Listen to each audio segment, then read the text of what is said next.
do have a lot of info to work with, but they have got to be careful not to get caught off guard here. You can see a nice nade kill goes their way, but Hunt on the flank, able to get 2 big kills. Even though Nemesis are 4-1 up, it feels like a much closer game purely because of these scenarios. Good kill from the back of the site for Sad.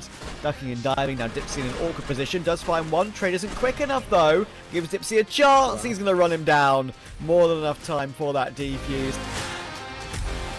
Kiko's in the corner. Lion Claw and Zen is rotated in. Flex and Spoxy are going to be here too. All 10 players are pretty much going to be on this side of the server. Finally, the first kill comes through and the bloodbath will begin. Oh my goodness, it's an absolute cluster. It's ended up in a 1v1, would you believe? It's Spoxy versus Dizzy, and Spoxy will complete. Unless they can't remove Flex, but surely they will. Him being so low. There's an extra kill though. Now Alucard's a little bit nervous knowing that he could catch him, and Flex has caught him. No trigger discipline here, and Snake and Snare, both the dynamic duo, a walking path through a small tight angle here, takes another one, and a Snake pushing here, pretty aggressive, holding the pistol, not 1 but 2, 3, 4 players in front of him, taking a pretty massive swing here with a triple kill. Come on, Dodson! His teammate just felt that he's jealous.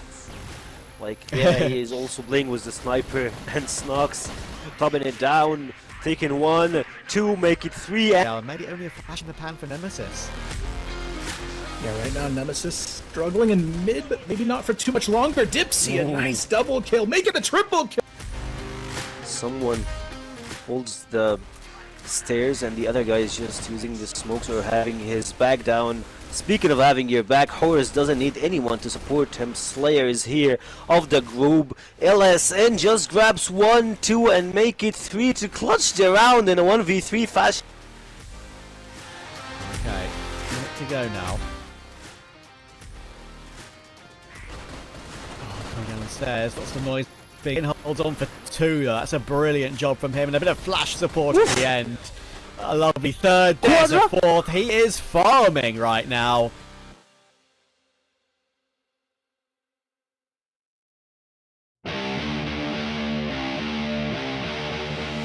Play a lot of stuff for them. Alucard going through the stairs, dropping Todzin and Snake down. It's left to 1v1. He's pretty low in HP, trying to defuse him, but he goes for the fake.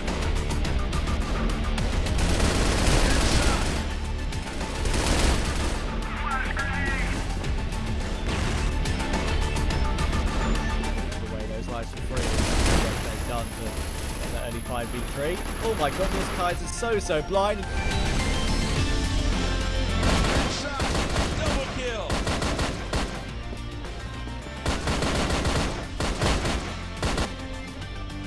They're just gonna move. The unKnights now, they get caught. Dirty punch the first opener, and there's Famous for the 1, make it 2, and there's Famous. Who needs it? These players now swing. Dirty's gone. His head's removed. He gets a fresh haircut, but now Doom. What do you have in store for us? And it is a double. Can he find this triple? It's labored.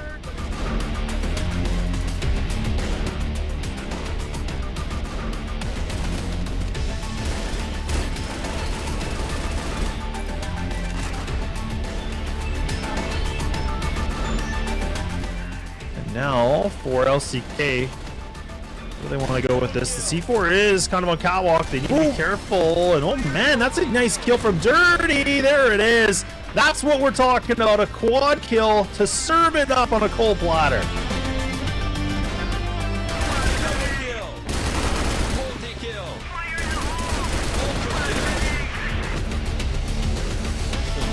Omega can double down here. He's going to have to. He gets Jaguar. He knows there's more. See, this is what I'm talking about. Omega just gets 4. Really tucking the tail, knife out. There we go. Oh my god.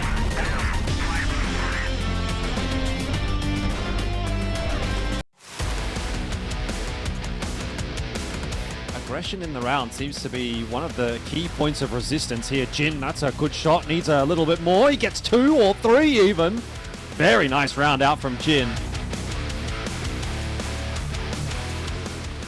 Start from Omega.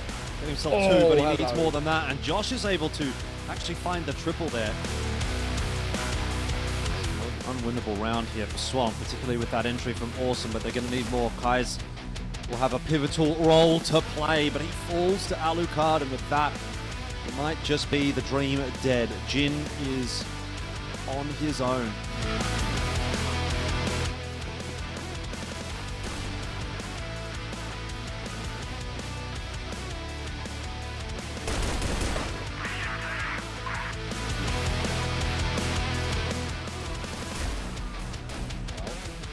Oh, okay. It's an absolute massacre coming through. Pistol pulled out.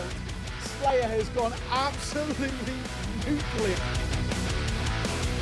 We'll see whether or not there's going to be any mummification going on in this series. Right now, it looks like it's actually Anubis that might be on the receiving end of that. How has Peck gotten away with a third there, by the way? I don't know. He's popped off in this round, and it's looking like it's going to be a banger of a start for Nemesis. Just Muffin left alive here at the box.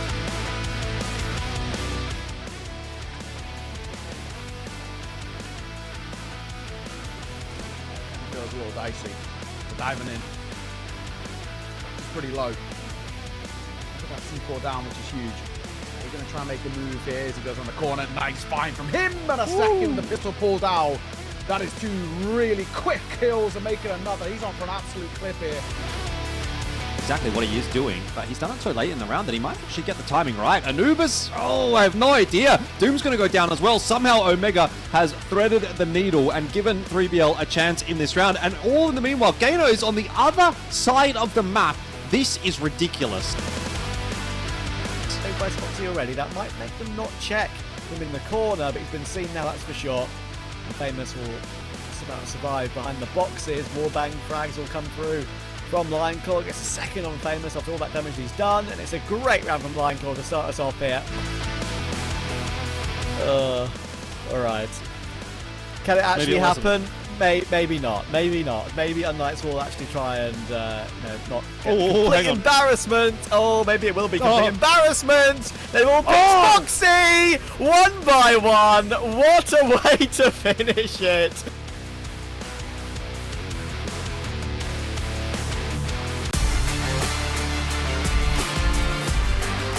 Doesn't News actually clear this, I should say, because if they don't, this is an opportunity for Frapsy to find himself a heroic play that's very much needed.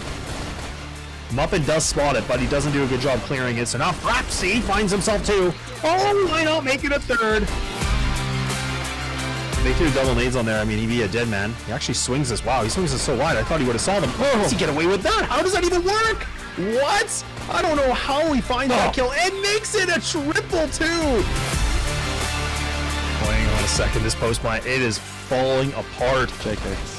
Yeah, JK, LOL indeed. Yeah, okay, what is that? What is that? How does he find a triple like that? This Really to suss things, it will. They're having a bit of a look into mid, but they've decided to go, and the timing looks to be pretty decent. This could actually work out for Nemesis. Alucard for 2. Horus and Snake fall, and now Totson as well. Still well set up to defend A, and all of B has now been cleared out by Vitality, so they're going to start to send the forces across, and Nemesis are aware of that. They have to hit the site quick, and Dipsy, well, he's taken matters into his own hands. A triple kill on the entry will make this round interesting. To the historical ways of, just being that ultra aggressive team, and they don't even allow the smokes to come through.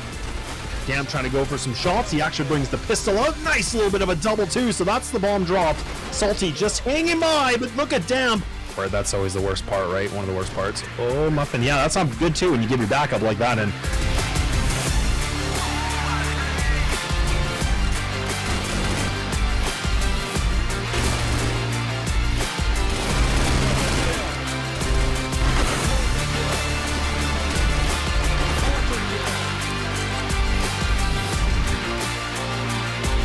much see everything. That kill onto Dirty will alert some attentions. Damp and Frapsy, finally some kills here for them. We're calling for some reinforcements now. They are kind of tripping over each other a little bit though, but he still makes up for it, gets 2 very nicely. Hunter's coming through a little bit late, should get caught by Kai, so it's exactly what happens. Now Sad and DZY are the final 2 players remaining, and they're going to drop into Kai's from the heavens into hell. Now the force through from Long. Vitality up against it. And that's why he's flanking up from short, coming through that smoke. Will Snake get caught in the open from that? He doesn't somehow. He flips around and takes the kill. Finds Famous too. Oh, a third is unbelievable. Wow. Lots of damage on Pietro. How is he still standing? I'm not quite sure. Pistol now drawn, and Horus is there to help. That is the X factor from Vitality.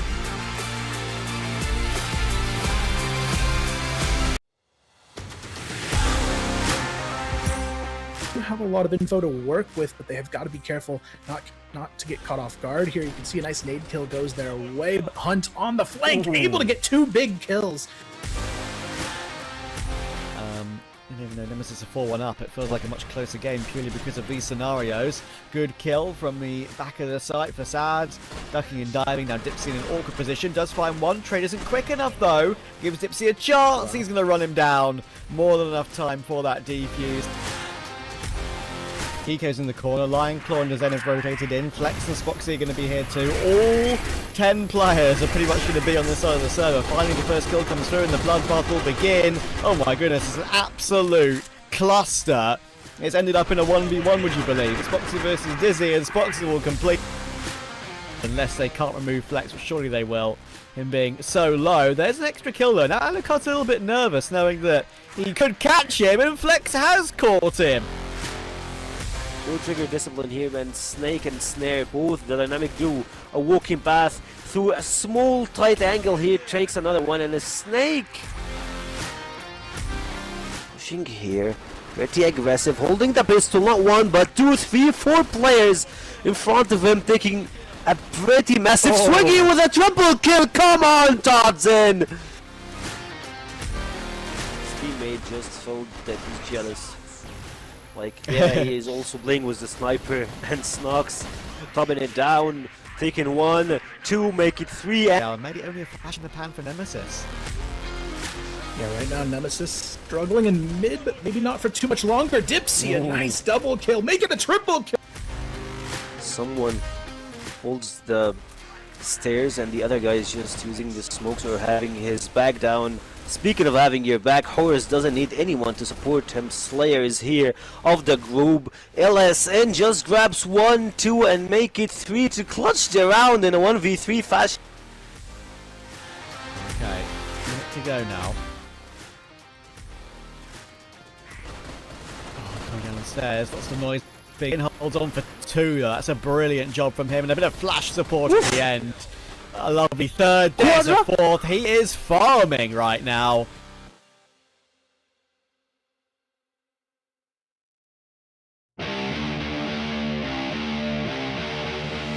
Play a lot of stuff for them. Alucard going through the stairs, dropping Todson and Snake down. It's left to 1v1. He's pretty low in HP, trying to defuse here, but he goes for the fake.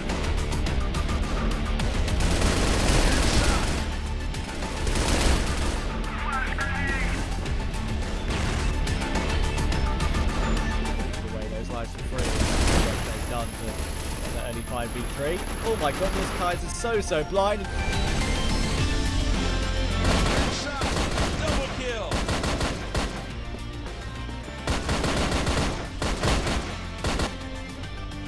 They're just going to move. The unKnights now, they get caught. Dirty punch the first opener, and there's Famous for the 1, make it 2, and there's Famous. Who needs it? These players now swing. Dirty's gone. His head's removed. He gets a fresh haircut, but now Doom. What do you have in store for us? And it is a double. Can he find this triple? It's labored.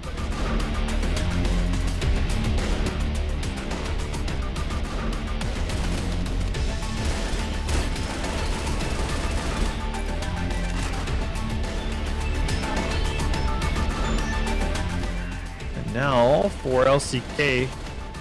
Where they want to go with this. The C4 is kind of on catwalk. They need to be careful. And oh man, that's a nice kill from Dirty. There it is. That's what we're talking about. A quad kill to serve it up on a cold platter.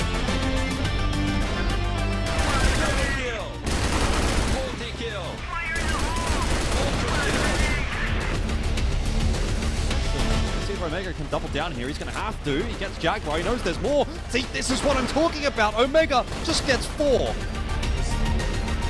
Really tucking the tail, knife out. There we go. Oh my god.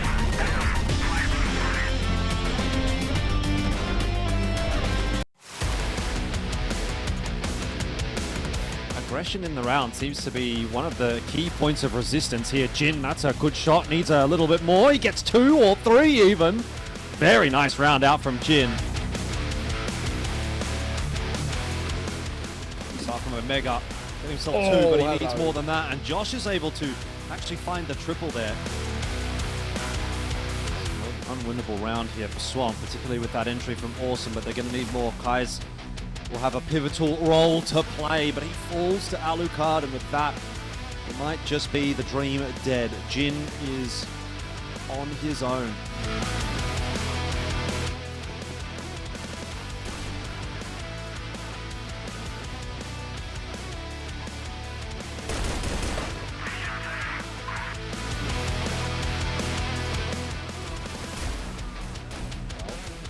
Oh, okay. It's an absolute massacre coming through. Pistol pulled out.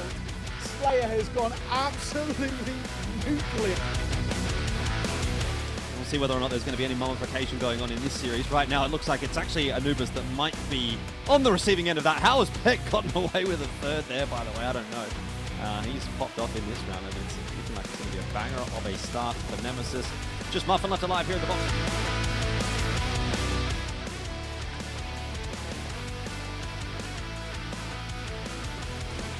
Feels a little dicey. The diving in. It's pretty low. Put that C4 down, which is huge. He's going to try and make a move here as he goes on the corner. Nice find from him, and a second. The pistol pulled out. That is 2 really quick kills and making another. He's on for an absolute clip here. Exactly what he is doing, but he's done it so late in the round that he might actually get the timing right. Anubis, oh, I have no idea. Doom's going to go down as well. Somehow Omega has threaded the needle and given 3BL a chance in this round. And all in the meanwhile, Gano is on the other side of the map. This is ridiculous.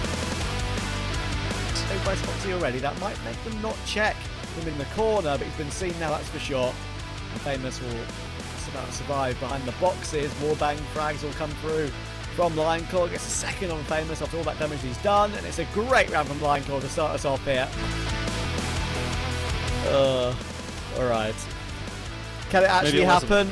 Maybe not. Maybe not. Maybe unKnights will actually try and not complete embarrassment. Oh, maybe it will be complete embarrassment. They've all picked Foxy 1 by 1. What a way to finish it.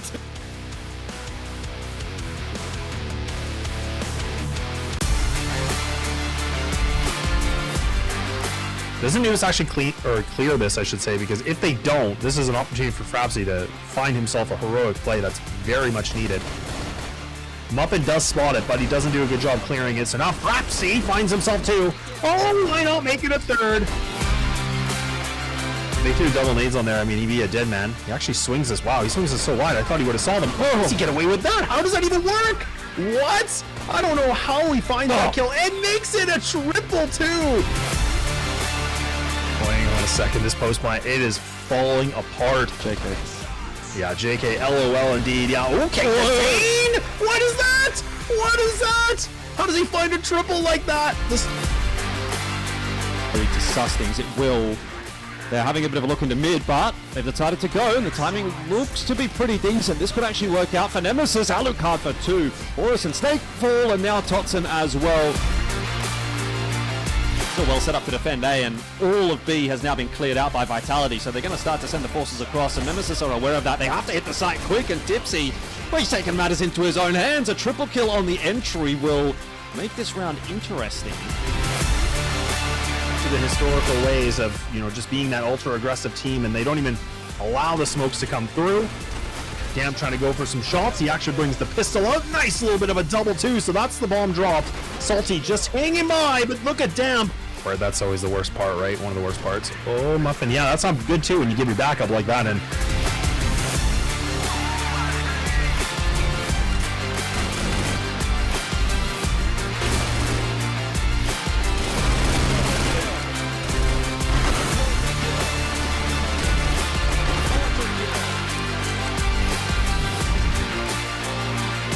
pretty much see everything. That kill onto Dirty will alert some attentions. Damp and Frapsy, finally some kills here for them. We're calling for some reinforcements now. They are kind of tripping over each other a little bit though, but he still makes up for it and gets two very nicely. Hunter's coming through a little bit late, should get caught by Kai, so it's exactly what happens. Now Sad and DZY are the final two players remaining, and they're going to drop into Kai's from the heavens into hell. And now the force through from long. Vitality up against it. And that's why he's flanking up from short, coming through that smoke. Will Snake get caught in the open from that? He doesn't somehow. He flips around and takes the kill. Finds Famous 2. Oh, a third is unbelievable. Wow. Lots of damage on Pietro. How is he still standing? I'm not quite sure. Pistol now drawn, and Horus is there to help. That is the X factor from Vitality.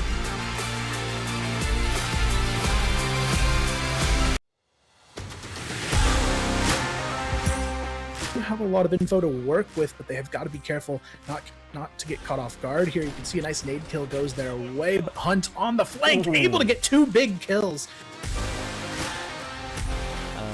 Even though Nemesis is 4-1 up, it feels like a much closer game purely because of these scenarios. Good kill from the back of the site for Sad.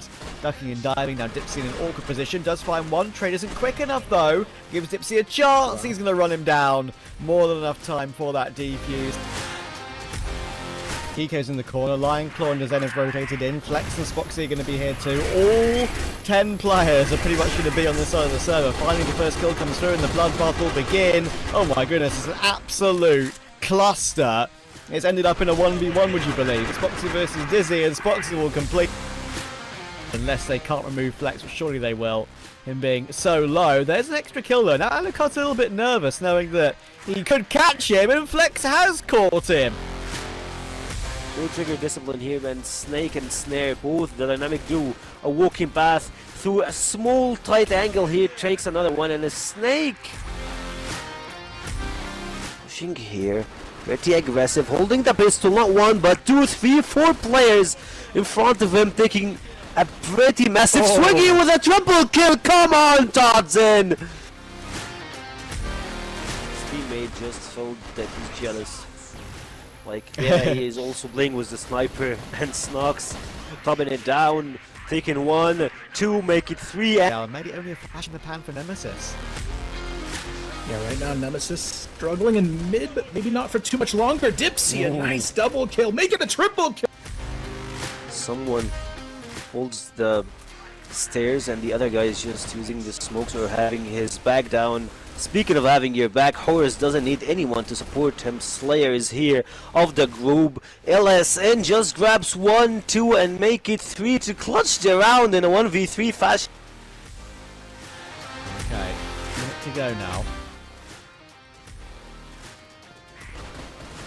Coming down the stairs, lots of noise. Big holds on for 2 though. That's a brilliant job from him, and a bit of flash support at the end. A lovely third, there's a fourth. He is farming right now.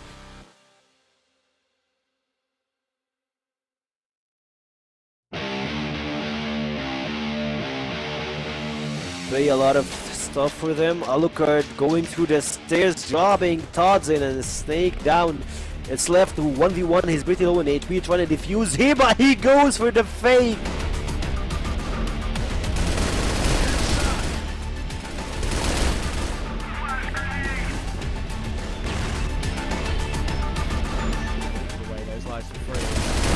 Done to get that early 5v3. Oh my goodness, Kai's is so blind.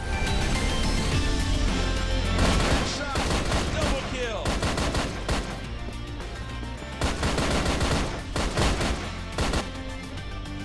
They're just going to move. And unKnights now, they get caught. Dirty finds the first opener, and there's Famous for the 1, make it 2, and there's Famous. Who needs it? These players now swing. Dirty's gone. His head's removed. He gets a fresh haircut, but now Doom. What do you have in store for us? And it is a double. Can he find this triple? It's labored.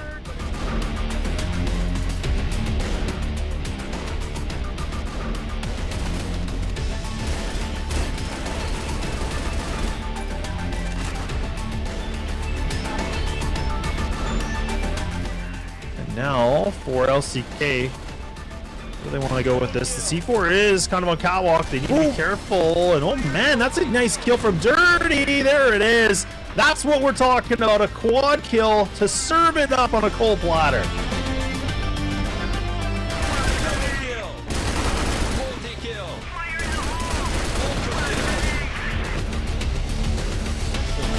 Omega can double down here. He's going to have to. He gets Jaguar. He knows there's more. See, this is what I'm talking about. Omega just gets 4. Really tucking the tail, knife out. There we go. Oh my god.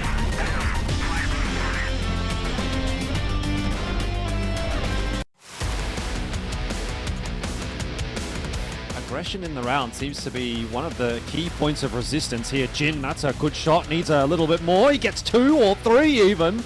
Very nice round out from Jin. Start from Omega. Get himself 2, but he needs more than that. And Josh is able to actually find the triple there. Unwinnable round here for Swamp, particularly with that entry from Awesome, but they're going to need more. Kai's will have a pivotal role to play, but he falls to Alucard, and with that, it might just be the dream dead. Jin is on his own.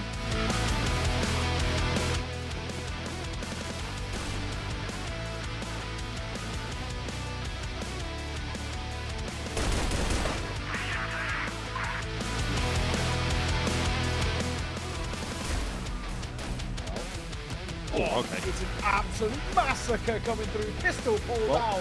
Slayer has gone absolutely nuclear. We'll see whether or not there's going to be any mummification going on in this series. Right now, it looks like it's actually Anubis that might be on the receiving end of that. How has Peck gotten away with a third there, by the way? I don't know. He's popped off in this round, and it's looking like it's going to be a banger of a start for Nemesis. Just Muffin left alive here at the box.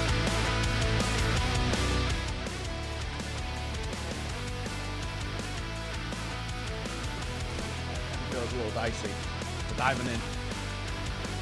It's pretty low. Look at that C4 down, which is huge. He's going to try and make a move here as he goes on the corner. Nice find from him, and a second. The pistol pulled out. That is 2 really quick kills and making another. He's on for an absolute clip here.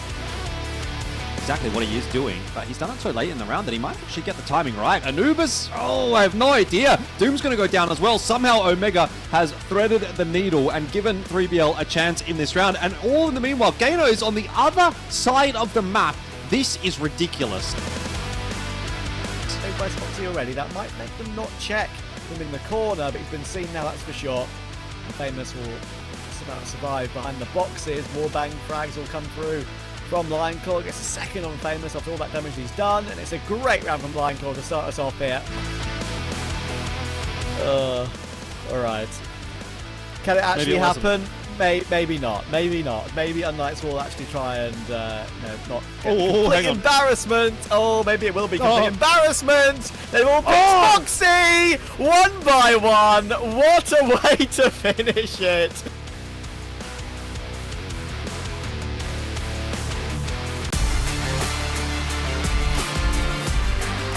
Doesn't Nemesis actually clear this, I should say, because if they don't, this is an opportunity for Frapsy to find himself a heroic play that's very much needed.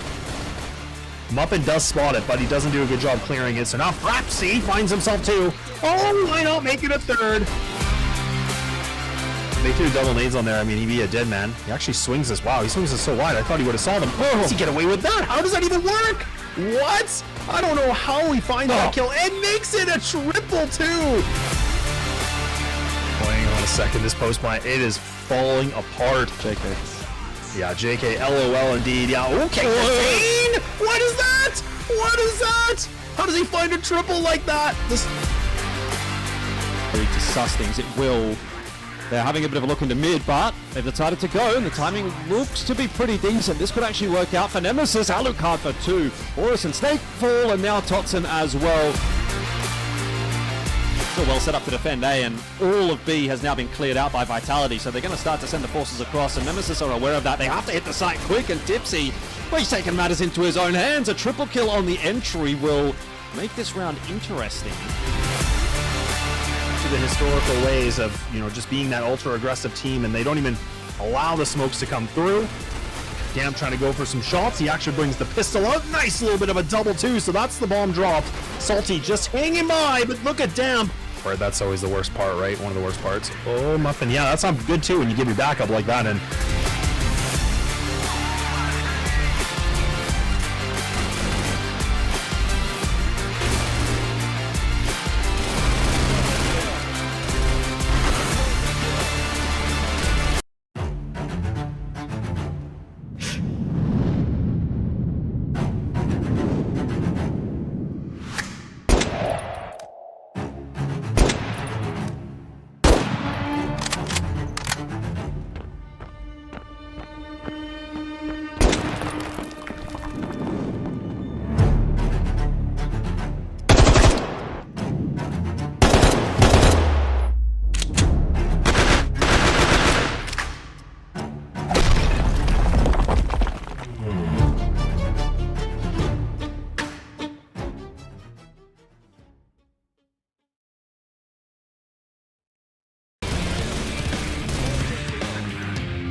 Hello everyone and welcome to CFWL, and as always this is gonna be our Discord tonight, and of course this is the final day for the phase 1. We had a lot of games, a lot of stuff to talk about, but before we get into those stuff, of course I'm gonna be your host CQ for today, and by my side this is my co-cast. We usually cast together, we're not usually on the desk together, of course, Mr. Volt. How you doing, Volt?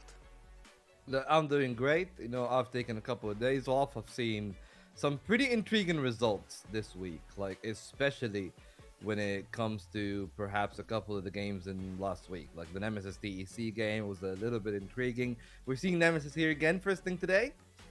And you know what? I'm really looking forward to phase 2, and I think that's probably the most important thing right now. We kind of know the lay of the land. It's just a question of whether or not they'll actually stick the landing when it goes to phase 2.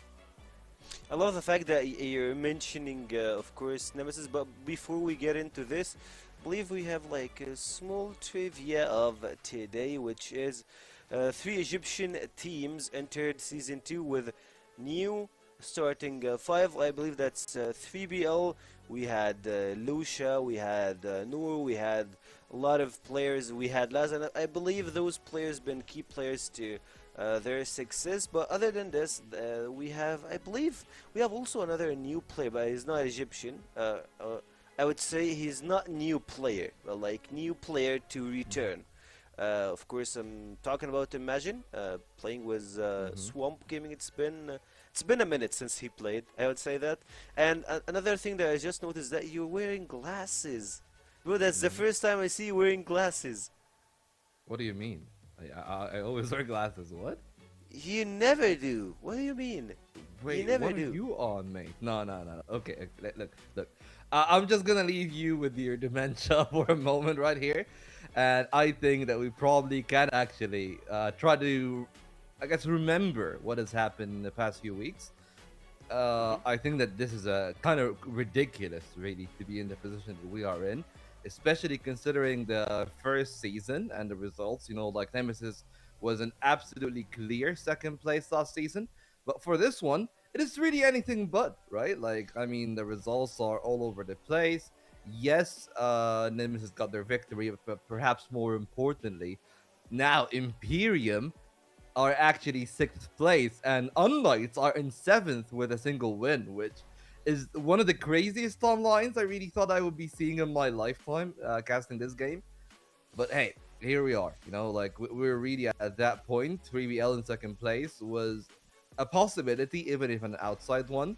But both DEC and unKnights being in the bottom 4 is absolutely ridiculous, considering that this is the last day.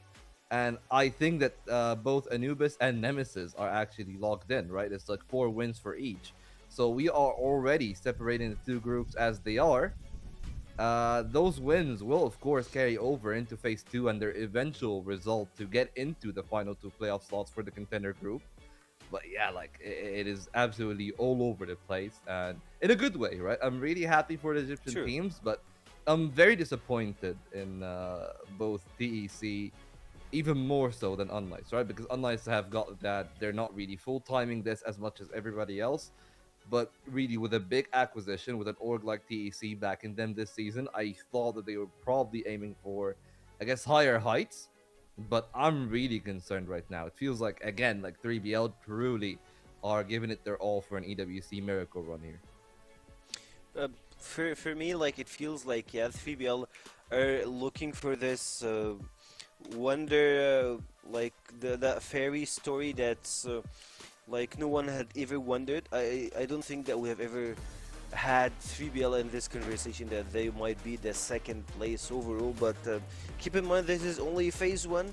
Phase 2, anything can happen, and of course in the playoffs you can see probably TEC trying to step up their position, since if they kept their place they won't be able to reach international events. But speaking of international events, you should be looking at our local ones, of course. That's the tournament overview. I believe that all the guys that's participating in the broadcast or even watching really know how everything goes. Like, yeah, single round robin, double, and then we have like the other stuff, of course, 2 groups, playoffs with a double elimination BO5 and of course the total prize pool. We spoke about this for a trillion times, so it's been just like a daily routine for us. And of course, those are our map pool. I believe they have been here for ages, so it's so basic for us right now. Yeah, but you know, a couple of the intricacies definitely like could be missed, right? It's not like it's a reset between phase 1 and 2. The standings actually carry over, so the wins you get in phase 1 do matter for your final placement and for the teams that we have. You know, of course, yeah, if you have said that the people have been here, they probably are familiar with names like Anubis, like 3BL, like Swamp, like unKnights. All of those have been mainstays. I guess Vitality, you wouldn't be aware of them. They are the old ROC core, if you've been here last year. Nemesis are also like kinda the old Inner Circle core. And TEC is LCK. So, you know, if you're tuning in here for the final day, waiting to see what is happening, ROC now Vitality as dominant as ever. And as I said, like there is a miracle run in the works. 3BL may not be the cleanest team of all time. It's not like they went in a lot of 2-0s, but they've definitely been delivering on the goods. 5-1 in their initial 6 games. And they could actually close it off in an even better fashion today, because they still got their final game. It's against Swamp. It should be an easy call. Perhaps the most intriguing of all of the calls are going to be the second game here between Imperium and TEC, because this could be chaos if Imperium actually do prove that they got what it takes to take on yet another big team, just like they've done last time. Don't get me started with it. Like, this game is something I can't actually wait to watch that game, since we have like the new players, the new era versus the team that's been here for years, and they have performing a lot, and of course they've been always in the picture. Like the regional finals last season, like not last season, last year, they have won it. Also, they got some really good stats when you trying to go with their name, but of course that's gonna be another conversation for later. Now we are heading to unKnight versus Team Nemesis, which is a bit intriguing also, since unKnight been not feeling themselves. I believe that the lack of practice been shown here, like it's reflecting in their performance in game. Famous is not famous anymore. Pietro's somehow actually wearing Famous mask. Like I believe the last time they played, you were not around here. But Famous had 0.8 KD in like accumulated for the 2 games. On the other hand, Pietro was around like 1.9, 1.8. So it felt like they are changing rules somehow. Pietro, they tried hardly to shut him down, but he was the guy. Like it felt like that's Pietro from 10 years ago, the guy who frags, the guy who can carry on anything that you might ask from him. But of course, I'm not sure if it's a one day wonder or if he's going to carry on with this performance. Hopefully he will, and he will catch up to the rest of his teammates. And of course, you'd love to always see unKnights in a position to be in the playoffs. Those big names, you can't tell me that you are predicting them to fall into relegations. Yeah, like you'd never really, I guess, put your money against Nemesis. I feel like that they've been a stable force. unKnights, though, a different story. They've been a little bit shaky even in the last season. Their individual ability came in clutch, and as he said, it's not really there for this one. Disappointing results really all across the board. Their sole win came up against Swamp, and I think outside of that game against Swamp, they've only won a single map, and that was against DEC. Right? They've lost 2-0 in to both Imperium, 3BL, and Anubis, and they just got one map against DEC, which is kind of crazy when you actually think about it. And fair play to both the Egyptian teams in 3BL and Anubis. They definitely stepped up tremendously coming into phase 1. That could be a bit of a disruption. Of course, it is great for Nemesis that everybody else has fallen to the wayside, right? Right now, they really have to worry about one more team, which is 3BL, because at least with the current way that things are going, their way to a championship maybe is a little bit easier on paper, but you know, with the kind of trajectory that 3BL are going into, who even knows how the playoffs are going to pan out. But at least for today, for Nemesis, it's just about getting that job done, securing a considerably comfortable top 3 position in this elite group, and then in this second round robin, try to test the waters, get yourself ready for the playoffs later down the line. I don't think they're going to be showing everything in phase 2. I don't think that they care about getting a single BO5 buy. They care more about actually understanding the other team. And speaking of understanding, we could understand how the performance is great for one side, but perhaps a little bit disappointing here for the side of unKnights in totality, even if Snox is still consistent.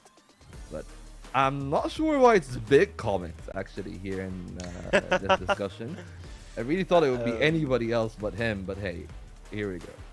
I mean, yeah, Big Comic's been a huge part of Nemesis' success through this week. They played the 3 best of 3s that they have played. I believe they got 1-1, like a win and a lose, which is pretty fair. Like yesterday, they had, I would say, a bit of a roller coaster versus TEC. They were playing with the Big Comics, and the other hand, Kiko got DC'd on the second game, and guess what? You're trying to bring in Freaky, and now you're playing with a substitute, and I'm playing with a substitute.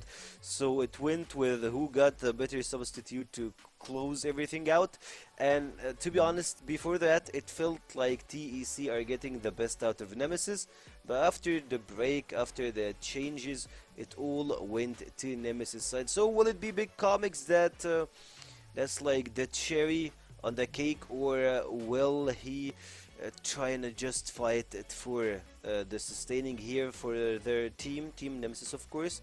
But I believe that we are all going with them, even though they have the substitute. They're not in their fully shaped roster, fully evolved one with the strats, with the full roster, with Raf. Especially Raf is a really special player. He's a really good rifler that you could count on, especially when it comes to entry frags, when it comes to taking his bases, and you're switching him with a sniper main. So you're playing with 3 snipers, and that's not the norm that we usually see. On the other hand, I believe that when it comes to riflers, I mean, you have everybody on the side of Team unKnights.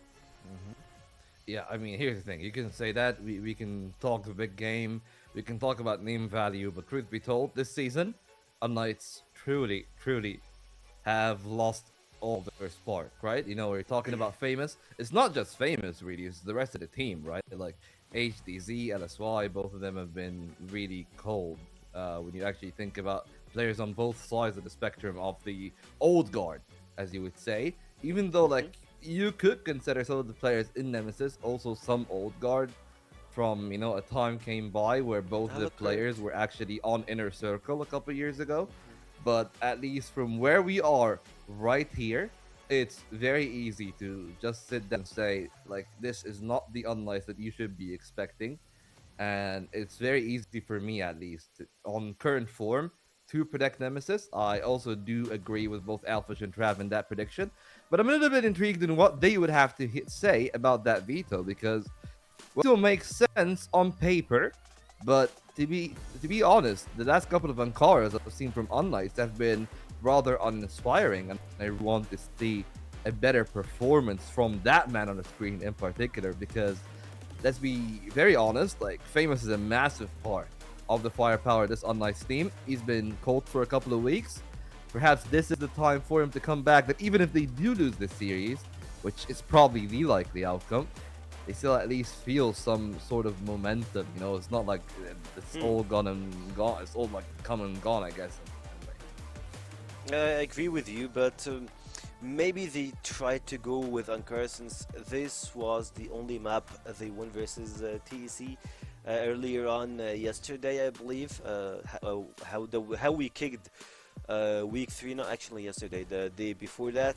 So they might be trying to bring some maps that they are used to. So Ankara, they did some digging, they found it I'm not sure about. I wouldn't say I'm not sure about new compound for them, since they have the rifle power. They have, of course, famous. They have Pietro, which actually something pretty important. It is that Pietro sometimes go as a flex player that brings the sniper. You can have the double sniper setups at some points. You can count on this.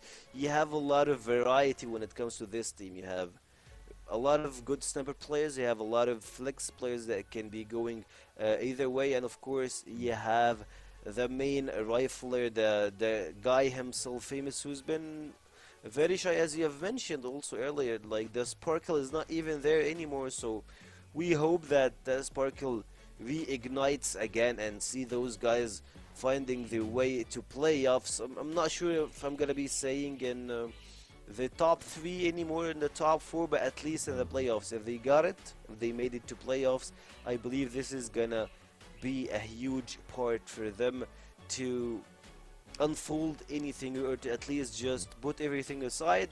And once you're in the top 6, you can just like do whatever you can. Just play with your strats, maybe try to watch everything that happened and walk with the new path. You have only 6 teams. I mean, a lot of Mr. 5s here's that the thing. can win. Here's the thing. No, we can talk about the future all we want. I believe that we're going to be getting into the game pretty shortly. So just a finishing touch here that I want to mention is that actually the game against EC was probably the best that we have seen this unKnights team look, especially on Ankara. A 10-4 win. It was a lot more convincing, but as I said, like outside of that one game, the Anubis game, for example, sure, a little bit close on the Black Widow, but didn't really look convincing on the sub base either. So that's really my worry with unKnights, right? Is that sometimes they show flashes of being good. Like, they also brought it to Golden Round, I believe, against Vitality on the same Ankara. So this is probably their best map. Again, individual level is going to be a big factor, and as you have said, it's not the full 5 for the side of Nemesis, but I still do think that they really have got a really solid grasp on the game in terms of their pacing, in terms of their speed, and that is going to be the difference maker. At least that's for me why I am choosing this Nemesis side, because I think that they will outmaneuver unKnights eventually, and unfortunately for unKnights, they don't really have the same it factor anymore, and that is probably the thing that was carrying them into top 4s. Like, hear me out. Like, I am always going to be on your side when you speak about those parts, since we're not seeing them in a really good way, but at the same time they are missing a huge factor, which is adapting to meta and play with a fast pace on the maps. But speaking of fast pace, I believe this might be the case in this game. You never know, they might try to adapt in new things. But to bring us in, we'll head to Trav and Elfish. Indeed, first game of the final day of the week and the final week of Phase 1 as well. So lots to sort of sink our teeth into here today. Trav, we have unKnights and a Nemesis, and I feel like it's been a slow rise for Nemesis this season. They started pretty slow, but to be honest, when you look at the scoreboard, when you look at what they've been able to put together for the start of this season, you say, you know what, job reasonably well done, assuming they get over the line in today's match against unKnights, which, I think on the surface of it, you go back last season, you might think, okay, this will be a tough match for them. But actually, today, this season, it seems like this should be a pretty straightforward game for Nemesis. Yeah, that's a shame, isn't it? I mean, we've liked the unKnights team and org throughout all its different iterations over previous seasons of CFWL. I think plenty, we've seen that we've been happy with, and we've been thinking they've been punching above their weight maybe on some occasions. Now they've got a few, great players that they've added to their team, which you thought would maybe increase their firepower, maybe a chance to push toward that top 2 placing again, maybe. And Nemesis really are taking that slot away from them now, and 3BL are taking that slot away from them now. And I think so many teams are regressing slightly, and unfortunately, unKnights is one of them. Yeah, I would certainly agree. I think, again, every game I watch of unKnights, I kind of come in with the assumption maybe that they're going to be able to do something, and then they just kind of don't, although they do kind of have their moments. It's a little bit weird, you know what I mean? Like with unKnights, I feel like they're just like, they're so close. They're so close to being almost good, but then you look at the score and it's like, you know, they lose a map 10-7 or 10-6 or something, you go, well, it was kind of close, but it wasn't really that close. So let's have a look and see what we're going to get from them today. Is it going to be anything better, or are we back to just the tried and true from the unKnights and from Nemesis, which I think would result really in a 2-0 today, going the way of Nemesis. Yeah. We'll see as we kick things off here on Ankara. Nemesis to start on the attack.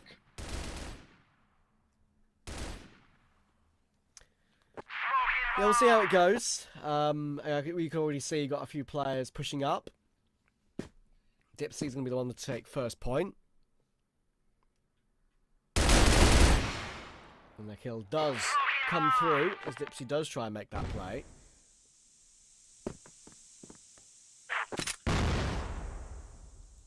First kill of the game goes to LSY. I do wonder like how unKnights are going to play today in terms of like their style, right? Because they'll be the first to be aware they've had a low pass season. They'll be the first to be aware they've got a lot of work to do in the contenders group. But today, for them, it's kind of a dead rubber somewhat. I know these games carry over, right, to the next stage. I get that.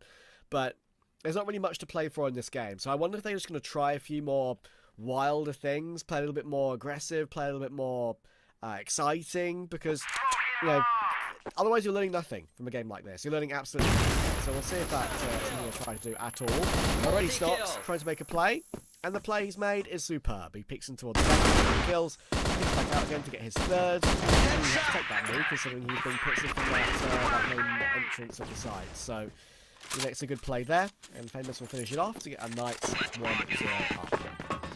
Yeah, I think it's a good point, obviously, that, you know, for Nemesis, maybe the implications of this aren't necessarily super high, but the reality is, obviously, they want to go into the next phase with a good bit of momentum. They can probably use this as some match practice, but I definitely don't think they're going to be taking this one lightly. They know that unKnights is a pretty decent team. They know this is a good opportunity for them to, you know, get some match fitness on the board again, and that's all important, obviously, going into some, I would say, more difficult matches in the next phase of the competition. They're going to be, you know, dealing with the likes of Vitality and TEC and 3BL, it seems like, on a more regular basis. So kind of don't want to be slowing any of that momentum down a little bit, just when I feel like has kind of started to pick up for Nemesis as well.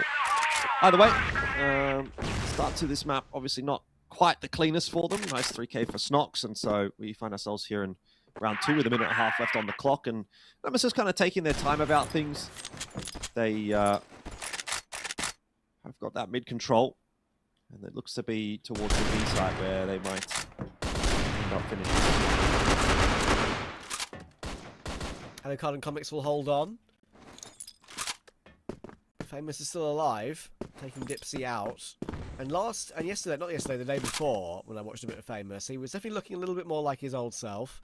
Looking like the multi-killing machine that we know he can be. Which I imagine will pick him up first. Kill. And there we go. Second. Card's in the open. He will get his second. It's his third round, but now it's a 1v1, and he's very low HP, and Comics will finish it off nicely. So good recovery from Nemesis to get this one back even at 1 apiece. And I think one of the factors as well that you've mentioned, we both mentioned, like, it's hard to judge Nemesis too harshly, even though they played very well with big Comics on the team. Technically, you've still got to stand it. Yeah.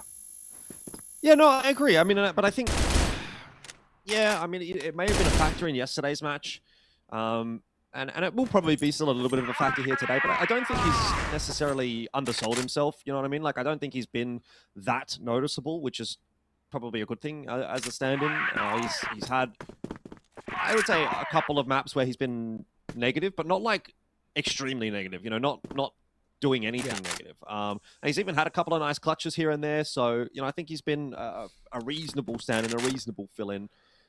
So I can't necessarily get too disappointed about things from his perspective, but yes, of course, it would be better to have Raffin here, if possible. Something that they're obviously going to rectify as soon as possible, but sometimes, you know, life gets in the way, and that's kind of the nature of the beast, really, isn't it? It is, especially when some of these players, well, some of these players, I'd imagine all of these players, bar maybe 1 or 2, aren't full-time, right? So, yeah, anyway, 1-0 are at the very top of their sports, the CFSs and EWCs of the world. I'm not sure about in the case of Nemesis and unKnights. I mean, I don't think unKnights are definitely not full-time, but Nemesis seem like they've got a bit of investment behind them, and seems to be paying off a little bit in this one as Comics gets the better of LSY. I do like the Nemesis org from what they've done in different esports and some of the people personnel behind the scenes. I have been an enjoyer of what they've tried to do. Also got a nice unique jersey. There are too many same old jerseys these days. It's nice to see something a little bit more of a different colour scheme. But yeah, I think you're probably right when it comes to that. I would imagine that they are full time. But if service calls outside of the game, when you only play really in this league at the moment, as you say, maybe that needs to take priority. unKnights, as you say, for sure, definitely a bit more part time. But yeah, Nemesis are back up to a 2-1 lead. It was a good hold in the previous round. We'll see how they manage to recover things.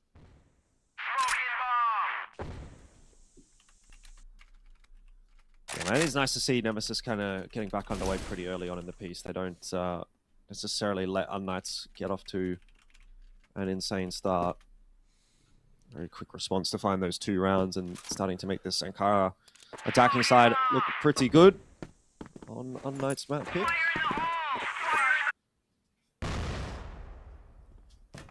But early days yet in this series. Maybe unKnights can make something happen still. We do have Nemesis setting themselves up outside of A, getting ready for an offensive in that direction. They haven't really tried this so far. 3 players there to defend on A. If they go now, it will be a poor timing. Maybe they can wait it out and unKnights might second guess themselves and rotate off, but it does look like Nemesis are going to walk into the stack and see how they handle it. Got to get past 3 players. It's not going to necessarily be easy. Big Comics on the edge. Some success gets the better of Famous. He's got himself a double. That's kind of what I'm talking about. Big Comics, he is no slouch. 3K on the entry. And HDZ, the last man standing. unKnights. He's going to have to put his way back out through a smoke into the remaining 3 players in Nemesis. He was getting flanked as well, so that round was a done deal for sure. Another one for Nemesis, and they're really starting to ease their way into this series now. Yeah, Big Brother Comics getting it done. Very nice 3K entry from him. As I said, it's been... look, he has his poor games, don't get me wrong, but he does very often hold his weight superbly. HDZ, though, is putting his weight right now. It's a bit of a change-up from unKnights. Look how aggressive they are. Look at this push through. Dipsy now left last alive. HDZ getting the opening, really wounding Nemesis in this round. This is a very little clutch for Dipsy. That nade kill does find Famous. He was walking wounded. If you pick that one, it's always a danger. HDZ will connect, and that's a lovely change-up there from unKnights. That was pure W key, and it worked. You've got to try something a little bit different here and there, don't you? Especially when things have started to slip away as they have. 3-1 was not a fantastic looking scoreline, but 3-2 pulls it back, certainly.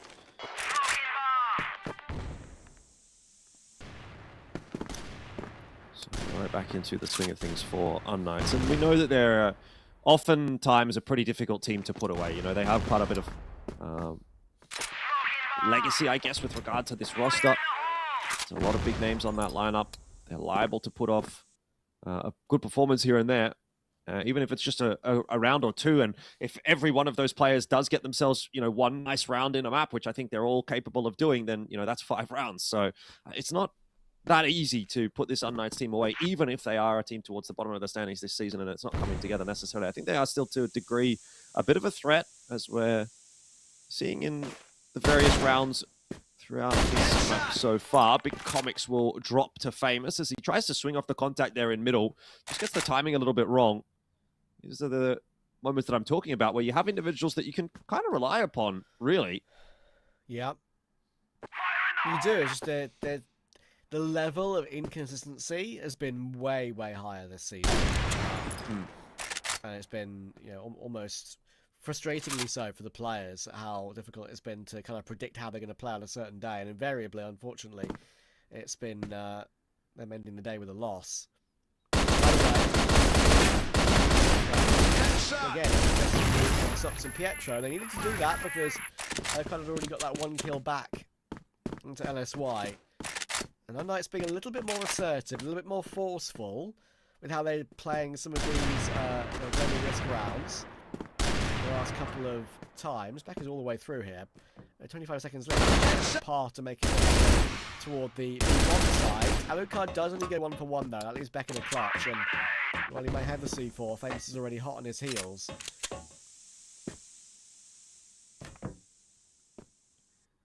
Beck though in the 1-on-2. I don't know that he's going to be able to get himself a plan. 8 seconds left. Has actually swindled his way back over to A. Yeah, I think he's just got it. So he's in with a chance here. It's obviously still going to be a tough one. Does dive down to the stairs position. But isolating these duels not going to be easy, though. That said, Famous and Snock both packed up. If you get the timing right, it could have been something. Famous, though, will have it on lock, and unKnights will have their third and equalizing round. Certainly not an unwinnable round for Beck, but a tough one will go by the wayside. Pretty competitive map thus far, which I think you have to say is credit to unKnights.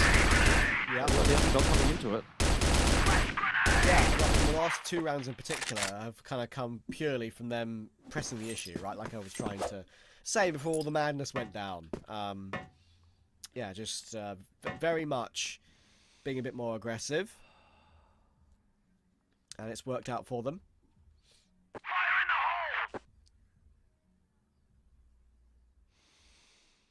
Dips further forward here, has a very tight angle, and as soon as he sees any visual stimuli, he'll click his mouse 1. Famous will go down. Thankfully, my stimuli of coughing today seems to be slightly better than the other day. Slowly getting there. Had a nice day off yesterday. I did. You dodged it. You chose a good day to dodge yesterday. Yesterday was a rough day. There was a lot of tech issues, a lot of pauses. Yeah. Delays. Does my voice sound a little bit better, or is it like? It does. It does. Yeah. Okay. Good. Good kill from the didn't see. Yeah, something, isn't it? 3v4 though. Still going to be a pretty tough ask for unKnights to swing this one back, particularly with Pietro being so low. Info gathering mission from Snox is going pretty well. It's a lot early on, pushing his way into middle, but if he continues, he's going to run right into Comics, who's kind of just waiting for him and finds the perfect time just to jiggle that line. Shot angle. LSY is on for the triple here. Big Comics wants to skedaddle. And now it's kind of up in the air because LSY has dropped the bomb. And with 2 players on low HP, LSY definitely could get this one done. He was very, very clutch this week. Could be very clutch again. Let's see how his timing works out. Not good in the end. And so Nemesis will claim that round, but that was a little close for comfort. Yeah, I remember LSY had a couple of those crazy streaky rounds of like 3 or 4 in a row where it was going insane, basically. Like 8 kills in 3 rounds or something like that. Not yesterday, but the day before. Definitely showing up a little bit toward the end of this phase 1.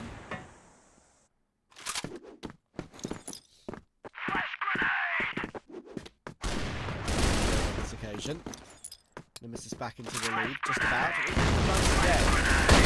They need to push very aggressively, but this one is a little bit more coordinated somewhat. That's why into these positions skills now, and it's all set up. Comics finally gets his 1 back, but this fight has been won by unKnights. It might be a 2v2, but look at that. It's not a 2v2 long, is it? LSY cleans them up this time around, late in the round. Not having any problems. Confident that even if he does go down there, he's got a teammate to back him up. And so 4-4. This first half is going to end up being a 5-4, one way or the other. So not entirely favourable for unKnights on their map pick, but certainly competitive enough to say that there's something to keep an eye on heading into this second half. Nico here of LSY, the nice double kill that he got at the back end there. It's a setup to start this round off for Nemesis. Maybe want to try their chances again at just a straight execute.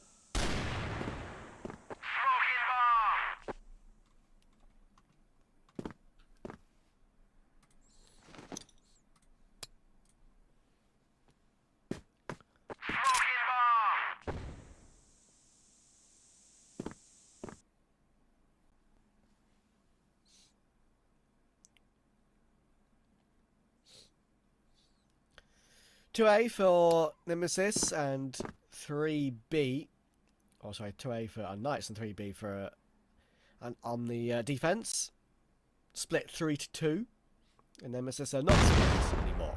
They are pushing as a 5 over toward that A side of the map. Final round of the half coming in. Onto the utility, the flash to push their way through. Now, and that's going to go pretty well. Gets a 1-for-1, but Pietro struggling to get his one. Should will go down to Alucard now, and will. Close fight there too, on the stairs, jumping up and down. Tries to force his way forward, then Famous tries to force his way forward. He only gets one. It's down to HTZ on the corner of the stairs, and he'll be fouled. So, that was messy for Nemesis, I can't lie, that was not a clean sight take by any means. But they get the victory, and they'll take a slight lead. Yeah, the good coverage as well from Beck in that round, I think it has to be said, helping Alucard out nicely. He missed that initial shot. So overall, I would say no major concerns for Nemesis out of that first half. Yeah, it's 5-4, but it is your opponent's map pick, so I think by and large you can walk away from that one really happy. If especially the GR side starts as well as that, then you're putting yourself in a good spot. This should be a 6-4 lead. There should be Nemesis coming into this half with quite a degree of comfort. C4 is on its way into middle here in the hands of HTZ to try to just recover this round. But I mean, with the setup that you've got, I cannot see a world where unKnights are going to walk away from this engagement. You're better off. There's the trades coming through, and it is easy as you like for Nemesis to start this half with a round win. Yeah, it's not the first time we've seen Nemesis recently get a pretty normal 5-4 first half, right? Whether it is BL or GR, actually, to be fair to them. And then pull clear in the second half. Have to see if that pattern continues here. Especially against a team that they would be favoured against with the current league standings and how they both look this season so far. See that unKnights are down from 1-5 scoreline. Nemesis 4-2, very comfortably in that elite group for phase 2.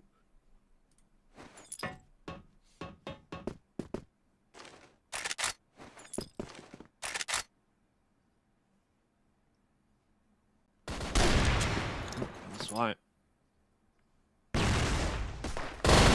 Early on in the piece, but middle a little bit more successful for unKnights. There's the fast flank though from Dipsy. He's going to lock in for 1 kill. Trouble is, he's got a TRG, and that's not quite going to be the kind of weapon that you can find a multi-frag with. If he had a rifle, I think he was good for a couple there with some clean aim. Now it's all on Beck, who's kind of just hiding up in the sniper's nest and has to get this one done himself. Recovers that mid control, but obviously not a big factor for unKnights, who are well and truly on their way to B. So Beck's going to have to go hunting. His timing is not bad here. Pietro and Snox are both low. Famous is tagged up as well. If there's a mistake made by unKnights, this is winnable for Beck. First shot in onto Snox, and he does line up 2, but there was just 1 too many for him to deal with. Yeah, with that weapon in particular, getting 2 on the spray down, very doable. Okay, finding the 3rd, they'd need to be lined up a lot better than that, right? To actually connect with the headshot necessary.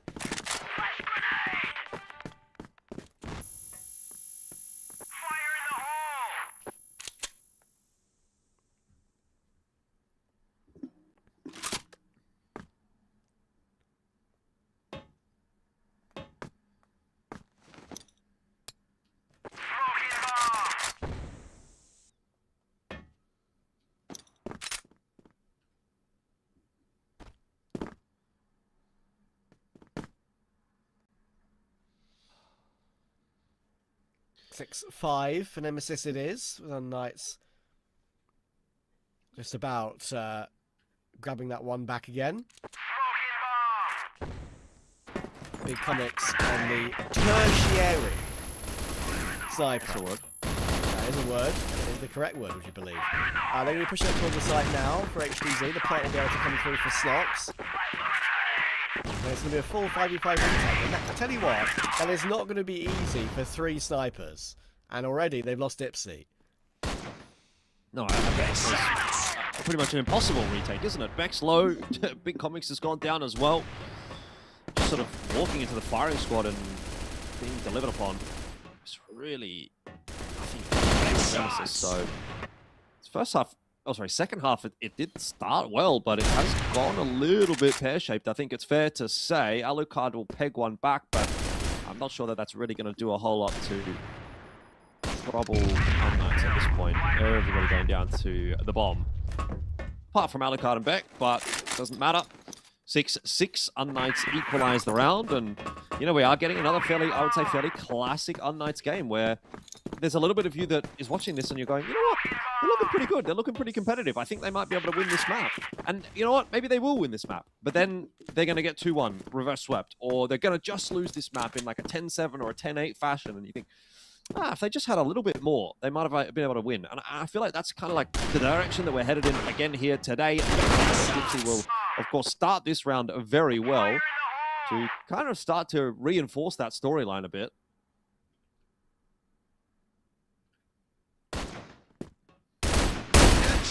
Yeah, it might be a similar pattern. Big Comics holds on to Famous very well.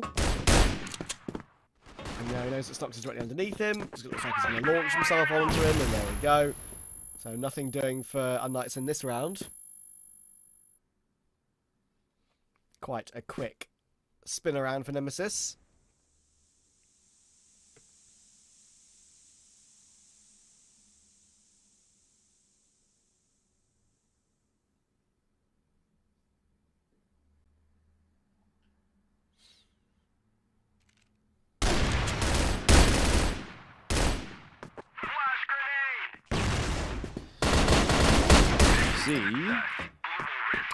Not able to do a whole lot. So this is back out in front once again.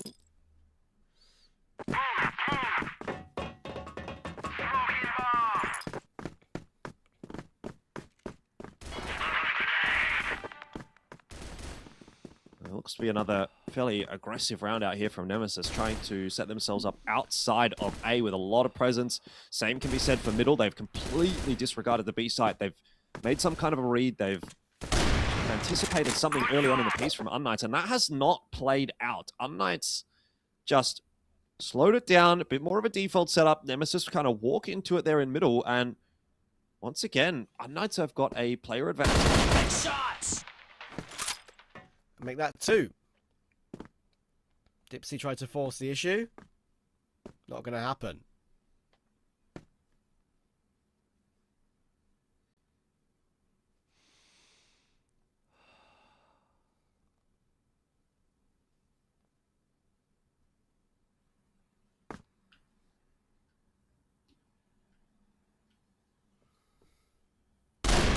Has a little work to do. One man I can maybe trust to do more than just the one. It would be him, but I'm afraid on this occasion it is only the one.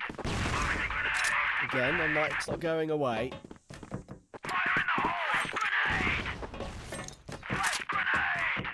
Well, I think you know, ever since unKnights managed to purely outposition and outmaneuver Nemesis on that one round where it was a 5v5 retake and Nemesis had 3 snipers. Headshots! They've never been able to get away that cleanly with Nemesis. That was a good round for me. And here's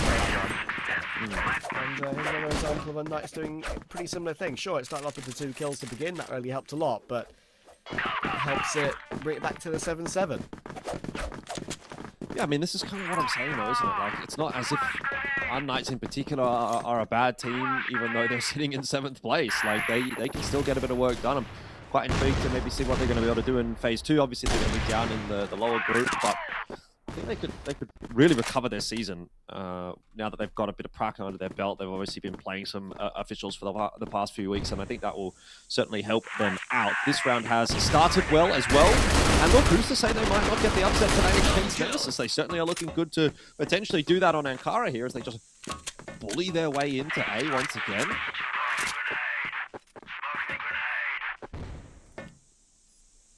Yes, sir. And look, it is their map pick, so you'd hope they'd be okay.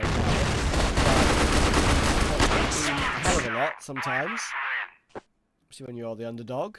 But they've crept themselves into an 8-7 lead now. Definitely the right time for Nemesis to have a bit of a chat about things.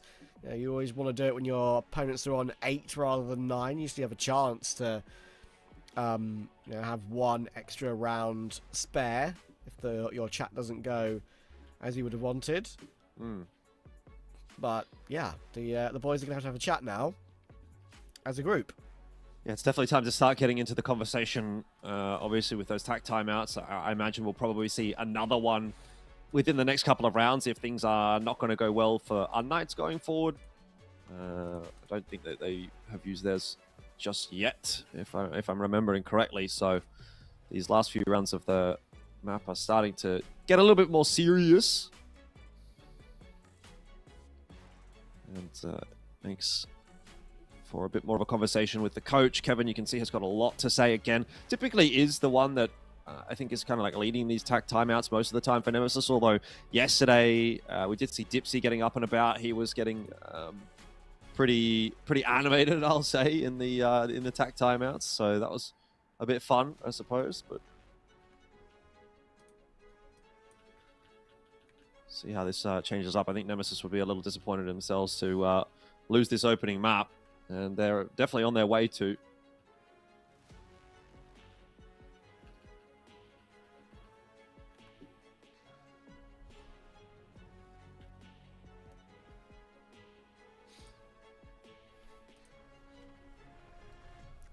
Well, we'll see if they can figure things out right here, right now, as we get back into the game.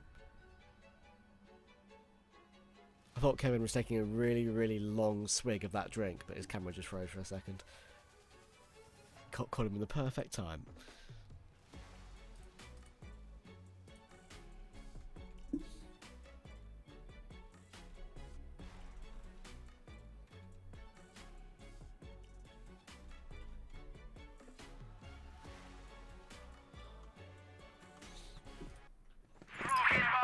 Alright, not much room to manoeuvre for Nemesis. 7-8 behind. Doing some new compound. They'd love the map up. Have a chance to get it done 2-0.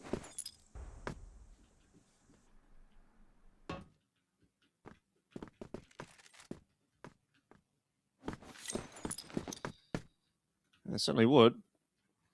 I'd kind of like to see unKnights get themselves a map on the board here, just to make this series interesting. It's been, I don't know, it feels as though I think a lot of the conversation has been like, oh, this is a bit of a foregone conclusion. unKnights aren't going to really do too much.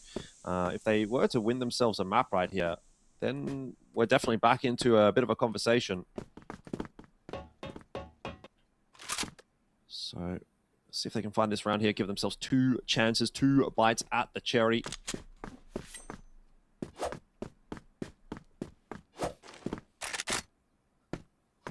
And I wonder how they're going to go about it as well. They've already got a pushed up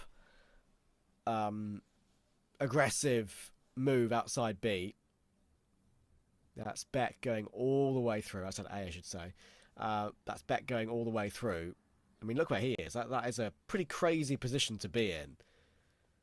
And the thing is, because of that, they now know they can reinforce all of around this other side of the map. Around middle, around B. He keeps making that count. Taking a lot of damage, though, in that fight, so we'll go down for a 1-for-1. Beck can now continue to move around and just look to see if anyone's actually close. You can see he's now finally going to look a bit deeper and might realise he needs to rotate to help out rather than just holding one side of the map all by himself. If Nemesis can't hold on here with 3 players on site, that would be a problem. And it's not, so Big Comics will finally activate, but he only gets 1 from the high angle. And even though Nemesis have read this one perfectly, here's another example of them just not hitting their shots and not playing as well as they need to. Mm-hmm. Yeah, unKnights very much on the cards to close out map 1 here. That is going to be their 9th. So they have 2 opportunities, and of course Nemesis don't have a tack timeout available to them. So they just have to go into this round and hope that they can win it, hope that they can win the next round, and then see what happens in the OT.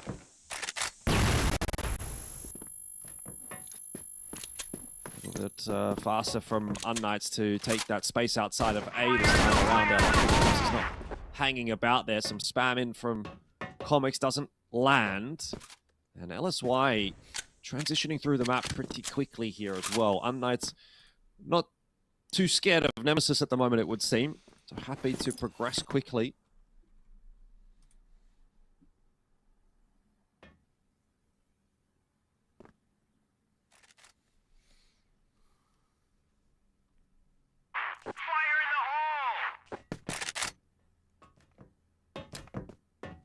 This is the sort of game where Nemesis do tend to put it back to overtime, and the Knights fail to close.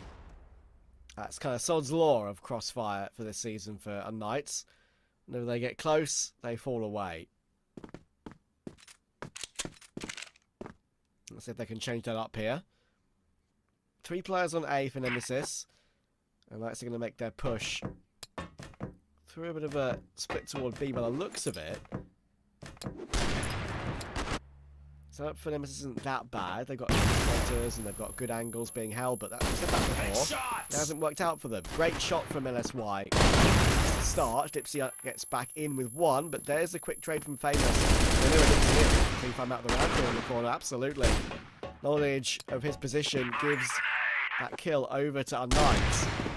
Alucard's able to find his 1, but then HDZ appears on the scene and manages to get into position. And this is a very competent Blacklist side from unKnights. They should be very, very happy with this.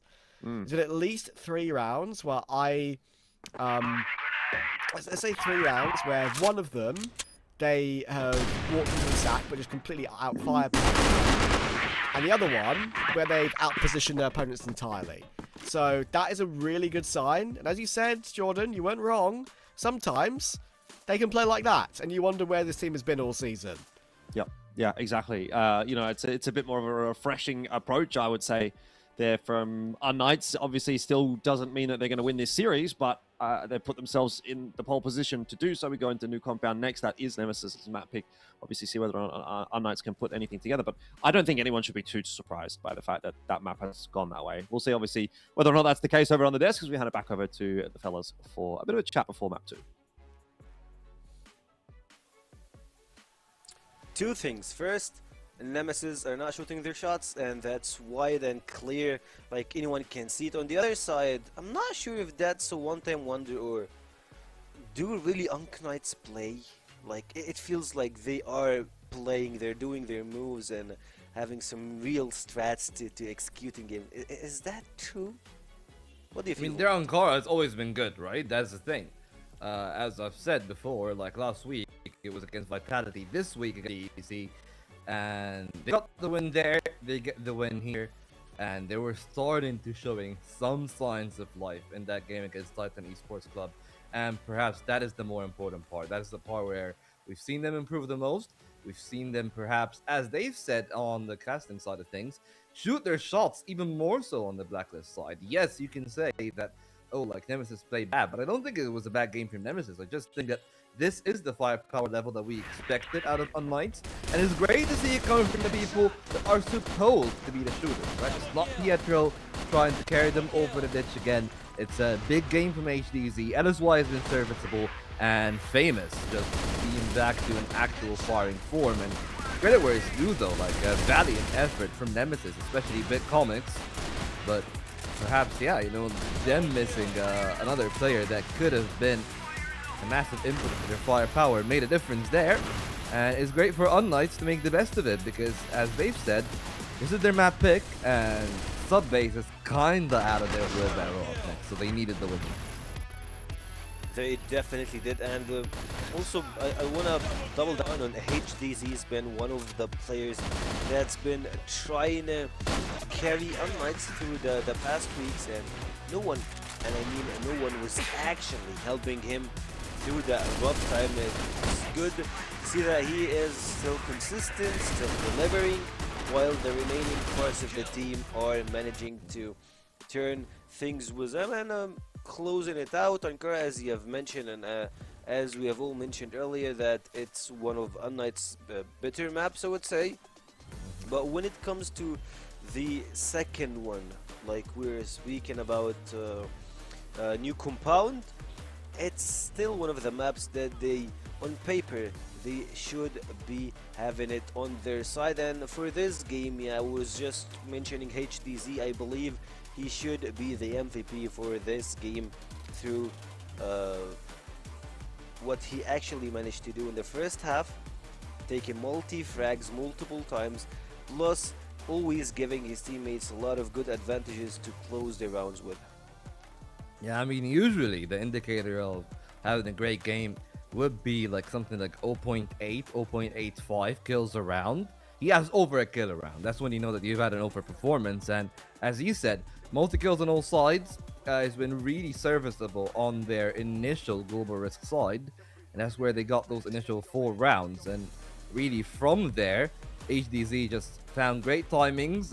Credit is given, of course, to Snox Famous and LSY that have given HDZ some sort of the, I guess, freedom to be a little bit more active, and he definitely made the best out of it, and that's the most important part, right? They found someone that they could rely upon, great work on the sniper, and most importantly, they've shut down Alucard before he was too hot, because he was having a great game. The same can be said about Dipsy, the same can be said about Beck, but the one question mark for me for this Nemesis side is gonna be, do we call him Lil Comics or do we just call him Comics? It's Comics and Big Comics, but sure, Big Comics is always going to have like not the best of performances. You know, they expect that out of him. He's supposed to be the coach of the team, not a player. He's standing in for the emergency. But Comics himself struggled a lot here, especially on the global risk side, and that was one of the things that they were just able to, I guess, plow through. If you're talking from the side of unKnights, they just were able to pick on the pain point to the defense, and the A-side defense was one of them, which of course that is the meta on Ankara, but you would have expected a little bit of a better performance from, and that is going to be crucial when they actually pivot into sub-base, because any weak link can absolutely decimate the map, especially if it's going to be one of those 2 players that are playing towards radio or connector. Speaking of weak links that we might see from a team like Nemesis, I'm not gonna say it will be Big Comic, since we all know that he's not the main player, but the thing is, when you have a substitute in, your rest of the team, like the 4 remaining players, the main roster should be having their best days, since you're not having a guy to lean in. Yes, sometimes Big Comics steps up, that happens. I'm not taking it out of him, but at the same time, you should be closing everything out. You should be having your 1s and 2s together, and of course finding a way to communicate with your teammates.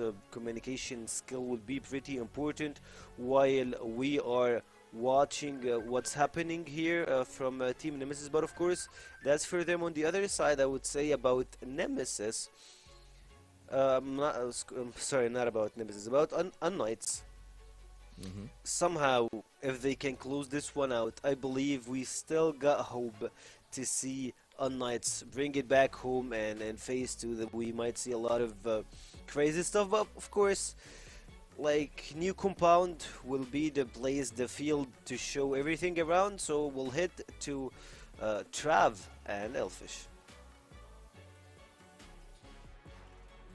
Yeah, let's see how this one does go. Obviously, things not quite panning out the way that Nemesis would have wanted there, but they can still, in this series, if they can find themselves the 2-1, they move into their own map pick. Trav, obviously, they've got to feel a little bit more confident going into this map on New Combat, and it wasn't exactly as if they got rolled over on map 1. It was a very competitive map 1, so I think we've still got a pretty close series ahead.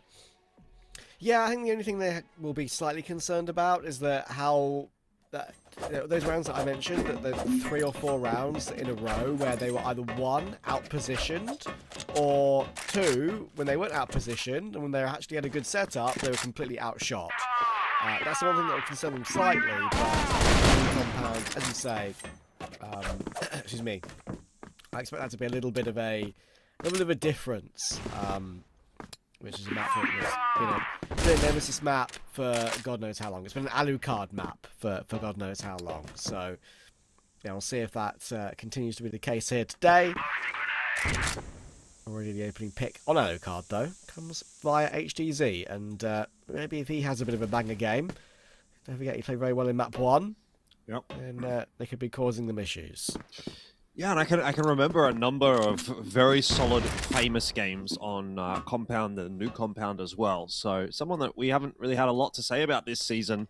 He's been a little bit, you know, neither here nor there, I would say, in comparison to his usual tricks. But this is a map where he often gets a lot of work done. We've swapped away, but he hasn't been pushed, so it's all good. Bet is on his way into A, and somehow he walks in there and gets a double. That seems a little bit illegal. Famous, though, wrapping across to try to salvage the situation. Gets a bit of help there from HDZ, and that is kind of what I'm talking about. Famous just very, very solid on this map.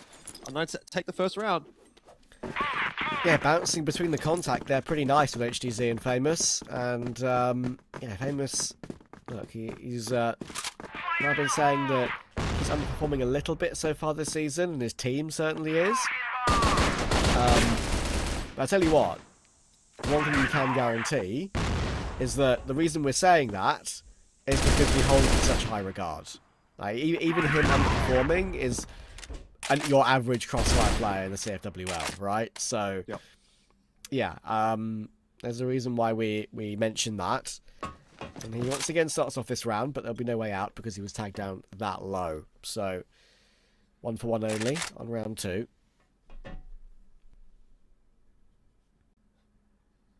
Snox and LSY. Comics. How has he not got a single kill? They must have turned around and looked at him. There's no way. That is craziness. Anyway, unKnights have got themselves player advantage as a result of that. I'm not sure exactly how LSY with the USP is always so reliable. 2K. And in fact, the last player outstanding Nemesis. Oh no, they're not looking too hot to trot at the moment, so I'm not going to get too far ahead of myself, but not too sure that this is going to be the day that Nemesis wanted it to be. No, as you say, not gonna count too many of our chickens just yet. Especially as they haven't hatched. But, yeah, Blacklist side not looking as good early for Nemesis. How often can unKnights continue to change up their setups and keep themselves unpredictable? It's anywhere near middle here. I imagine that there'll be a dead man. That's why he does jump in, and that is what activates his teammates. You could argue that that's why he jumps in for no reason, but the point is to try and get his 2 teammates who are with him in that same position to fight. Maybe rather than just get the one trade, you get a second off the back of it to snowball it. But Pietro went down in the meantime, so maybe Nemesis finding a bit more progress for the first time. Off the back of it, unKnights are going to go hunting. Snox will focus on A, but Nemesis is going to continue looking around middle. And now all 3 of them are together, focusing on B. But the searching is not going to amount to much because Nemesis have not made any steadfast call on where they want to go yet. I don't hate this call at all, though, from unKnights. I think stacking 3 players in the B side is actually a really good play here. Whether or not the hit comes to B is somewhat besides the point, but if it does come to B, you've got 3 players there to defend, and it is a tough site to get into at the best of times. Normally, you're only going to have 1 or 2 players there. So if the hit comes to B, this is actually a stronger hold than what a B site hold would ordinarily have. On the other side of the coin, if they go A, you know, you can play the 3v4 retake. And I don't realistically think that you're going to get a whole lot done. Sort of split the sites 2 and 1. You know, that one guy maybe over on A, for example, gets himself a 1 for 1. Actually, really like this corner. It looks like it might pay off. 18 seconds. This could go very wrong for Nemesis. 3 players in at the B side. Snox gets the first, Famous the second, and doubles it down. And that's a C4 loss. You don't need to swing. Why does he swing? There's 8 seconds. The C4's irretrievable. Beck gets the chance to win it. Snox has made the mistake. He could have just hid. I know he could have just hid. I don't know. Part of me feels like he's just so used to playing the trade game and swinging off his teammates' contact and making sure that, you know, the kill is guaranteed. That's like pure muscle memory and brain memory of what to do in that situation, and just didn't really focus on the clock too much. Got ahead of himself a bit. I can kind of forgive him for swinging. I can kind of forgive him. Yeah. I get what you're saying. It's just an intuitive in the moment kind of thing that he's done. Not even necessarily thinking about it. It's hard to know in that moment where of you've course. got only 8 seconds left. You probably don't even know necessarily where the C4's dropped. Like, these are all things that are very easy for us to see, not as easy necessarily to see in the moment as a player, but yeah, little part of me wonders as well is if if he knew all of those things anyway, if he knew all the things we've been talking about, like we do, even in the heat of the moment, but he just still wanted to play that same play anyway. I didn't want to have to dance around the servers or try and play time 8 seconds left, which can be a bit awkward when the sound cues are not easy to come by. So yeah, either way, it does get Nemesis on the scoreboard on New Compound, just about. Pietro does well to find his 1-for-1 there, because Dipsy was always going to get that kill on the trade immediately. But again, unKnights reading the game well today so far. Even that previous round they lost, they made that good gamble. And LSY is going to hold on to Comics, another sniper in play. It'll be slightly unexpected having HTZ, LSY and Pietro all on snipers in this round. And Famous may as well be a sniper when he's got that HK out. HTZ will stop Dipsy making his way through. Alucard is screwed. There's one quick scope. He's got a bit to rights. There we go. Easy hold. And only a flash in the pan for Nemesis that previous round, and it was a crazy clutch too. So they're going to be concerned at the moment. Yeah, I think that's the perfect response really from unKnights, isn't it? You have one of these rounds which could have gone one way, could have gone the other way. We don't need to get too far into that discussion again, but it kind of all becomes a bit of a moot point if you then go on to win the next round or the next couple of rounds. You kind of go, well, yeah, maybe we could have one more round, but we're still up 3-1. We're still kind of dominating this map at the moment. And it does feel like the longer this goes on, the more Nemesis are kind of getting played out of this matchup. Although Dipsy does find an opener onto LSY in this round, so we're certainly not done just yet for this round, and a bit of a recovery might still ensue, obviously, for Nemesis off the back of it, but have to convert it 4-on-5. It's not always the easiest of things to do on New Compound. 2 players set up in mid. I think a lot of it comes down to not picking the wrong site, not going to the wrong direction, and for now, it doesn't really seem that there is a wrong direction because there is a very split setup from unKnights on this defense, but all it takes is, maybe someone here in mid to double down with a kill or two. Not really seen that as, again, timing-wise, HTZ just sort of falls back away. You see Snox backing away as well. The B side that does get hit, and I think holding this with a couple of players only is going to be a really tough ask. It is all on the shoulders of Fence. We know he's good. We know he can pop away at a couple of heads. Get that one up. Dipsy turns his opponents away from that conversation, and so we're back over towards A now, which is where that discussion is going to happen. HTC checks it onto Big Comics. A lot of these kills feel like they could really go either way. Famous has got the C4 control, but he's going to get spanked, and so it'll be a bit too much for him to deal with in the end. Yeah, still nothing clean about this for Nemesis, right? I mean, that was still a situation where the C4 was somewhat lost and they had to fight their way through to grab it back, and they rely on flank kills and timings. They're normal guarantees, but still, not the exact way you want to go about things. Comics pushing up. In the close corner with Famous as well. Now that's why he's going to join them. So a bit of a bait set up here to try and get some damage done. But the thing is, very nameable, that position on the map, and it's going to go very much in the Nemesis' favour. You can see what unKnights are trying to do there, but Nemesis cleared it out to perfection.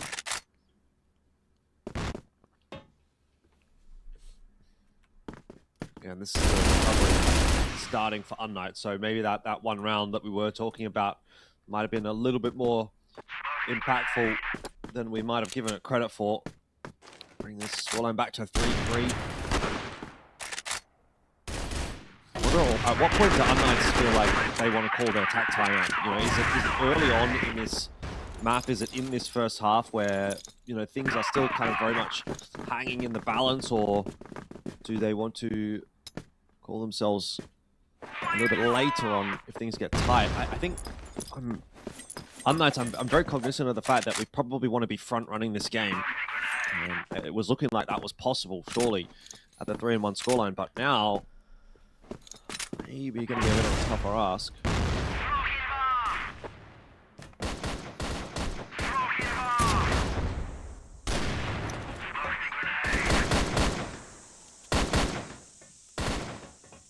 Comics being a nuisance outside the window.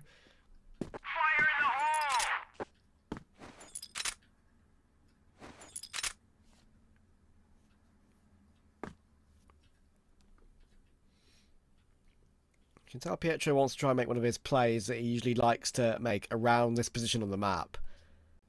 He likes pushing up here. Seen it many a time. But Becker's taken that area already. And Pietro in that corner is not a corner that you can really hope for more than a 1-for-1. And there you go, the one. Beck gets the easiest of entries.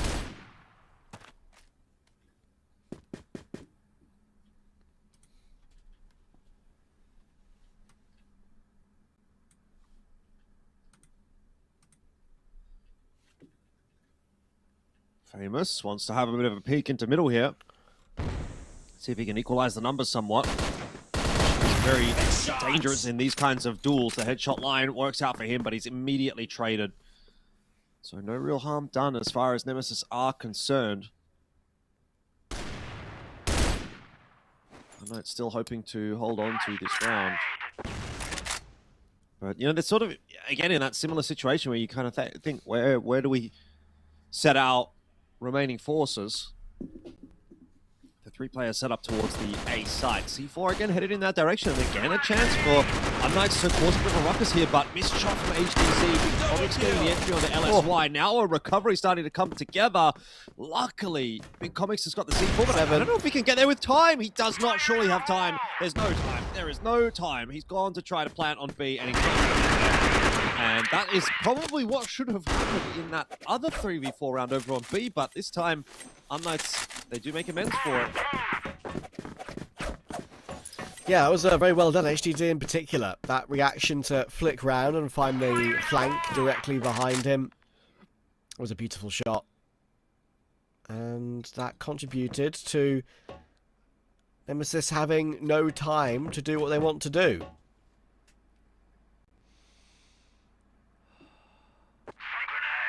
Scrambling they were to try and get that bomb back to B, but there were 7 seconds left and they were making that move. I think even if they weren't stopped in transition, it would have been a pretty easy round for unKnights with that time expiring. Making sure they always have one player alive. Let's see. Beck does find Pietro. They're making that push up that I was talking about. He does make that exact play on this round. I'm afraid it doesn't work out for him. But again, it looks like it's going to be a pretty close half between these two. 5-4 on map 1. Vankara, totally expected. Not an entirely expected result, but it was unKnights' pick, and they did look like they were a lot more like their old selves in map 1. It's a close contest, but looks like Nemesis are going to force the issue to find at least 4 BL rounds here.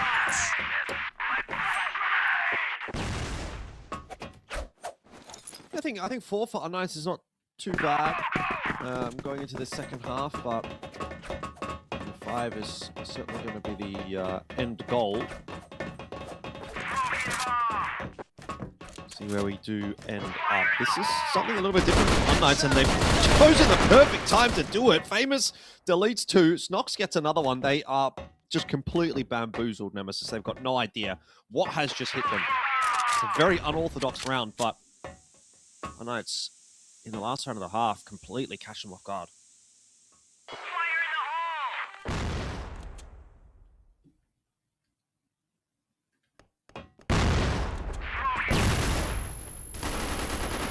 Yeah, maybe it's once again going to be them squeaking ahead. Nice tap from Famous, that will close it out. 5-4 on the half all over again. And you never know. They surprised us with how well they outpositioned and outshot Nemesis on the BL side of Ankara. That was the main thing that we were talking about before. Just it was each description of a game. When you talk about tactics, you talk about individual levels. Everything was unKnights sided, and let's see if I can improve that again here today. A very fast move in the first round and a half. They get a 2-for-2. Pistol launching into that first frag. Eventually coming through. Nemesis is a little bit careful. He's got Comics right in his face. Big Comics, that is. Comics eventually goes down to Stocks, and this round will go their way eventually. Bit of damage done. But HDZ now knows where Dixie is, and there's the kill. So, again, a very speedy start for unKnights, looking to try and set the tone early. I like it. They're playing with confidence, and they're up now 6-4. Nemesis are going to be starting to feel the heat a little bit again. Like I said, you kind of want to be playing from the front here if you're unKnights. You want to be front running. They've been doing a good job of just kind of holding on to that so far on this map. Another pretty quick take into pillars. Nemesis on this GR side, to be fair, they haven't been given much of a chance thus far.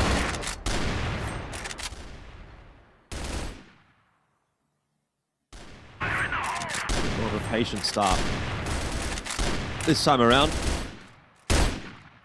Good territory initially for Big Comics outside of he was pushing out long, but you've got not really a lot of presence. In fact, basically no presence in middle at all.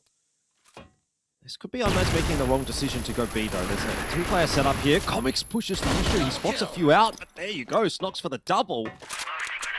And immediately, another player advantage for unKnights.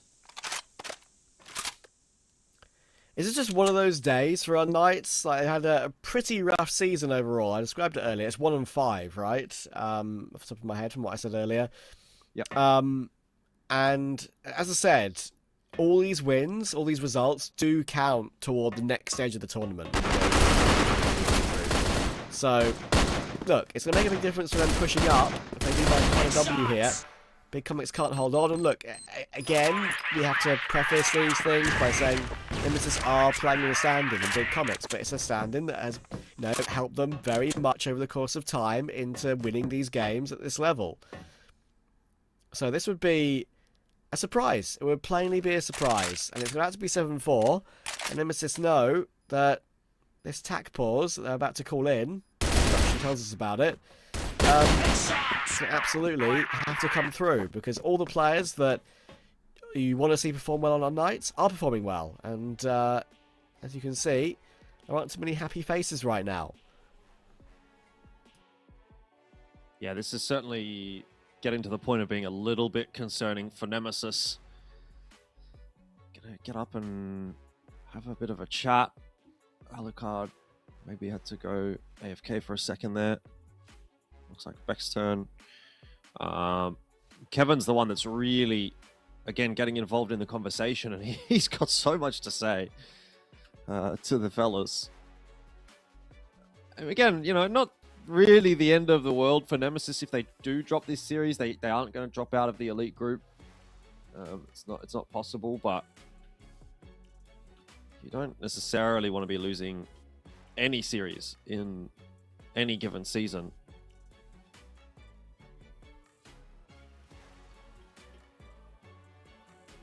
So we're still going to see if they can find a way to fix things here on the second map. It is their map pick. You'd expect better out of them. Maybe not the greatest of signs, and I guess this is why we have such a hard time of predicting this season. It has been a very strange season. I mean, I know. Titan that are going to be in the bottom 4 at the first out of the first stage. That's ludicrous. unKnights maybe as well would have been expected to perform better than they have. So, what can you really read into and take any value from? It's been a bit of a flip around, hasn't it? I mean, look, previous seasons we've seen Anubis push up and be competitive, and I think them sneaking into the elite group is not necessarily that much of a surprise. But in place of TEC, that is definitely a surprise. I mentioned it the other day, right? We're going to see TEC later, up against Imperium. would you believe, both those two teams having the same record this season so far, 2-4. Yeah. That's a huge game for TEC, just to a bit of pride in a way, right? Because as I mentioned to you when we've been covering their games, going to a new organisation, you want to try and prove to your new bosses why they picked you up, and they have not really shown much of that this season, I'm afraid, which is definitely a worrying sign for them. I think that it comes with Nemesis, not as much as Nemesis, to be fair, but it comes with TEC and unKnights regressing significantly, but I still think 3BL are the breath of fresh air of the season. 100%, Because we saw signs of that, didn't we? We saw little glimpses of what they could do in the first split of Level 6. And yeah, now they're here again. And they're in a very, very deserved second place because everyone else has fallen away around them, even though away from them, they deserve it, but they're taking advantage of what's in front of them at the moment. And so are unKnights. So they've got the bomb planted, they've got the first 2 kills of this round. They're going to need to try and confirm this. Coming in the middle of throwing utility, and Tempest just forces the fight. How aggressive was that? Dipsy finally gets one back. That is Tempest going down, but Stops is flanking the flank. Bats get a reload off and a hide back away toward the window. Jumping back down, Dips is in the open. These shots are very whiffy. And Stocks finally gets it done. And Bex doesn't have much time left for this 1v1. Trying to find Stocks on the corner, head down, bobbing and weaving. And he's going to have time for it. That is a very messy end of the round for unKnights. That'll be an annoying one for them because they know that should have been 8-4. Yeah, I don't know how Nemesis have won that one. I mean, obviously, credit again goes to Beck. He has really been very, very solid in these clutch scenarios, but that was a bit too close for comfort, for sure. You're exactly right. It could have been 8-4. You know, there's still a little bit of wiggle room here for Nemesis to see if they can keep putting something together. Down a couple of rounds, and unKnights continue to look threatening. I think that's the other kind of takeaway.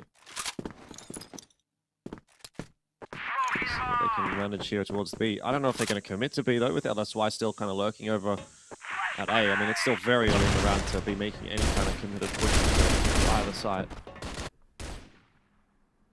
Yeah, especially with the bomb in spawn still. They haven't picked it up yet. They don't want it at the moment. Just looking to try and get map control. I'll fall back off of that now. Yeah, that's the first round from unKnights so far today where you could say, maybe they saw the finish line. But it's not that close just yet. Big nade to HTZ. Lands right on his grundle.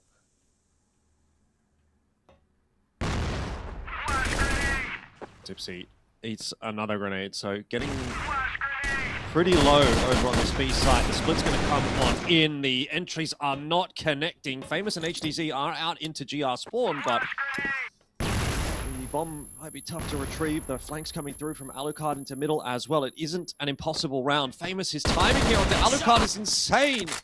Alucard's watching A from mid. That is a wild position to be in. C4 was not even retrieved just yet. It is a double swing, but Crossfire is too strong for Nemesis. They'll win themselves another one. Again, another round where it did very much feel like there was a bit of a chance in there for unKnights, but not able to hold on to it. So scoreline's starting to get a little closer here. Yeah, and these all add up, right, in a very, very close game, and a short game when it's first to 10, obviously. Realistically, if one round goes awry, I think it's a big difference. In fact, it could have been 8-4. Could mean everything. It's not the reality we live in, though. Beck, who has so often been the guy that has saved Nemesis historically as well in these clutch moments.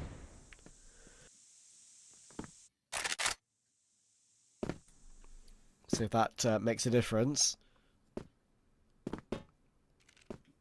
One round the gap now. HTZ waiting to see if anyone on Nemesis overpeaks slightly. HTZ's had a very good series so far. Very important kills. He's been nabbing. Famous obviously has been superb. More like the Famous that we know and love from all these previous seasons he's played. Stocks out. We need to push through because it looks like Nemesis is ready to fight. We need to look for information. HTZ holding that line. We'll fall back to all the sites a little bit for now. They've let unKnights get quite a lot of progress up.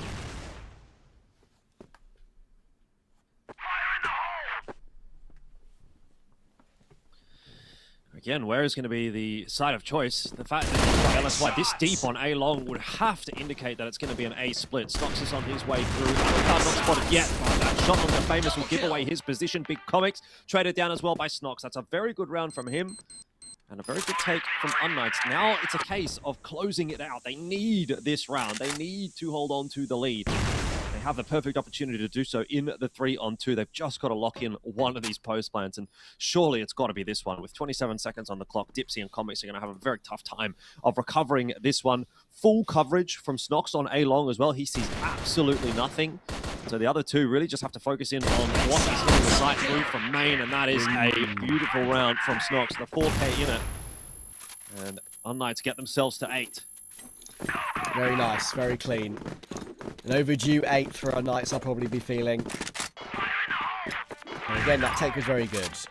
unKnights might and should realise there that the amount of progress they gave Nemesis, the amount of map control they gave up, is probably the main reason they lose that round. Because LSY was so far up, getting the opening kill, it snowballed from there, right? Like the trade game was then just easy for unKnights to force the issue. So let's see if they realise that and maybe try and play a bit more on the front foot, because unKnights are 2 ahead and 2 away. And no timeout available to Nemesis either. They used theirs earlier in this map. So once again relying on the calls in the middle of the game, in the middle of the round. Which is certainly not necessarily going to help them out.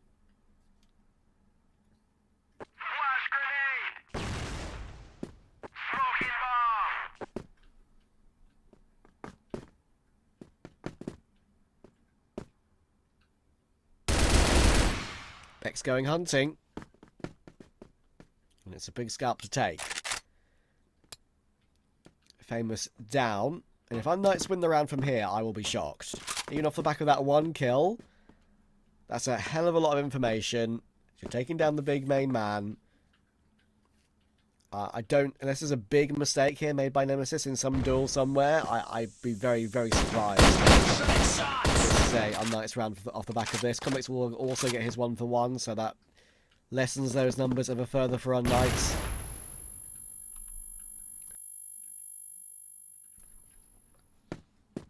$30 seconds as well, which doesn't help.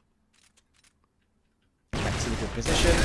Pietro should get taken down. There we go. I like this one as always. Ooh, okay.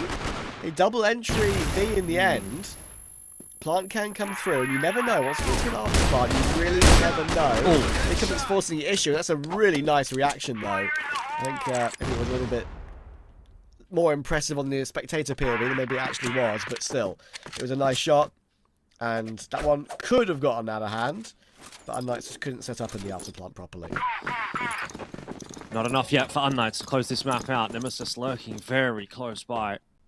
I think we're going to attack timeout for unKnights soon as well. I suppose 8-8. I think it will probably happen. unKnights do take mid pretty easily. Smoke up, they expect it and go straight through. So it's very fuck. It's here that full still all out of sports, not to go down early on in baseball. This from unKnights. That line call, and they've walked into the setup that Nemesis have just been waiting for them. 8. We're gonna have to go back to board. That one was a good round, not a good call for unKnights at all.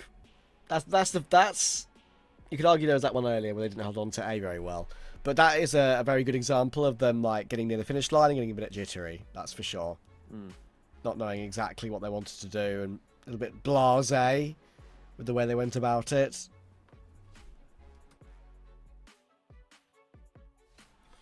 So no more of that.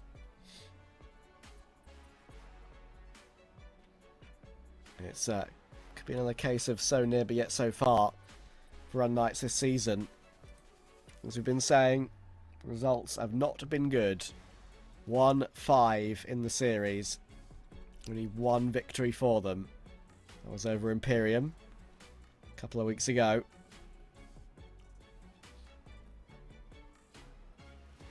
Invariably, they get 2-0'd in return as well.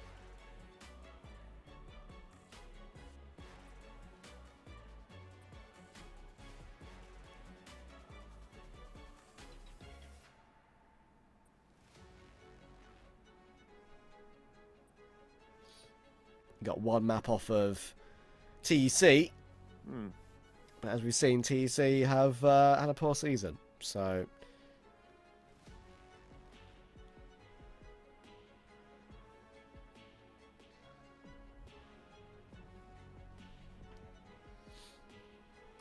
Well, unKnights going to have to get back into it. Just want to be seeing them go back to that smarter style where they've been taking some good territory, making smart decisions, hitting some clean entries, and the map could be theirs. But Nemesis bolstering themselves with a couple of rounds here. So who's to say which way it will go? I mean, obviously that timeout, it's called by unKnights, but Nemesis get the chance to talk too. So both teams in a pretty even situation here, 8-8. They're going to both value that time as much as one another. So it might not end up working out in the favor of unKnights, we'll see. Nice to see Nemesis spirits are high though. The way they were chatting between each other there. Also in their team house. Big comics in there too. Even though that stand-in. Are they going to go aggressive here? What a time to make a bit of a change-up. What an angle to play as well. This is dangerous, but he could get a big line-up. Big comics gets 2. That's going to be more than enough because Beck can hold the line. Now what a cool little move there from Nemesis, right? It's not something we see them do really the entire game. And they've choose to put, in the end, as you can see, 3 players around that position. And unKnights were not ready for that by any stretch. You know, it's just 2 rounds in a row where unKnights have kind of walked into the setup that Nemesis had waiting for them. And I don't really fathom why they've decided that they want to just go so quickly in these last couple of rounds. But now down 9-8, and so Nemesis look like they might just recover new compound and push us through to sub-base. Which I think was probably, honestly, in line with the expectations, but unKnights had us doubting that for a second. Now we'll see if they can make it into the OT, and then from there what inevitably does end up happening, if anything.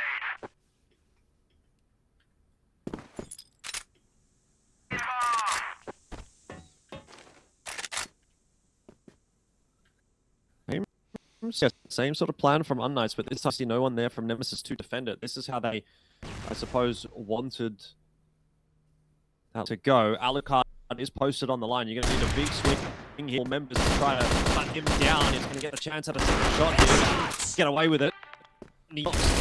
Put him down. Pietro with a nicely timed lurk out through middle. Has to get into the safety of the site. So it's just about get fail from downtown. We'll give one more off. HDZ now chiming in as well. Everybody having a bit of an impact. Call on Dipsy, who I think don't have too much luck, has started pretty well in the 1-on-4, all things considered. He's been given fights, but yeah. So to close it out, we do get overtime. A good old-fashioned classic overtime. Yep. Yeah, I am not surprised that it's gone that way. I think unKnights kind of learned from those last couple of rounds.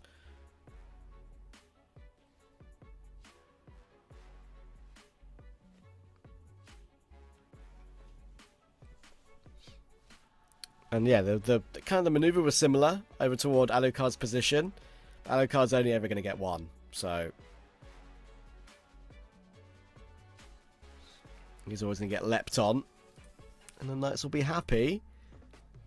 They've got extra rounds to play and maybe try and still win this one 2-0. Invariably, the team that's having a better season does win in the overtime eventually, but you never know. Yeah, I don't think we can necessarily count our chickens too much today. UnKnights have definitely been more of a match against Nemesis to say that they're sort of potentially winning this one. So let's not get too far ahead of us. So it really seems like we're playing out. All the recent indications might be going towards Nemesis to start very well in the overtime to throw a spanner in the works for that conversation. Can put that one on pause because throw this round away, I'd be very surprised. It's a 5v1 now for Beck, and he's been good in the clutch. This is too much clutch. Brilliant.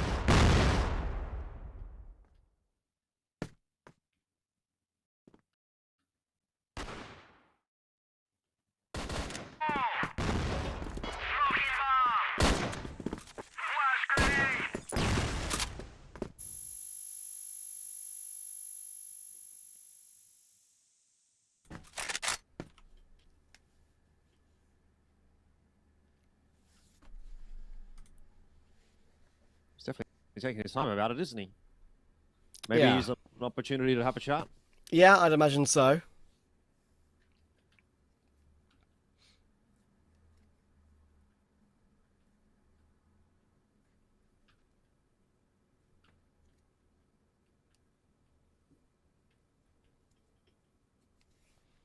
HGZ will finally hold the correct angle as Beck looks to jiggle his way forward. And HGZ will take him down. So, some surprises. It's always going to go that way. 9 though, still early days here in the OT. Let's see if UnKnights can put together another very clean round similar to that last one. That would be incredibly problematic for Nemesis at that point. Pietro starts it very well and just backs away. I love that from him. You can see this is a bit of a changed up in the end for UnKnights. Good hard misses a shot. Giving to him, where's the trade? Where's the swing? The rest of the team not there with Nemesis. Card gets away with maybe more than he thought to have. So in the end, the setup not paying off really for UnKnights this time around. They need to retake the A side 3-on-3 with HDZ barely clinging on for the alive. Pietro has himself alive and famous with a crucial kill to an ice Dipsy who tried to play in front of Smoke and now gives up the advantage as a result. Pietro famous.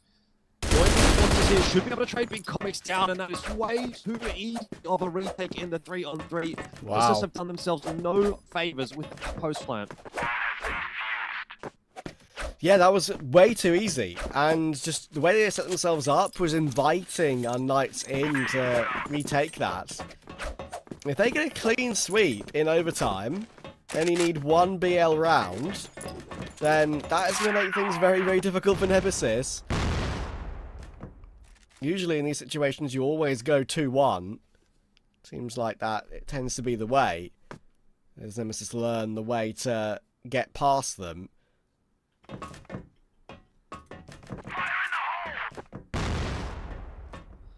But still. It's a good setup spot. Look at this, 3 players set up outside of B. Yep. In the staging room. And Nemesis, are they going to make the call to push this? If they do, surely it ends in tears. They don't necessarily have to make that call. They don't have to go B just yet. There's a minute and a half they can still explore. UnKnights are going to try to push the issue. Free fire from LSY into the corner and then onto Comics' head. Famous helps out. Dipsy somehow has been able to double down and he might even win that duel against LSY. They just got a bit too big for their own boots. UnKnights, they felt the rush of blood. Isolated will be dealt with by Big Comics. Dipsy and Big Comics quite low though. Still hold on to things here if he gets a clean kill on to Beck. Oh, the round hello, yeah. is still very much up in the air, but you'd say maybe just slightly favoring UnKnights.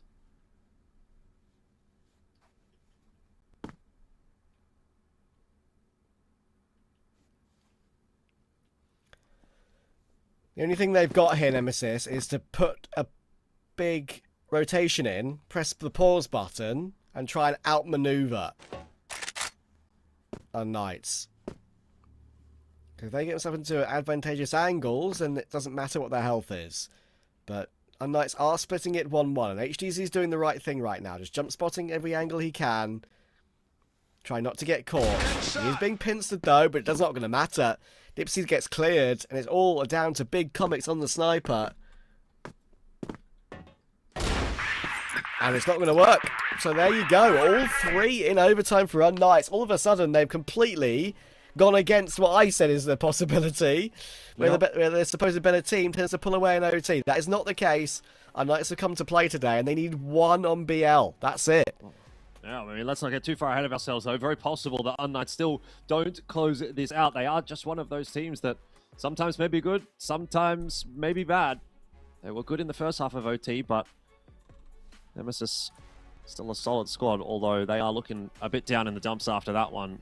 Some very disappointed looking faces. Alucard looks like he's just deep in thought. What can you do?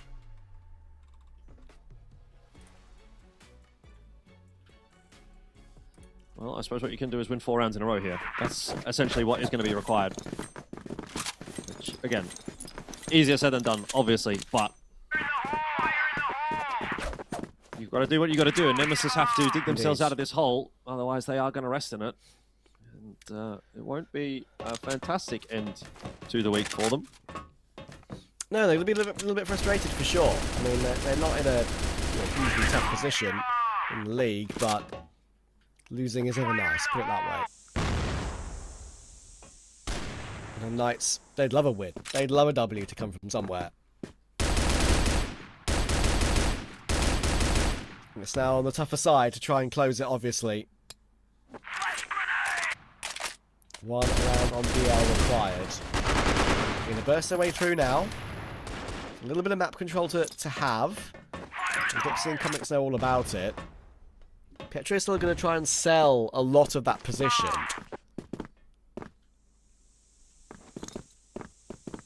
Yeah, they're going to maneuver back through middle again, but the thing is, Nemesis has not really budged a whole lot, right? You can see the way they are outside A. They're still floating around each bomb site. Pietro is still being a nuisance. He can't really afford to go down alone, and now he has. So that is the issue. They need to burst through now, but look at this. They're going right into the pincer, really. unKnights here. Probably no way through on this one, as you can see. It completely munched up. And yeah, timing's just a bit off in this one. And yeah, the BL sides will be difficult. There's still a chance for Nemesis to get 2 more in a row here. Yeah, I've never really been such a huge fan of that just straight push into GR spawn. Like, if that's the only avenue of attack that you're going for, especially obviously in this case because Pietro's gone down, it does become quite a tough angle to try to push when you've got players watching it from both sides. So it's not obviously worked out very well in the end there for unKnights, but they've, like you said, got a couple more chances still to get this one done. So not going to count my chickens just yet. Again, similar approach. unKnights, they didn't quite get the expectation last round. This time, though, they do. The entry from HDZ from LSY, and this might well be it. Nemesis need a 3-on-5 retake on the B site. And, I mean, if there's any site that you don't want to be retaking, 3-on-5, it is this one. I think where Pietro is. I mean, you'd feel like this is an almost nailed-on kill on Alucard. Yeah. Massive off angle. There's the peak, there's the frag, he hears him trampling in, gets himself 1 onto Snox, but look at the setup, we've got 3 players in the corner, there was going to be no way in, and fair play to unKnights. We came into today saying, look, they're having a very poor season, it was really unlikely to me that they're going to win this one cleanly, and guess what? They took their map pick after a bit of a closer fight. This one was a very close fight on map 2, and despite a few questionable BL rounds, they found the answer. Yeah, I mean, it's super close, obviously. Even though it's a 2-0, we had a couple of very close maps. But end of the day, you know, you can't be too mad about that. I do feel like it was, at some point, kind of an inevitability that unKnights were going to win themselves another series, because they've been pretty close in a lot of the series. And I obviously said as much coming into that match that, and I wouldn't be surprised to maybe see unKnights take a map or make it competitive, or I mean, I don't know that I necessarily, again, predicted them to win. I don't think that was very much the expectation, but it doesn't really surprise me in the end. So, nice stuff from unKnights. Let's get some nice stuff from the desk as we hand it back over to break down that match. Finally, the curse is closed with unKnights, and they're finding a way to close another series in the run here. And 2026 Season 2, it's been very rough for them through the entire Phase 1, I would say. And currently, it feels like, yes, they got some strats to play with, but it felt like at some points they had no other choice than just trying to rush A, rush B, trying to go for some stacks, gambling some rounds, and at the end, it panned out good. I mean, in the end of the day, it really stemmed from Nemesis just struggling on that global risk side more than anything. I feel like that is really perhaps the main point of contention. A great game from Beck over at GR, but I do believe Alucard was at the end of the half 6 and 7 or something like that, and that's not really the performance that we expected. I mean, Trav usually speaks of Alucard very highly, and rightfully so. This is pretty much his home turf. Quiet game as well in the office for the rest of the team, especially with Comics, was, to be fair, put in a couple of difficult positions, and credit to unKnights, able to maneuver that one pretty well. But yeah, just as we can tell there, like, sure, like an okay start on the blacklist side from Nemesis, but a couple of big rounds from unKnights, and that's the thing that we were looking forward to, right? Like, unKnights is not really the team that's supposed to win series against teams like DEC, like this team here in Nemesis, with anything but better individual play, and we've seen now better individual play. Of course, better individual plays came in, and also I wanna have like a little bit of some highlight on their playstyle. They were always at some certain points knowing what they should be actually going for, and it felt like some of the strats were paying off. And of course, one of them on the GR side was the 3-1-1-3 going to play on A, one in the middle trying to have some information to capitalize on, and the other one on B trying to make some fake noise on the other side of the map. That was one part of their gameplay that actually paid off a couple of rounds, and once it got into Nemesis' eyes, once they got it, they just immediately went with otherwise. That was from unKnights. And one thing else, they, as I mentioned earlier, they are always going for some weird stacks, even blacklist side or GR side, so they're just going both ways with those stuff. Yeah, and the GR ones actually didn't pan out so well, right? That's why we got to OT after all. Like, it was 2 rounds in a row, 2 big stacks for unKnights, neither of them paid off. Of course, it's good from the side of Nemesis that they've done that, but it's also good to see unKnights have the courage to pull it off, right? Like Famous pushing through middle a couple times, them making those stacks. That's the way that unKnights like to play the game. And if Pietro starts to get his feeling back for the game, that would be the missing factor, right? I feel like Pietro's having some okay reads, but he doesn't really have the tune of some of the other teams, right? Not in the same way that they did in Season 1, not in the same way when they were dangerous. And that's where probably things could shake up a little bit more.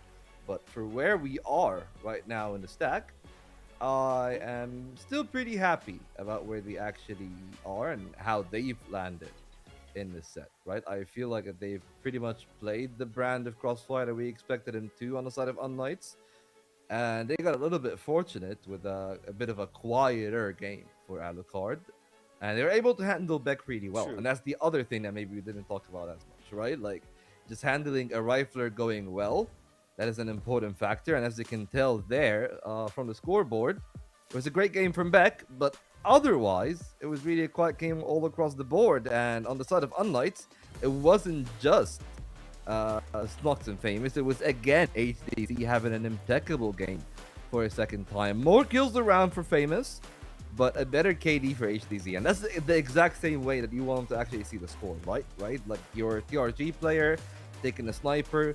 He's the one that is capitalizing off an aggressive set of riflers like Famous and Snox, creating the space for it.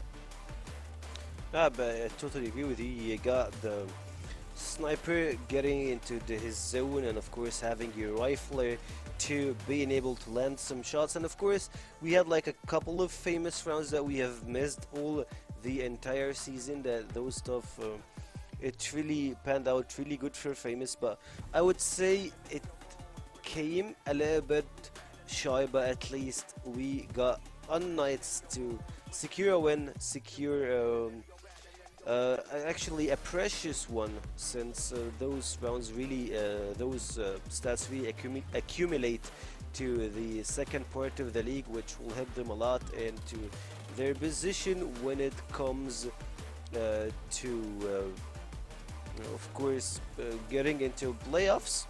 And for unKnights, they are now back in the picture. You have 2 wins for them, 2 wins for most of the teams in the contenders group, and man, this contenders group will be a heck of a show.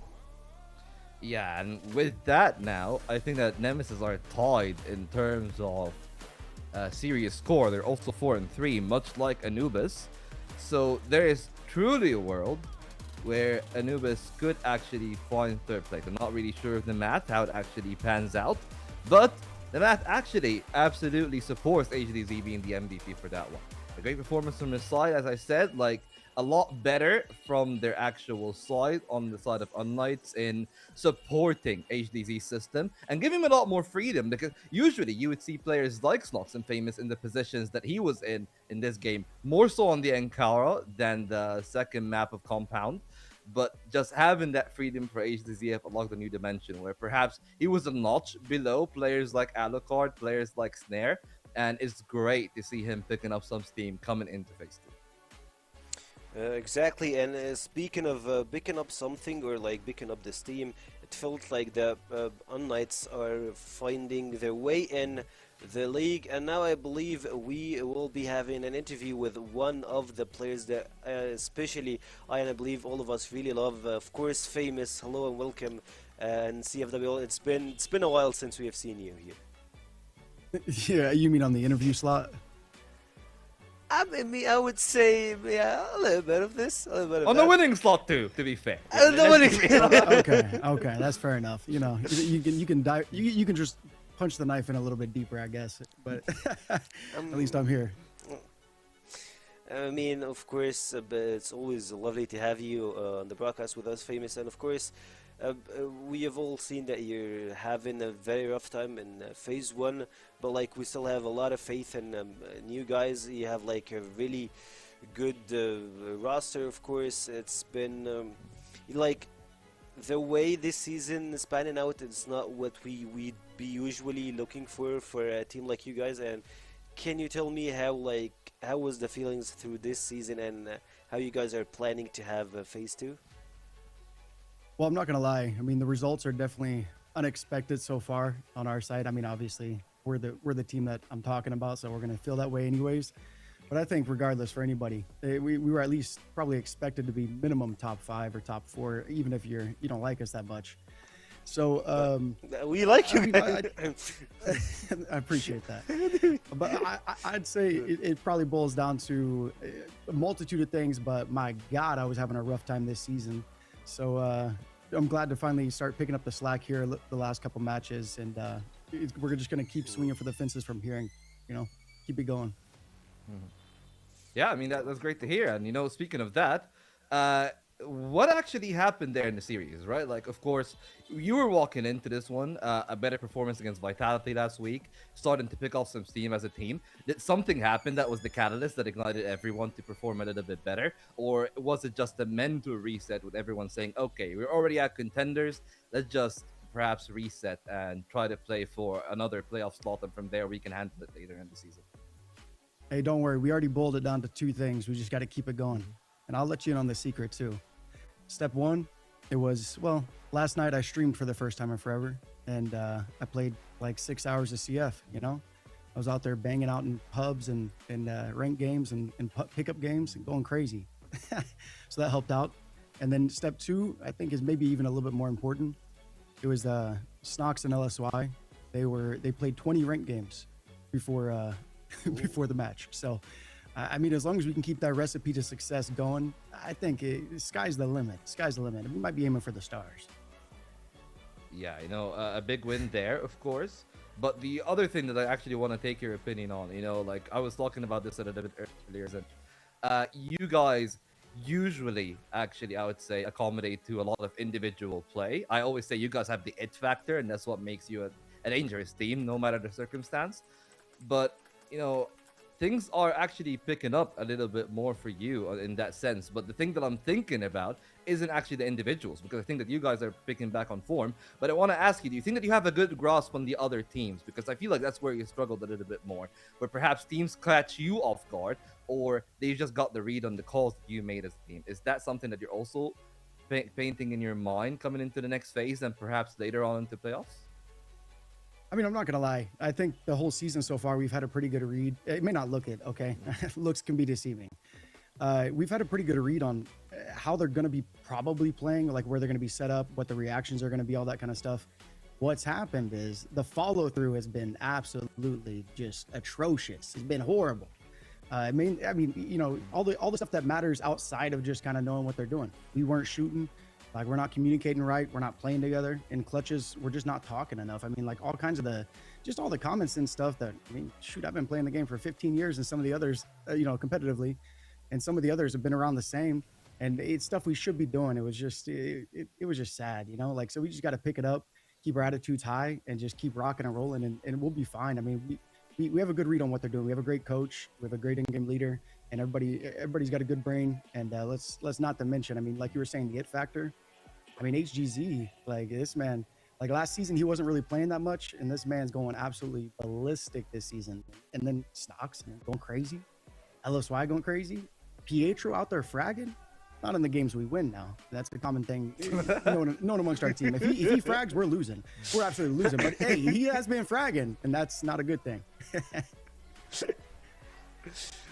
Of course, man. It's like, it's pretty good to see you guys going back into this format. Of course, hopefully we can like see you guys reach the top 3. Like, I can't imagine an international event without famous. It's not something that we hope that we don't go through. It will be a shocker for us, but of course, man, thank you for being here, and hopefully we will see you next week.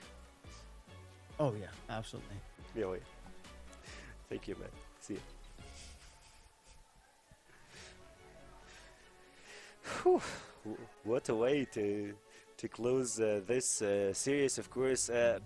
Man, I love that guy. He's always that humble, man, and it's something that we always love to see, that this unKnights team, they're back into playing the game. And like you just mentioned, he streamed for 6 hours. A lot of players are heading to the ranked field, so that's a really good sign for them. And man, like, that roster with no scrims, been fragging and doing all of this, so hopefully we don't go through international event without those guys. So hopefully we'll see how it goes and how it pans out for them through the course of the phase 2, of course, and hopefully we'll see them in the playoffs. But of course, speaking of the playoffs, we have 2 teams are still fighting for their position, and they will be of course TEC versus Imperium, and we'll see that after a small break. So see ya in a couple of minutes.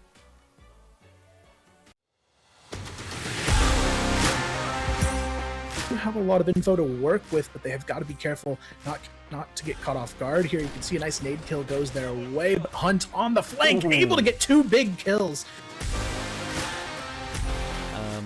Even though Nemesis is 4-1 up, it feels like a much closer game purely because of these scenarios. Good kill from the back of the site for Sad, ducking and diving. Now Dipsy in an awkward position, does find one. Trade isn't quick enough though, gives Dipsy a chance. He's going to run him down. More than enough time for that defuse.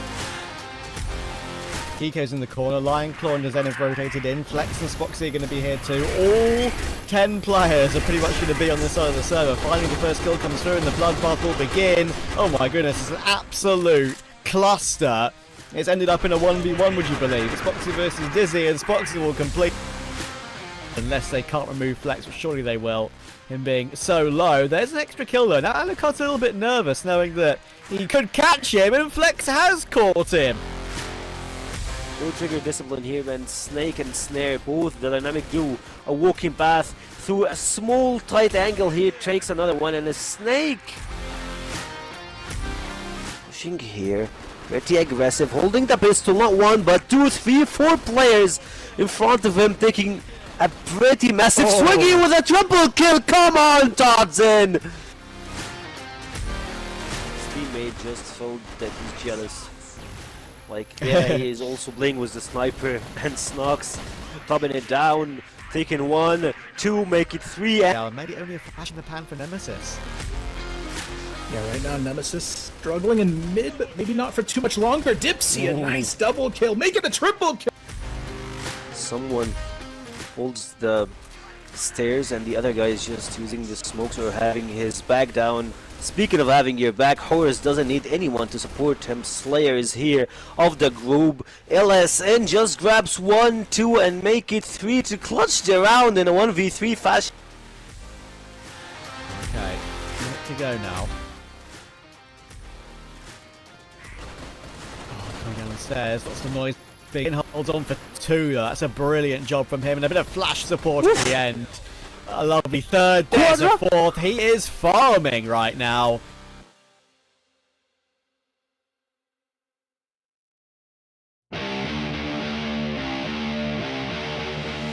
Play a lot of stuff for them. Alucard going through the stairs, dropping Todd's in and a snake down.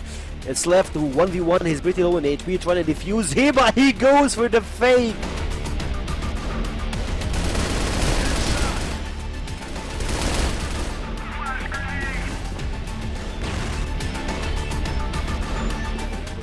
For free, what they've done to get that early 5v3. Oh my goodness, Kaiser's so blind. Double kill.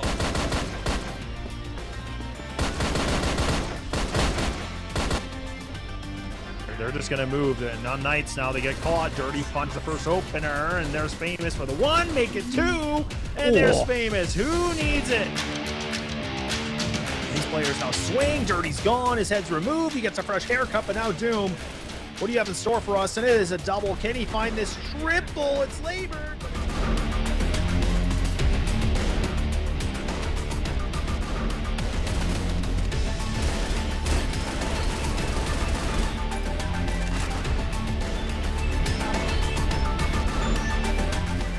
And now for LCK. They want to go with this. The C4 is kind of on catwalk. They need to be careful. And oh man, that's a nice kill from Dirty. There it is. That's what we're talking about. A quad kill to serve it up on a cold platter.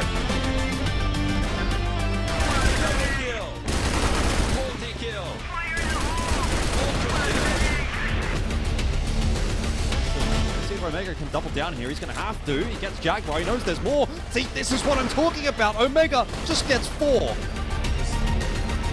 Really tucking the tail, knife out. There we go. Oh my god.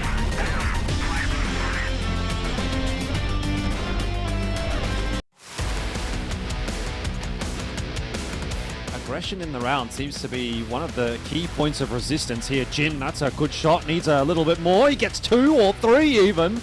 Very nice round out from Jin. Start from Omega. Himself 2, but he needs more than that, and Josh is able to actually find the triple there.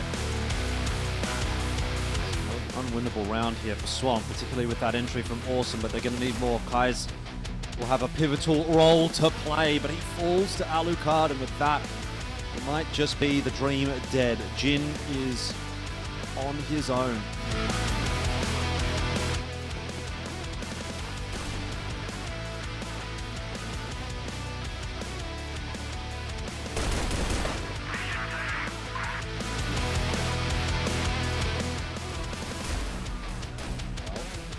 Oh, okay. It's an absolute massacre coming through. Pistol pulled out.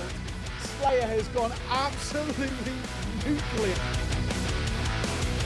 We'll see whether or not there's going to be any mummification going on in this series. Right now, it looks like it's actually Anubis that might be on the receiving end of that. How has Peck gotten away with a third there, by the way? I don't know. He's popped off in this round, and it's looking like it's going to be a banger of a start for Nemesis. Just Muffin left alive here at the box.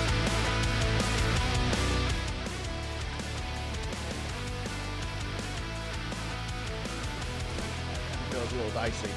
We're diving in. It's pretty low. Put that C4 down, which is huge. He's going to try and make a move here as he goes on the corner. Nice find from him, and a second. The pistol pulled out. That is 2 really quick kills and making another. He's on for an absolute clip here. exactly what he is doing, but he's done it so late in the round that he might actually get the timing right. Anubis, oh, I have no idea. Doom's going to go down as well. Somehow Omega has threaded the needle and given 3BL a chance in this round. And all in the meanwhile, Gaino is on the other side of the map. This is ridiculous. Saved by Spoxy already. That might make them not check him in the corner, but he's been seen now, that's for sure. And Famous will somehow survive behind the boxes. Warbang frags will come through from Lionclaw. Gets a second on Famous after all that damage he's done, and it's a great round from Lionclaw to start us off here. Alright. Can it actually happen? Maybe not. Maybe not. Maybe unKnights will actually try and not complete embarrassment. Oh, maybe it will be complete embarrassment. They will pick Foxy 1 by 1. What a way to finish it.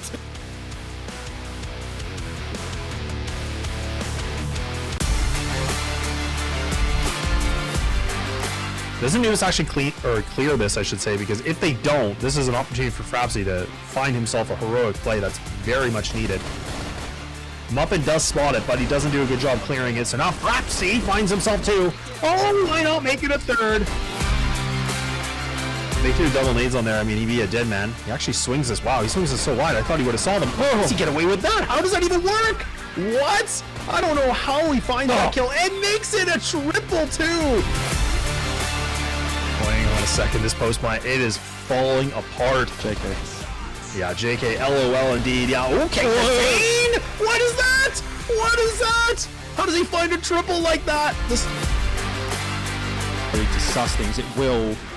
They're having a bit of a look into mid, but they've decided to go, and the timing looks to be pretty decent. This could actually work out for Nemesis. Alucard for 2. Horus and Snake fall, and now Totson as well. Still well set up to defend A, and all of B has now been cleared out by Vitality, so they're going to start to send the forces across, and Nemesis are aware of that. They have to hit the site quick, and Tipsy, well, he's taken matters into his own hands. A triple kill on the entry will make this round interesting. To the historical ways of, just being that ultra aggressive team, and they don't even allow the smokes to come through. Damp trying to go for some shots. He actually brings the pistol out. Nice little bit of a double 2, so that's the bomb dropped. Salty just hanging by, but look at Damp. Right, that's always the worst part, right? One of the worst parts. Oh, Muffin. Yeah, that's not good too when you give your backup like that. And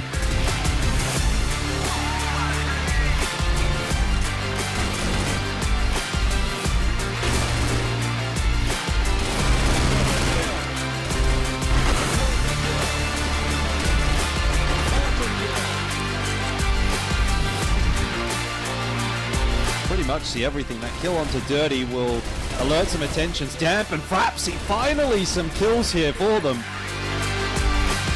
We're calling for some reinforcements now. They are kind of tripping over each other a little bit though, but he still makes up for it and gets 2 very nicely. Hunter's coming through a little bit late, should get caught by Kai, so it's exactly what happens.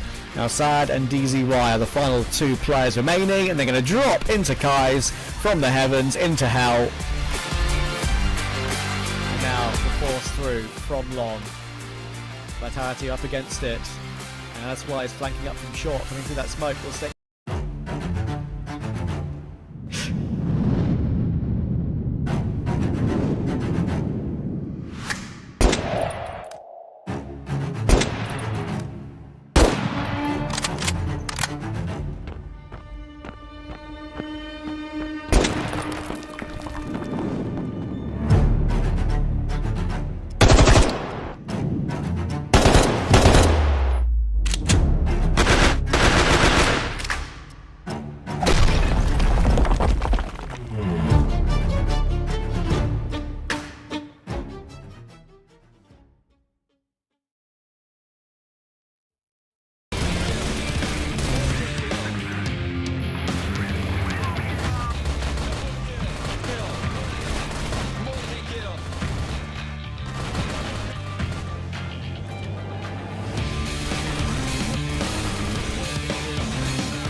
Welcome back, everyone. I hope that didn't take a long time for us to get started with the second best of 3 that we got for tonight. And this one will be also in the contenders group. Of course, Imperium, they got 2 wins. They need to have the third one to have a leg up on most of the teams and trying to reach for their spot, of course, in the playoffs. On the other side, you have TE. And yeah, that team is quite frankly, I don't know how to say it, but they were the guys that were supposed to be in the top 3. Of course, if you're just joining the stream or if you didn't join anything on phase 1, those are LCK. And man, TEC are having a rough time here in the CFWL. I mean, rough time maybe. I just think that their true problem is that they really cannot close out a game to save their life, right? Like, think about how many 2-1s that they've had. A close one against Vitality. They started off the season with a very close 2-1 loss to Anubis. And, you know, the win against Swamp wasn't the cleanest, so their initial week really didn't look the best, but they haven't really played that much, right? They got 3 games this week. They won against unKnights, close game against Nemesis. I feel like that was anybody's game to win, to be fair. Like, the only real knock on TEC was the 2 games against 3BL and Anubis. And even they know and have said on interviews that perhaps the other teams did actually start the season a lot more prepared, a lot more ready. They had match form and sharpness that they didn't have, which I think that TEC are starting to gain, much like the way that we've seen from unKnights. And it's good that they're scaling up into the season, so they don't actually peak too early. But the one worry was, are they gonna peak too late? That they're gonna like actually start getting the feel for the game after it was the point of no return for TEC. I don't think that they've gotten there. I think that this game should really be the one that they are just assuring, hey, even though we might be under this group, we are still nearly guaranteed playoffs. That should be the case. On the other side, though, a team that, with their second win against Swamp, probably would be actually in contention as well. Another big game here for Imperium, that if they are able to win, suddenly, you know, maybe you can switch the entire plan. And as we said about Imperium, that win against Swamp, the other win against unKnights, and we have seen how much better unKnights are this week. But of course, unKnights are stepping up so hard in this week, and of course, the loss versus Imperium was pretty, I would say it was pretty shocker, of course, to anyone that was watching, and I believe that I am the only guy on the earth that expected them to win, Imperium versus unKnights. And for this, I would say that Imperium, they have like this small chance, like if they can find something, like since the start of this season, they've been having some really good moments, even though like sometimes they're losing 2-0 versus Vitality, but it's 2-0 in the golden round fashion, like 2 back-to-back golden round fashion. Of course, after that they had a rough best of 3 versus 3BL. They also went for another overtime. I believe they are the most team that got into overtimes after Vitality. Of course, they have tons of games, tons of rounds by now, I believe. But for their form, I believe that they can go to distant versus TEC. But after yesterday's performance, I'm still in shock. I'm not sure if that they were saving strats for today's game, or it was like their current state versus Swamp Gaming. I'm not sure whether Let's they be real, step down though. or Swamp Gaming get up. Yeah, tell me. But let's be real though, like TEC definitely are saving for the long term, not just for Imperium, not even just for phase 2. I think that they should be sealed for playoffs, and it would be really unfortunate that they have to show off their hand early on in phase 2 before they get into playoffs, before they get into the best of 5s. And well, for them being third place last season, they get 110 points for the race, I would say, towards like the regionals, stars later down the year. But EWC more closer to the middle of the year in August. And You know, sure, like 3BL hot on their heels, but you gotta remember, last season 3BL came 5th. So they only got 80 points. So they will need a really good performance from them.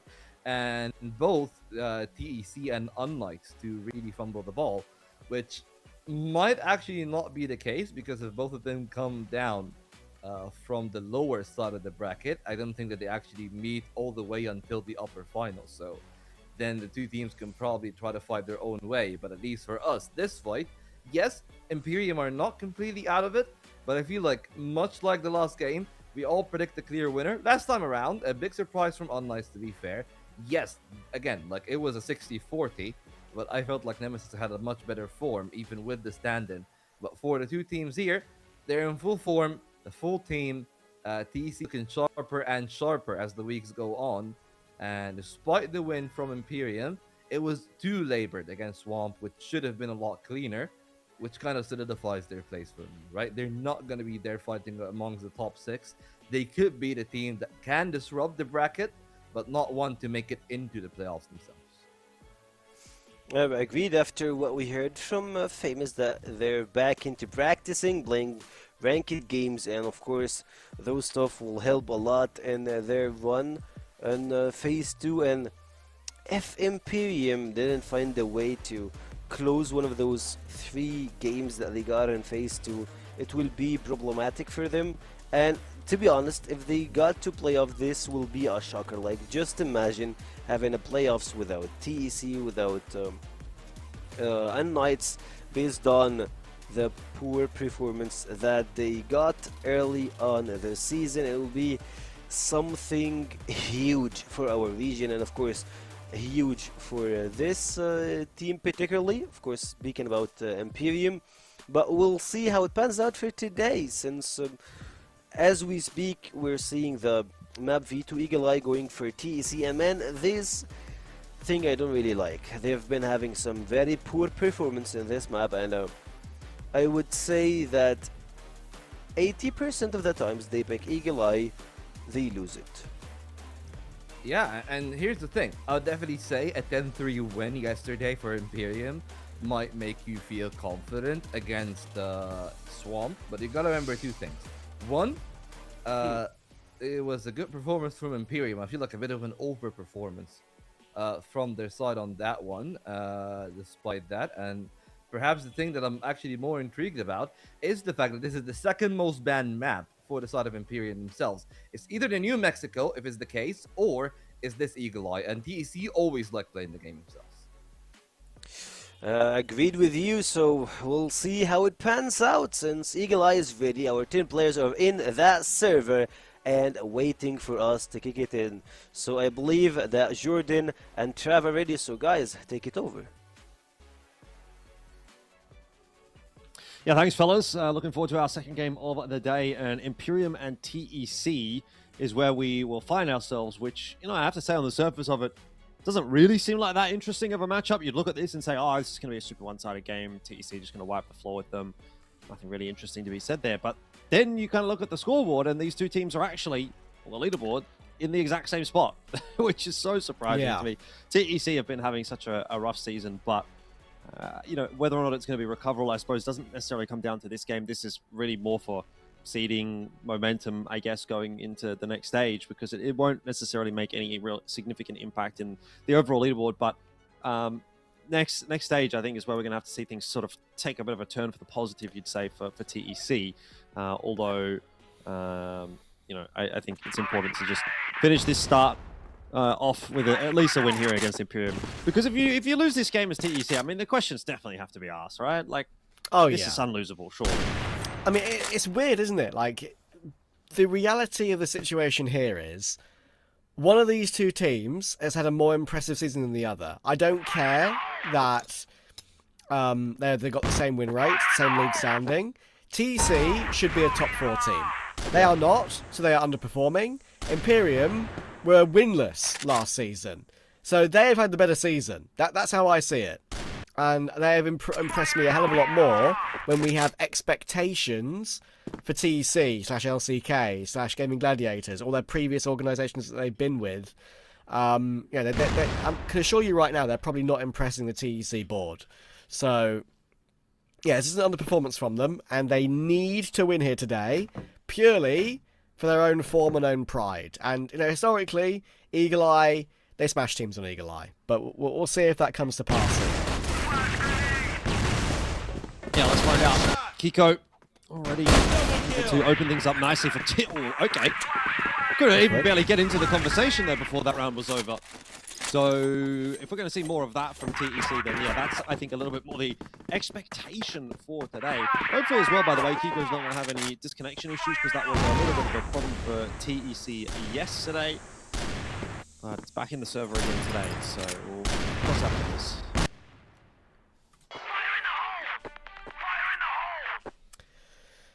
Yeah, it can happen. Can happen to the best of us.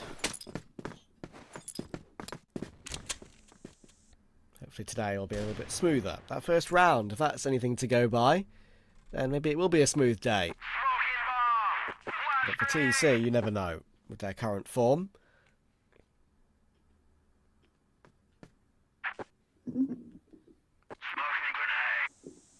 But if there's one thing I can guarantee from you, whether TEC are on form or not, you're going to have Spoxy doing Spoxy things. Trying to get plays. Already here, Kiko and Lionclaw are going to recover this one nicely. Laz got 2 kills pushing up through the middle, but very quick recovery moves. Leaves Damp and Jaguar last 2 alive. Yeah, Laz has been pretty good, I'd say, for Imperium.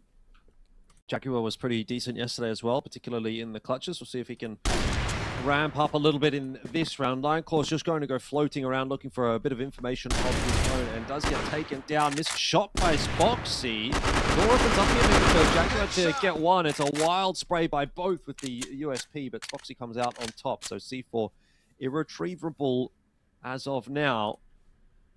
Damp is in the 1v2 though, and might still be able to secure this one. He actually had some nasty clutches yesterday as well for his team, so not going to count him out of this just yet, although this is going to be a bit of a tougher team to get the 1v2 clutch against than perhaps the Swamp. And it's not going to happen because Spoxy just has it on lock, so all's well that ends well as far as TEC are concerned for this round. Yeah, look, it's not going to happen because, you know, Sod's Law and all that. But I would really love to see TEC just put the hammer down today and put in a TEC performance that we all know they can, right? Because Imperium, while they have had a better season, they still don't have the consistency and the overall nous as a 5 as TEC should have. I know we've both been saying, well, you told me after seeing them a few times, and now I saw the same the other day, talking about how Imperium have looked so much better this season. Fair enough. They deserve their credit for that. But I want to see TEC just put their foot down, put the hammer down, and just try and make a big performance happen here that's incredibly convincing. Seems to be difficult for any team to do that in CFWL this season, but still, my expectations perhaps are a little bit too high. Either way, here's a clean start so far. The Zane will find Laz. Jaguar probably won't be allowed to push too much further forward here. Lionclaw will put a stop to him with the M14. And just 2 alive again for Imperium. Lionclaw looks like he wants to put some more aggression in. Perhaps he could be caught looking the wrong way, but a bit of a timing for him. Still pistol drawn, and Lionclaw's ready for it. Lionclaw's been putting in some good work the last couple of days. I've seen him play. Win or lose. Alone and trained by Flex. So there's the 3-0 start.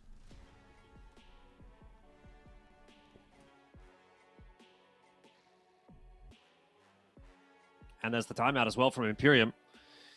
Noting that it's not a very good start for themselves.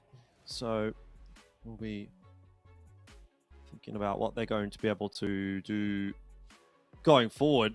I don't know, man. I mean, Eagle Eye up against TEC. I've said it time and time again for the past week or so. They've found themselves a lot of the time actually on this as a decider map. And I think it's such a tough map to go up against TEC on that I wouldn't necessarily be advising picking into it, but that's what a few teams have opted to do. And it has definitely gotten the better of them. So we'll see if Imperium are going to fall into that same club. It's not exactly a club that you really want to be in, but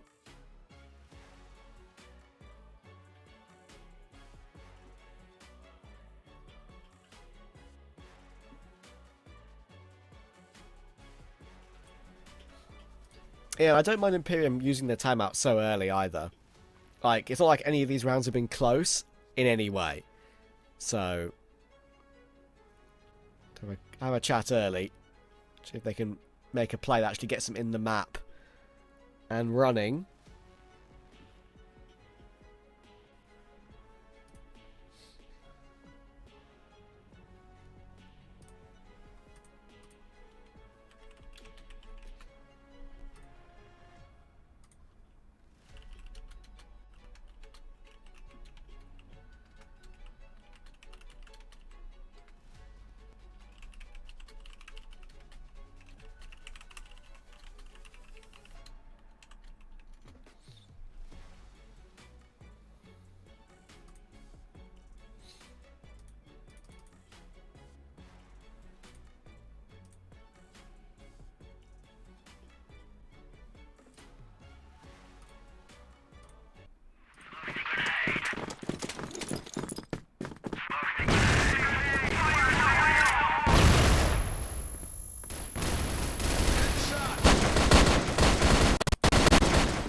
Action. And guess what? It's more of the same. At least to begin. Exelon did manage to respond on Flex nicely. Spoxy is very quick on the rotation, but the players have already bypassed his position. Being held though, and he could get 2 from that. All big damage. Real big damage. Gambus managed to find a Zane though, so despite that damage, Kiko and Lionclaw have a 2v3 to recover, and Lionclaw I think is gauged, and he's now been tapped out of the round on that big flank. Watched nicely by Frapsy there. And the change up here for Imperium has worked. Yeah, let's not count Kiko out of it with how low Damp and Jaguar are. This is not an impossible fight, particularly if he finds a good timing. There is the end of Damp. So he's brought a 3v1 down to a 2v1 before it's even really gotten that interesting. That, I think, is a much more winnable round at the surface of it. That goes down. Kiko will be aware that it's over towards the A site, so he's going to start to scurry in that direction. See what he can do. This one will be the tougher of the two conversations that he has to negotiate, but he's closed the space pretty nicely. The thing is, I don't know if he can check his position. Does kind of clear Jaguar, but unable to win the duel, obviously. And so first round on the board for Imperium. It's at least nice to start to see them getting underway. It took them a little while, but off the back of the tank time, you always want to win that subsequent round, and they have done that here. So that's part 1 of the mission successful. We'll see a long way to go, though, before we get too excited about things here for Imperium.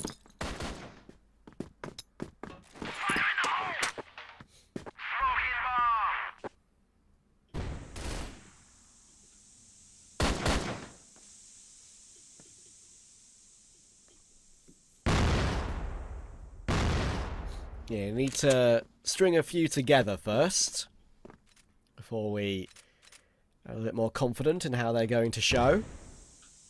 We'll push forward, and maybe this is the opportunity to string a few together. That's a big shot missed from Flex.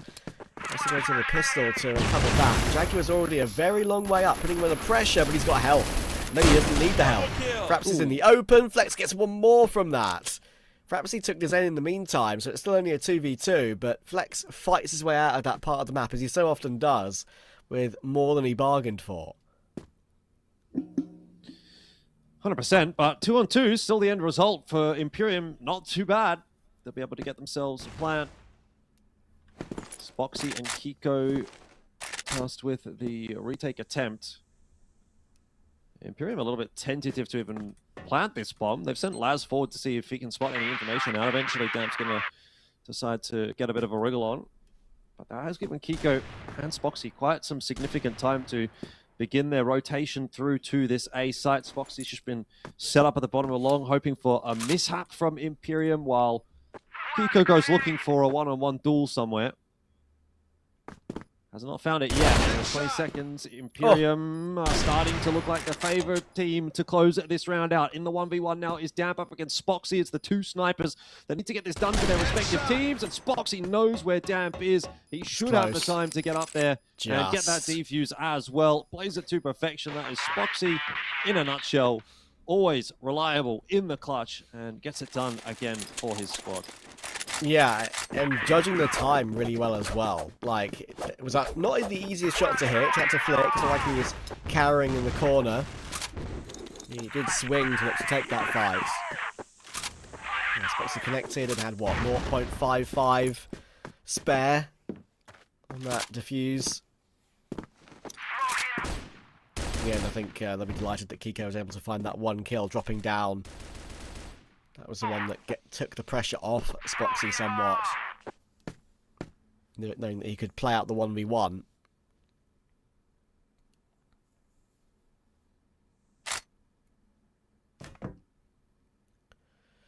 A chance to put the hammer down, like I've been saying again. A clutch that will hurt Imperium, which could have been 3-2. It's now 4-1. How much more can TEC put forth on their GR side?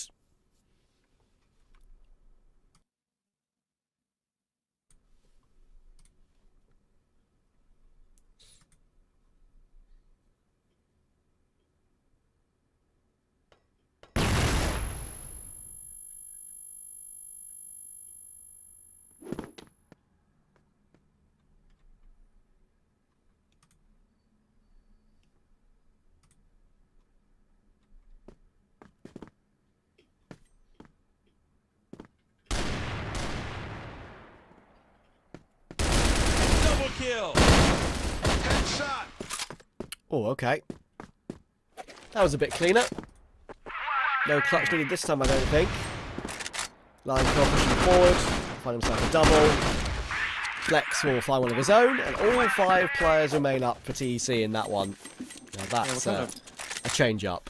Kind of back to the regular schedule programming in that round, aren't we? TEC just sort of blasting away.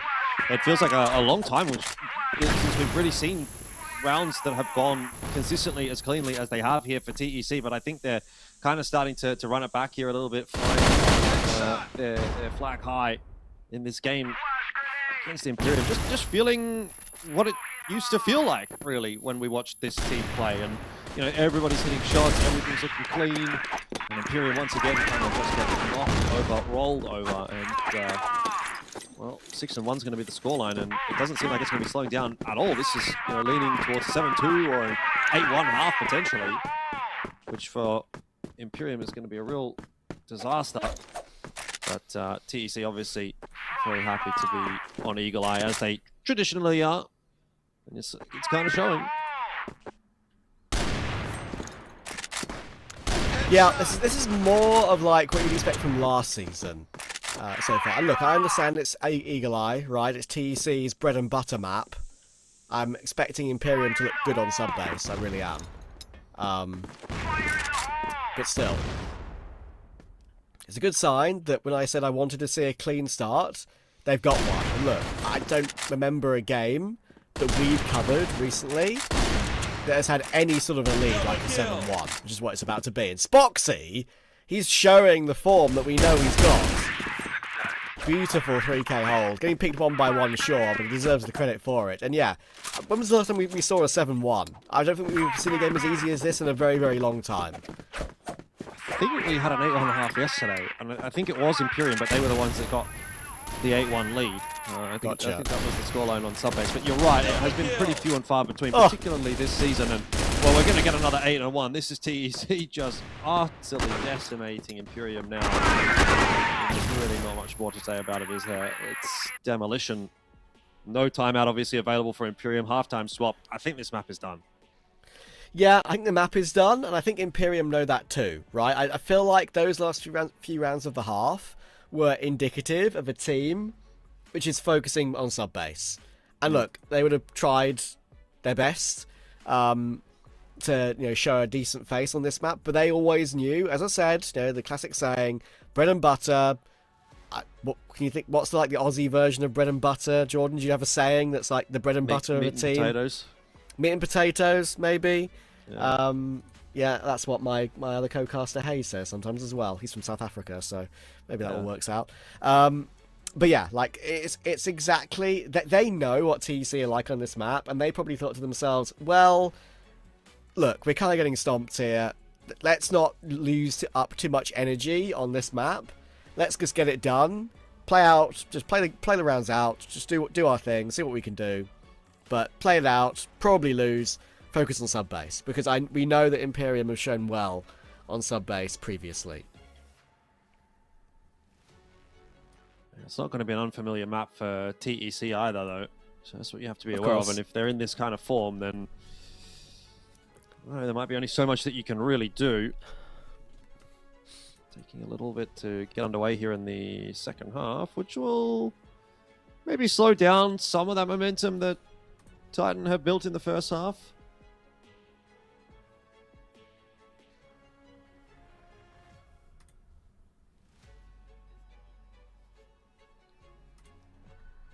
Yes, much better look for them than yesterday, where Kiko was disconnecting every second round and, you know, really, really tough go of things, but nice to see a bit more success.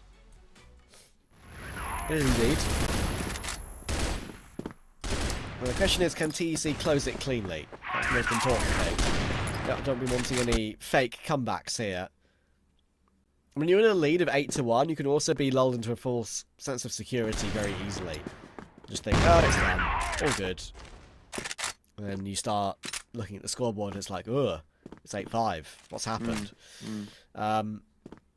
Let's see, though. They could just close it 10-1 at the blink of an eye. You never know. Let's see what they've got. Zane, Spoxy, and Lionclaw, and Kiko. Actually all going to make their way up now. And Kiko will enter Jaguar nicely and fight next on. Good kill from Frapsy to find Kiko, and he's found a Zane too. That's a difficult one. And that's one that will take the pressure off of Damp somewhat on the site in the very favourable angle with the sniper. TRG will get the kill on Flex. Spox is now in the open, tagged up to half HP. Good kill. For free, but Basil will trade it in the end. So there is that Imperium second, well overdue.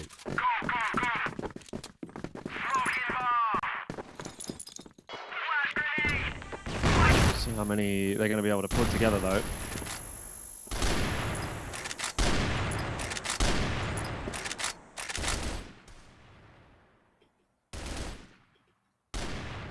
It's going to need to be more than just the one or two.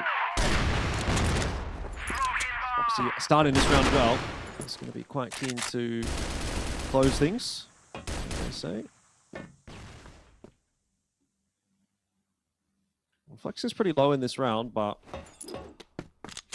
still got a numbers even situation for the moment. Damp, though, does deal with Flex, so that is that low HP player out of the picture. If you were going to lose anyone, I suppose you would have chosen it to be him, but nonetheless, it still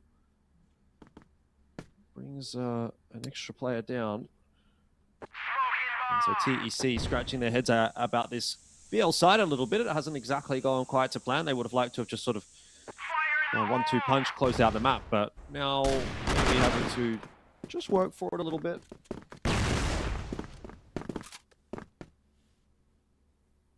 Push their way up. Yeah. B.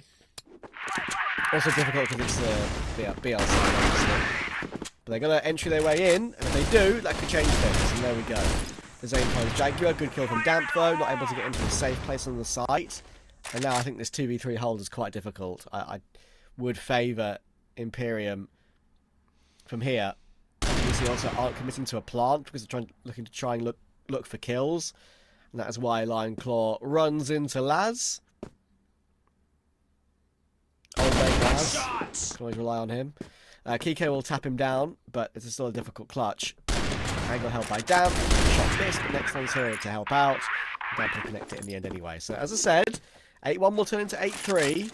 See how many Imperium can put together here.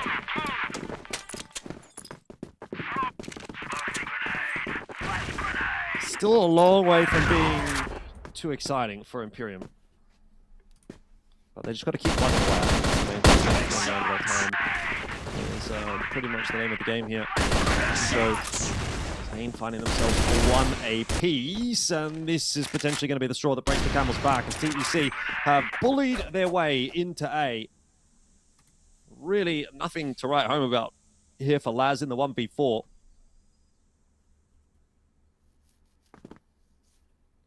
Wondering how on earth did this happen so quickly, but yeah, TEC just rolled over them, 9-3 the score now.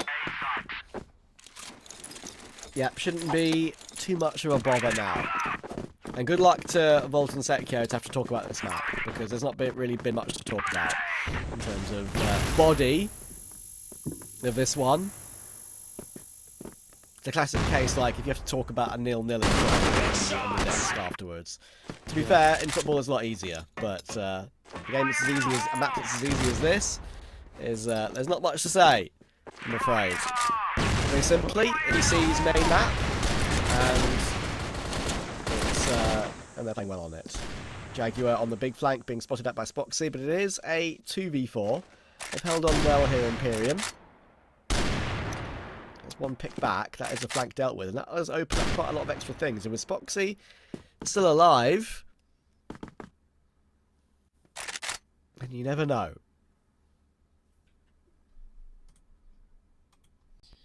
Yeah, especially with how low Damp is and Laz as well. C4 is going to be retrievable. They can get a plant pretty quickly here on B. And I think it would be best case scenario if the Spoxy just instantly plants here, which looks like he's going to do. He's not watching it from Dezane went hunting as well. They are aware that Dezane was over towards A now, so this Rap's going to have to come through. Damp's watching mid. Dezane has kind of picked his timing nicely, though, as Damp has just fallen away from the mid line. Two isolated duels here, though. Missed shot from Damp, and it could be scary. No missed shot, though. So that is another round for Imperium. TEC are having to work a bit in this second half. A little bit.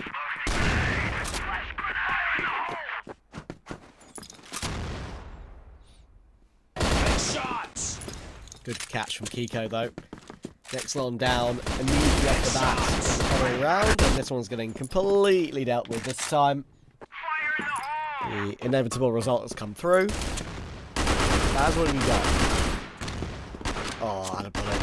Rough. Should finish the kill, but such a rough fight that was drawn out. He's going to need Damp to do another heavy lifting. Good shot. TEC are being a little bit lackadaisical here. Now they're peeking these angles kind of for free, but in the end, Flex does. So he does find Laz. Spoxy on the long range will find Damp very easily. So, Bish, Bash, and a Bosch. TEC, on their favourite map, win it as we know they should. I said earlier in the map, I said, look, I need to see this team win this one cleanly. When it's your favourite map, I don't care if you've had a bad season, you've got to win the game like that against Imperium. I don't care if you've got a similar win rate this season, you have to show your superiority. They did, but I still am hopeful for sub-base that Imperium will show a bit more. 100%. I think there's definitely a lot more to be said for Imperium on sub-base, but yeah, not a whole lot to do for at least map 1. We'll hand it back over to Volt and Sekio to break down map 1. Oh, break down map 1? Did we just witness it happen? I'm not sure. I mean, we witnessed the team getting broken down for sure. You know, like disassembled. Yeah. Could be the right term. Credit where it's due to like the couple of rounds that we've seen some life out of Imperium, because I would definitely second the words from the lads there on the casting side. That yeah, I'm expecting a lot more in the sub base. This was supposed to be a done deal, even though that yes, you know, we always like to talk not like about that. the team and like OTC's having a bad season, but I agree with Prav. This is the old dogs, both in unKnights and them here in TEC, just displaying that they're still good enough to hang around with the best. I don't know, it feels like when it comes to some serious points, those teams are just like, yeah, it's time to wake up, let's just like remove the rust and get ready to play the game. And man, I'm not sure, like, what should I ask you about, like, hey, How did you feel when you saw those guys landing their shots and getting kills? I don't know. There's um, not a lot to speak about, but of course it feels good to see TEC are back in the game, and they're trying to get their aim or like get their weapons at the right place, Yeah. or like at the right. Mechanically, absolutely impeccable work from Spoxy all throughout the day, right? And that's like one of the elements that perhaps was a missing factor from TEC at times, right? Whenever we talk about this map and we talk about TEC, it was always two things, right? Like Flex being a menace in a hotel and Spoxy just being an unstoppable force. And right now, well, we're seeing Spoxy shining, and the most important part for me is that Kiko has had a great game, right? Because Kiko's been one of the tougher integrations in the team. We always talk about that, like where he fits in the lineup. I don't mind it as much of a more experienced player that is capable of still being clutch, of still showing up in the right moments as Flex. Show up a bit late in the game, right? If Kiko's gonna be the one to take the better position in terms of the fragging, I like it. I actually think that this is a better look for the team as a whole. There's still another dimension to be added if Flex's firepower does match the likes of Zane, Kiko, and Spoxy. But from this performance, really, one-man show and a single round only on the Blacklist side on Imperium's own map pick is... Sorry, not Imperium's, but rather It was, Titan's yeah. map pick is actually really impressive. And that's the most important part for me, is right? Like, it was a complete shutdown. Like, that one round that we've seen, that was their best hope, and that was a big play, right? And even the last round almost was a big play. They just didn't end up panning well for the Southern here. Yeah, totally agreed with you when it comes to Imperium side, but on the other side, it's always lovely to see the guys in TEC turning their backs on their losses, what they got, and I mean, it was so obvious that they should win. I would say this series, but at least the first win will be pretty important. Now we're going to subbase, and man, speaking of subbase, they have a really good subbase also. So, I mean, let's just ditch Eagle Eye. Like, yeah, Eagle Eye was something, but subbase would be something else, since they were one of the teams that actually managed to get some wins internationally in subbase. And speaking of those wins, one of them was versus All Gamers. I mean, yeah, that's ancient talks, but still, they have what it takes to close it out versus Imperium. And of course, the factor of having the roster, like, yeah, Kiko was not there, but the core roster was there. You had 4 players, and now adding up Kiko is a really good talent to be a part of the conversation. And for Counterpoint, though? TEC, Counterpoint, they just won. Imperium won against Anubis,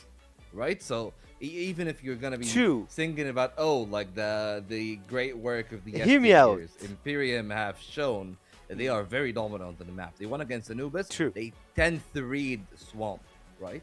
So every time that they show up on sub-base, they are absolutely a problem for the rest of the league to deal with. And I feel like that's something that gets a fair bit stepped on, right? Like, it was so good that unKnights decided to ban that sub-base. And I felt like that this would have been a decision here from the sides of TEC.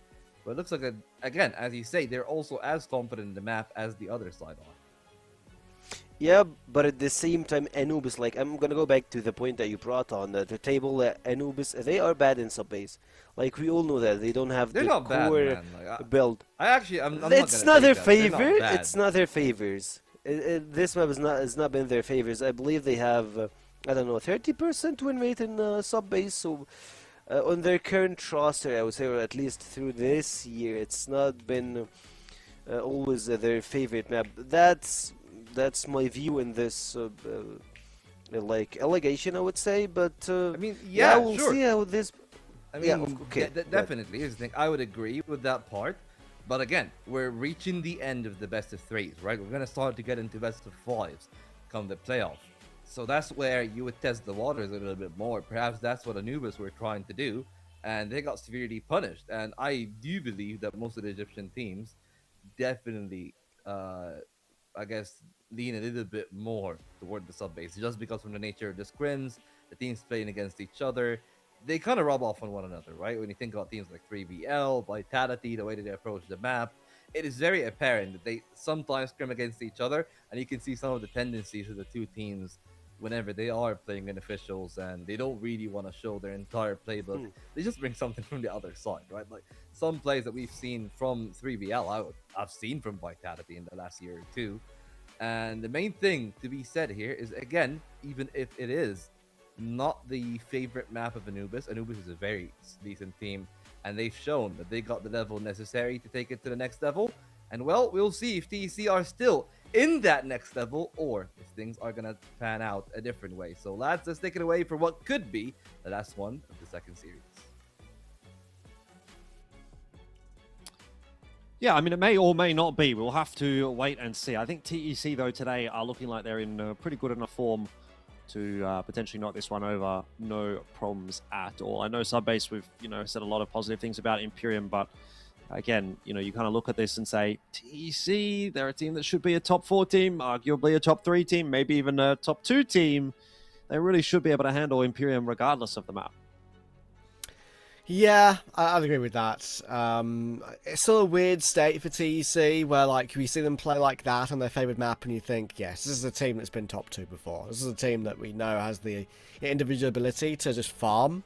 And it's Imperium. It's only Imperium. Look, we get it. But, you look at the league standing and you think to yourself, wow, they've actually, there was that one game the other day, I can't remember who it was against, because it all goes into a blur for me at this point, but they just stopped shooting back. I think Penguin talked about it on the desk, right? They did not show any individual ability at all, and we're just getting completely farmed. So they could just go from that to that, from one thing to the other, from the sublime to the ridiculous, I think you could call it, very, very quickly. Anyway, we're starting sub-base here. Kiko's already tapped down 1 very aggressively on the start of this one, and Dezane has found 2 to eventually give them a 3v2. All the fadeaway tap from Dezane there is dirty onto Laz. I'm not sure if he knew too much about that. Like a few bullets through as he was trying to fall back. And Dezane with a triple will get TEC off and running. Yeah, that's already a pretty positive sign for TEC on the map if they're going to put together rounds like that. Remember, though, they are on the VL side, so the expectation here from them is to have a pretty solid first half. VL side is expected to be a little bit more impactful than the GR side. Perhaps he might have been spotted out here by Spoxy, so he could be in for a bit of trouble in a second if he sticks around for too much longer. Once again, it does seem as though TEC are pretty much setting themselves up for an A take. They pop themselves out of this smoke at the top of stairs. It is just Frapsy to hold. He doesn't have any backup at all. He might be good for one, but he should very well get run down. Lineclaw leading that charge. It ends up being a 1-for-1 there, but Damp in the window is where the difference is being made. And he's found himself a double before finishing off Dezane at range with the pistol. This is much, much better from Imperium. And so that round is a bit to be decided for TEC.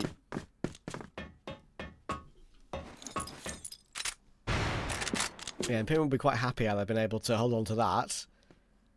Kiko looking to try and take a duel heads up though, and he catches Jaguar in a slight bit of transition as he moves forward. Also sees next one, as he can't for too long. Very aggressive swing, and look how quick that was. Goodness gracious.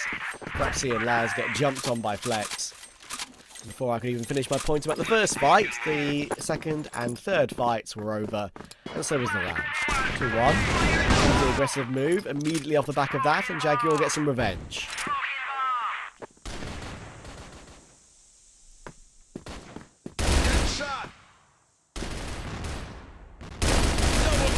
Trying to swing his way onto the A site, does get brought down. Double kill for Laz, but immediate response from Flex and Dezane.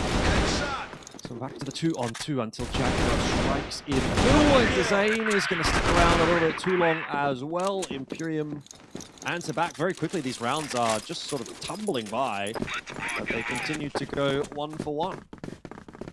Hey man, if they keep going as quick as this, then sign me up. It's a miracle. I have another game to do at 1 AM tonight. That's going to be... What's the current time? 5:42 p.m. Oh. Look, So- I don't want to jinx it, but I think you'll be all right. I'll definitely be all right. I'm pretty convinced of that. Even by Crossfire standards, I think I'm going to be all right.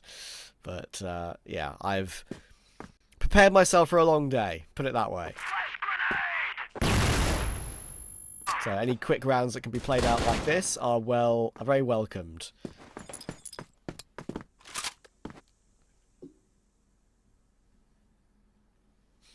Good day's a good day as far as I'm concerned as well. How's Might not your how's your schedule been going last couple of days? You've been on all 3 days, right? So Yes. right, that's Well, been, I'll say it's kind of just a case of sleep and work. That's really all I've done. I don't go to the shops. I don't, I go out for a walk maybe at the end of the show before I go to bed just to see the sun one time. But apart from that, there's not really much time to do anything else on these days. I even meal prep for the days where I'm working because you just don't have time to go and do anything. yeah, that's a good Especially when idea. you're casting. That's a very good idea. Rather than survive on microwave meals constantly. Yeah. Good take here of the site from TC. And they're going to hold on to it as well. Big damage onto a couple of their players, but they're going to hold on. Zane getting that final kill alongside Flex. Keep themselves back into the lead again. Avon's like taken quite quickly there, and need to hold on to. I think Lion Claw got the opening kill, and it all funneled into place from there. Tiger was going searching again, but this time it's not a collective move into that position with any utility. That time he kind of went solo, and he got punished for it.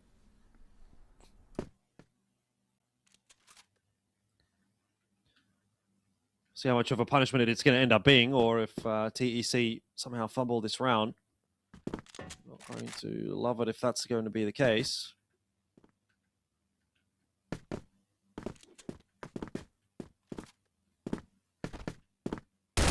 Shots. So, having no problems though, making his way into the B site, and so that should pretty much be that with ease. TEC gifted a round by a 3K from Kiko. Just Frapsy left alive here. But, I imagine not long for this world. Or perhaps long for this world as he just sits in the BL spawn and has a chat with the lads. Yeah. Rather than use a timeout, talk about it here. Like this. Wasn't like Fraps some kind of like... Wasn't Fraps some kind of like recording software? Yeah, it was. That was... Fraps was like the original recording software. Yeah, that's what... It's like... Yeah, on those old YouTube videos, you'd see like unnoticed hypercam or something on the top left or something. Yeah. That's what came to mind when I saw his alias for the first time when I covered him last season. Oh, nice aggressive push from Lads. But that's what I discussed while practicing sitting in spawn, and it's going to work to absolute perfection. Love that. What a change up. I think like 5 of these 7 rounds have been over within... Look at the time on the clock, 2 minutes 7. It's been over within like 30 seconds, if that. Both teams bringing a very fast style to the table on this map. So a little bit of a change up from what we're used to seeing. Not over just yet as Imperium looking to bounce back and equalize at 4-4. It's going to be just one of those halves that just keeps going back and forth one way and the other way. And to be fair, right, they would never be... I shot Lion Claw. His clutch is on. Yeah.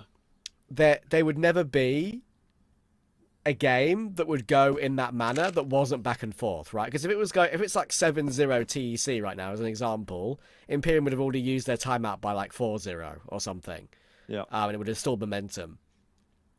It's on the previous map. It didn't snowball out of control massively. Fast. It was like, the rounds were still relatively slow on occasion. But here, when the tempo is like this, it is invariably a back and forth. And it'll continue to be that way. Imperium keep TEC honest and make it 4-4.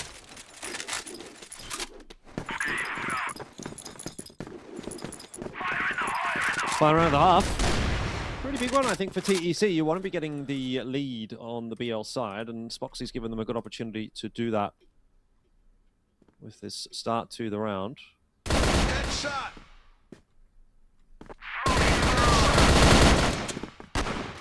Still, Imperium are not done fighting.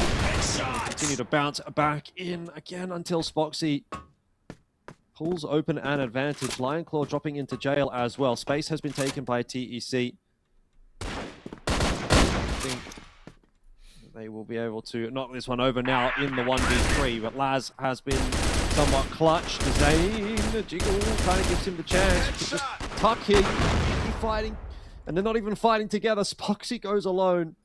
28 seconds on the clock. Now TEC have got the memo that Laz is shooting, and they're going to hide and play for that timer. Laz will take the opportunity to rotate his way across.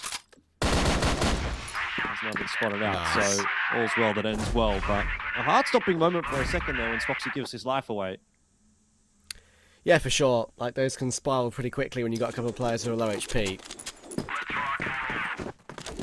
But as it is, TEC will keep on trucking straight into this second half.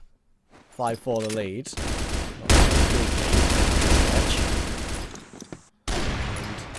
Personally, I would favour Imperium from here, even though TEC should be the better team. Just the way I've seen Imperium play lately. We'll see. Good catch from Damp, Lion Claw on the rotation, plucked from the server.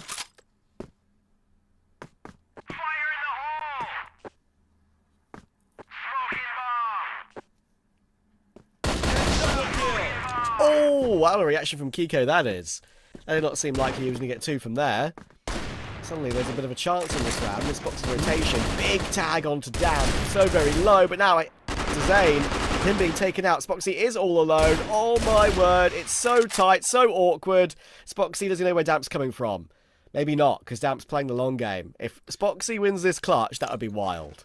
Well, also importantly, does he know that Damp is low? That's the other question, because that will very much change how he plays this round. For now, Damp is just going to sit on the line. Spoxy not peeking it, so will keep himself alive for the moment.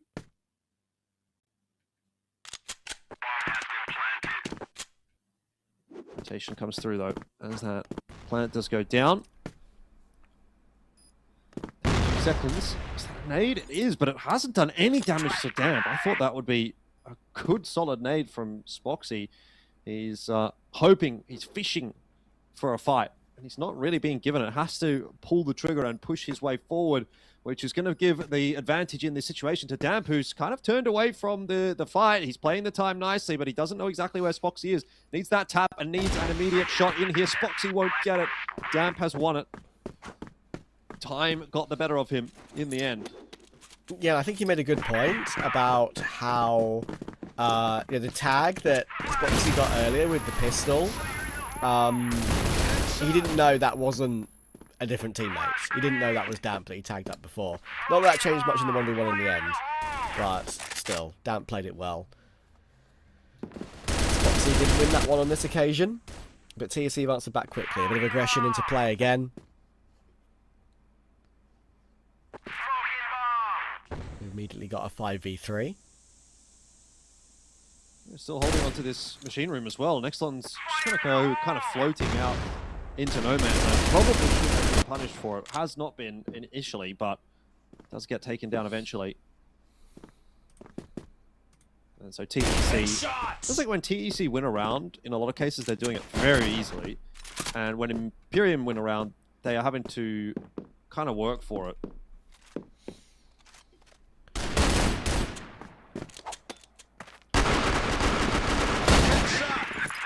Another example of it. 4 players alive for TEC at the end of that one. Yes, sir.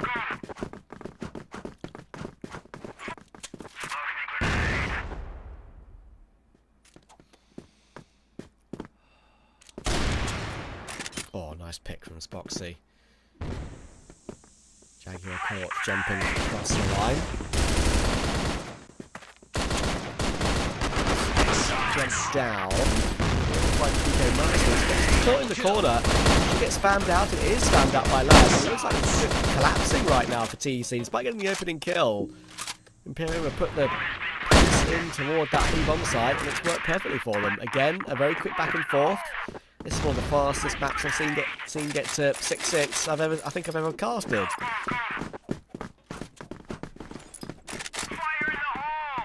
How close will it remain as well? I mean, it could be one of the fastest overtimes you get as well, the way things are going at the moment. I'm not sure it's backing either of these teams necessarily to take this one out cleanly. 1 for 1, 1 for 2 even, and now Spoxy.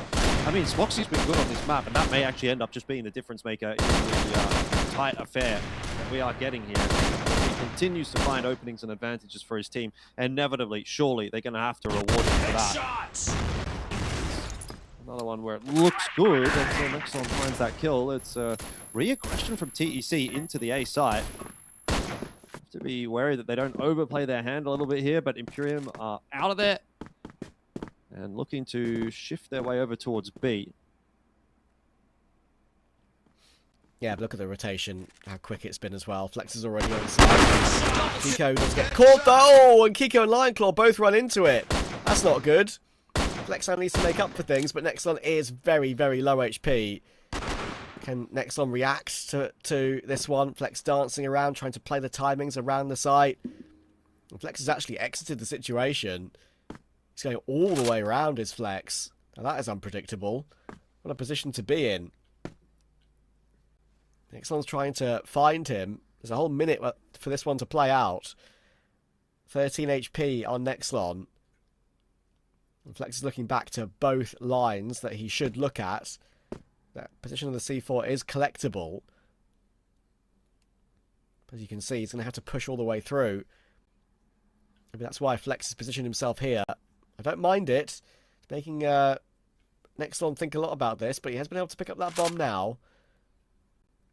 I mean, as you said, just as I said, he just has no clue about where Flex has gone. Finally, he's going to rotate back round through lockers. Plant will now come through. Flex will know that he's here, and probably will know that he's directly below him. Should be a clear, should be a kill, will be. A little bit out of hand there for TEC, but they are able to close it in the end. Yep, keep their noses in front. Getting pretty close to within striking distance of finishing this map off. Of course, finishing this series off as well. I think it'll be nice for TEC's sake to see a clean series after what they had yesterday, which was perhaps the most chaotic and messy series possibly hoped to not have, with all the DCs involved. 5-on-3 to start this round off, though, has things looking pretty good for TEC. Perhaps Jaguar and Laz will need to salvage. Jaguar's in a great spot to do so, though. USP overlooked up in the vent, gets 2. Spoxy's got a nade by the looks of things in hand. He throws it a bit too deep. Oh, it still connects. And so that is the end of Jaguar. Can't get out of there quickly enough. That was a good camera Almost angle. saves the day. Appreciated the observing on that one. Seeing that nade fly through from the jumping Spoxy. That should be one on the highlight reel, purely because of how funny it looked. 2v2, not any longer. Perhaps we'll find Chico. Again, 2v2. Great jiggle onto the Zane. No chance for him. And now I think they have a great chance again at keeping this game going back and forth. Creeping in, but it's been seen by Frapsy, and Frapsy's done it all by himself. TEC again, a little bit lackadaisical once they get into the advantage. Will chuck away around. Yeah, 5v3. That one you really shouldn't be dropping. Nice play though by Jaguar. And Imperium back in the conversation once again. Not easily this season. That starts off well onto Spoxy.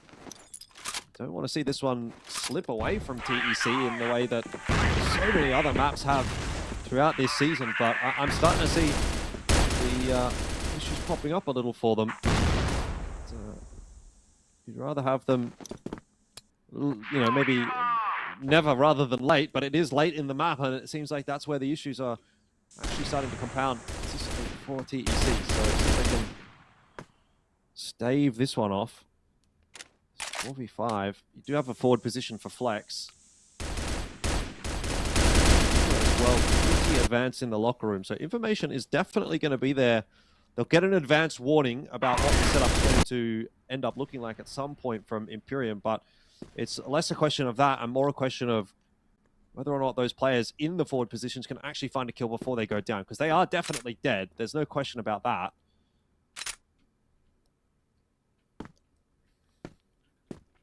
Push up really helpful. You can see a close angle. Logically, you might think might not be too bad, but when he gets a bit of damage, Dezane can only find one. Behind clock of reaction to Jaguar dropping down in front of him, but it's only one kill back, and the A-bomb site has been taken. Clark can come through. It should be an easy find as he shifts into the angle. Crouches through. That's going to be Imperium into the lead. Yeah, for the first time on this map, I think.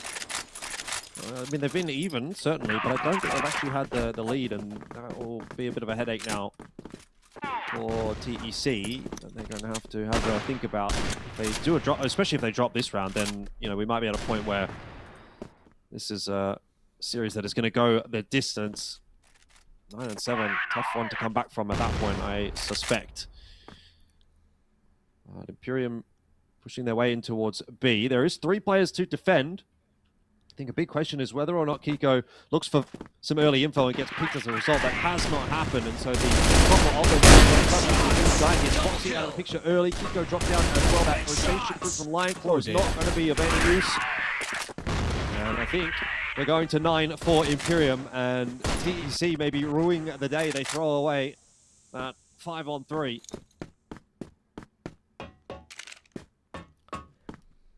Yeah, that seems to be the big difference maker, doesn't it? That's the one that could have got them ever closer to that finish line in the entire series, let alone sub-base right here. We take his on. Flex is a really nice shot there on Damp, but it's getting more off the back of that, which is the difficult part. Especially with the position of Laz and Jaguar to play off his contact. How does Zane get in? There's the question. The Zane does get one. Okay. Now a chance to flex. Oh, he hit the tag. He's hit the tag and he's finished off Laz. Okay. Wow. Now look, we've flamed TEC for losing their 5v3. I think we need to now, one, give them praise and maybe put a little bit of criticism in for Imperium. They shouldn't be losing a 3v2 after plant like that.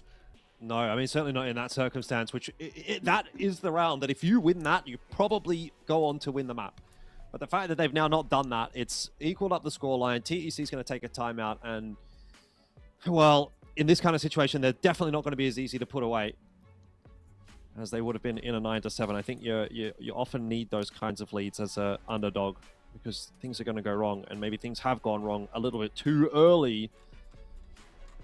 We'll see if TEC can still go on to recover this map. Imperium might have a couple of tricks as well, given this is their map and it has been their better map this season. I don't think they're going to go down easy.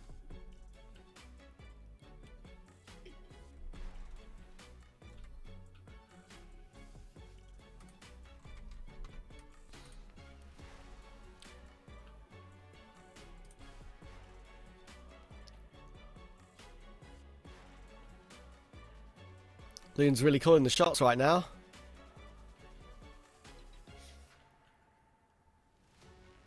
I like it when the coaches get animated. I know like a lot of them are ex-players, but like, you know, it shows how much they still care about the game.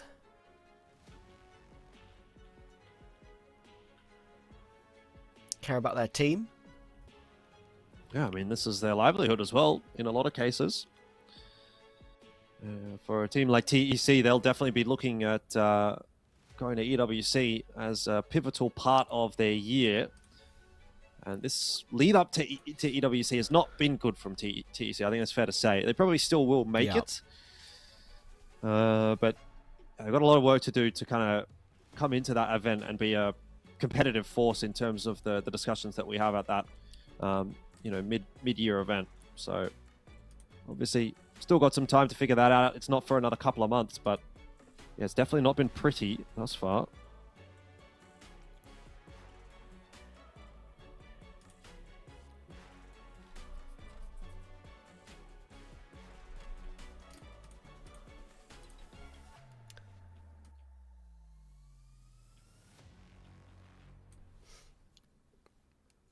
Spoxy is back in his chair. We're about to jump back into the game.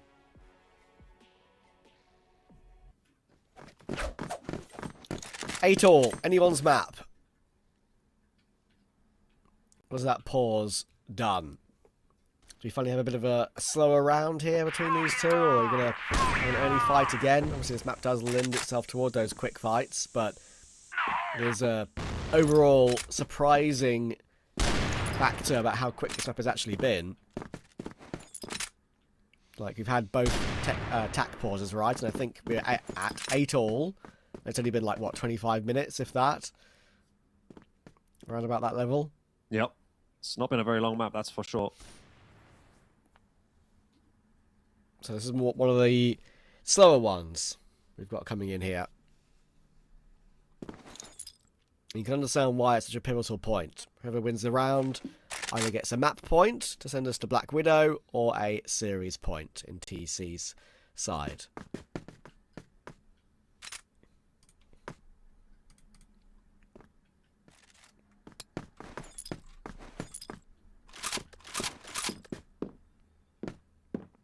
Slow creep from Imperium.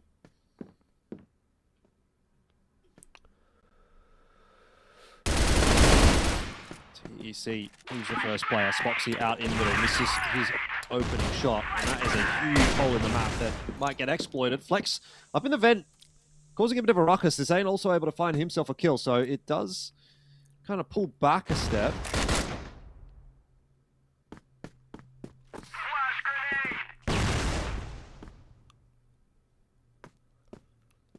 I've got the A-bomb site, though. Well, this has to be a Flex. kill for Flex every day of the week. Cannot be missing this one. Yeah. He knew he was coming. So a little bit too easy this time around. Retaking A is never easy, though. And we've seen these go awry with whether you've got an advantage or not for TEC. So they're going to take their time. They're going to hurry up, though. Looks like they're going to send all 4 players down the same stairwell. 19 seconds on the bomb. We've got Praxi in the corner, Jaguar on the left, and already the first kill will come through. Lion Claw gets Jaguar. Down needs to deliver. Dancing with the pistol, doing a great job with the USP. Eventually found by Dezane, though, in the 1v1. What a round. And TEC find the answer when needed. Just. Not going to call that one a super convincing round, but it does give them the chance to close this series out. 9-8 is the score. Fox is going to get aggressive out in towards middle initially with that TRG. He doesn't find anything, though.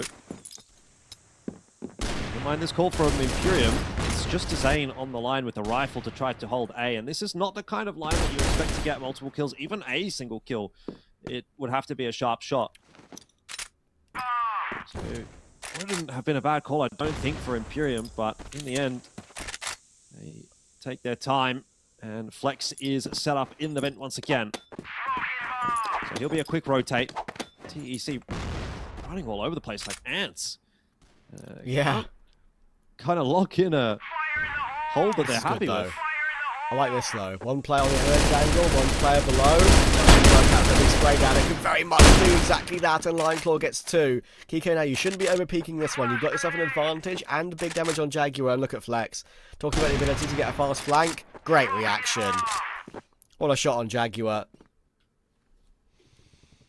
4v2. TEC have thrown away a 5v3, but this one will be even harder for Imperium to recover. C4 is at least in their possession. That's a one thing. That's a one silver lining on the cloud for them. They can at least maneuver back around the map. As you can see, TEC are happy to stack up B. If they go A, so be it. We can retake when we're 4v2. Should be even easier than the 4v3, obviously, than they completed before. So focus around B and middle. At the moment, Imperium are doing the right thing. They're making the right move toward the correct site. Logically, usually you go A in these scenarios, and they are doing that. But they're going to need some incredible individual play by either one of Damp or Laz to save this game. Could be Laz. putting himself in a position to multi-frag. A corner like this one, you often see a few quick kills coming. So I wouldn't be too surprised if he could at least get 1 or 2. It's a nice forward hold for Imperium. You have that split retake from TEC thus far, and 20 seconds on the clock. They're not moving too quickly about this one. The push down the stairs in the 3-on-1 is dead. Oh, okay, gets one, and Spoxy's fallen as well. There's 10 seconds on the clock. The bomb, is it planted for Window? It does look to be pretty good. He's Kiko spinning! No way, he's getting away with that. It's impossible to pull that defuse off, surely, but somehow he's managed it, and you know, I think you got to give credit in the 2v4. They really gave it a good crack there, but unfortunately, just not enough coming through for Imperium. And so TEC get themselves the 2-0 today, and it wasn't easy, but they got it. Exactly. I mean, I got to give credit to Imperium for showing a good game again. Like, they weren't that bad today by any stretch. And you can forget about Eagle Eye. That was always going to be a TEC map. Map 2 is the map where you expect them to fight, and they did fight. And yeah, with how Laz played that final round, I thought for sure there for a second that we're going to overtime. The issue is with how far they had to push forward to take those fights. There was no time, or there's a big gap open for TC to push down and actually take the bomb site and even play on that defuse. The fact that he was last alive and managed to spin to win was lucky, obviously, but yeah, he did very well to get it done. So well done, TEC. It's a much needed W. We'll throw it over to the desk. Thank you, Trav, and of course, Jordan. Man, I was about to say that spin to win line, and when I saw Trav say it, I was like, huh, alright, we have the same mindset. So I really like it, and yeah, spin to win is it. After a 4v2 situation, which it felt like you can easily do it, but the Imperium mindset and the play that they went for was just that good to put them in a 1v1 situation or even a 1v2 situation. It was very close for them to actually close it out and go to overtime, but overall a very good game from Imperium, and of course a solid win from TEC. Yeah, I'll just say it was a fight, right? Like a lot of close circumstances, yes, especially on the first half. You gotta give it over to the side of TEC. They were able to win in a convincing fashion, right? At least that's what we saw when they were on BL. They would win with like 3 players alive, 4 players alive for the most part. Imperium, it had to be a bit more of a drag.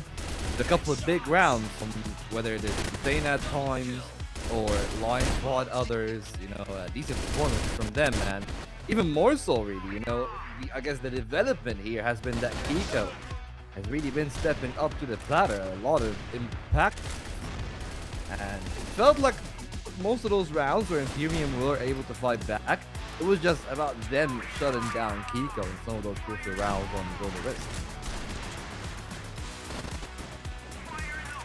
Yeah, of course, I agree with you, shutting down them in Global Risk. And another thing to speak about, I love their, I would say, first half that came out from, of course, TEC.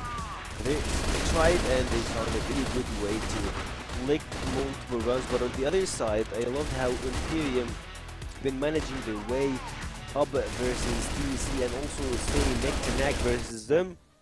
That was not an easy thing to keep in mind, like to have it in the game itself. Of course, TEC got the, I would say, upper hand in the first half, which gave them the open way, or like it opened them the way to close the game. But on the other side, it felt like Imperium, once they got to the other side, they were pretty close to close everything out, and then boom, TEC grabs attack balls that turned everything around. Yeah, it really came off the back of that blunder, right? I feel like that's really where they're able to catapult themselves into a great position. That 5-on-3 that unfortunately just was a massive mistake from their side, but unfortunately for Imperium themselves, they also gave away some space to TEC, and a team with their experience, they got that 2-on-3, they're able to close the game out from there. And you can clearly tell, in addition to that timeout, the way that TEC kind of played the game with a lot more confidence in that fashion.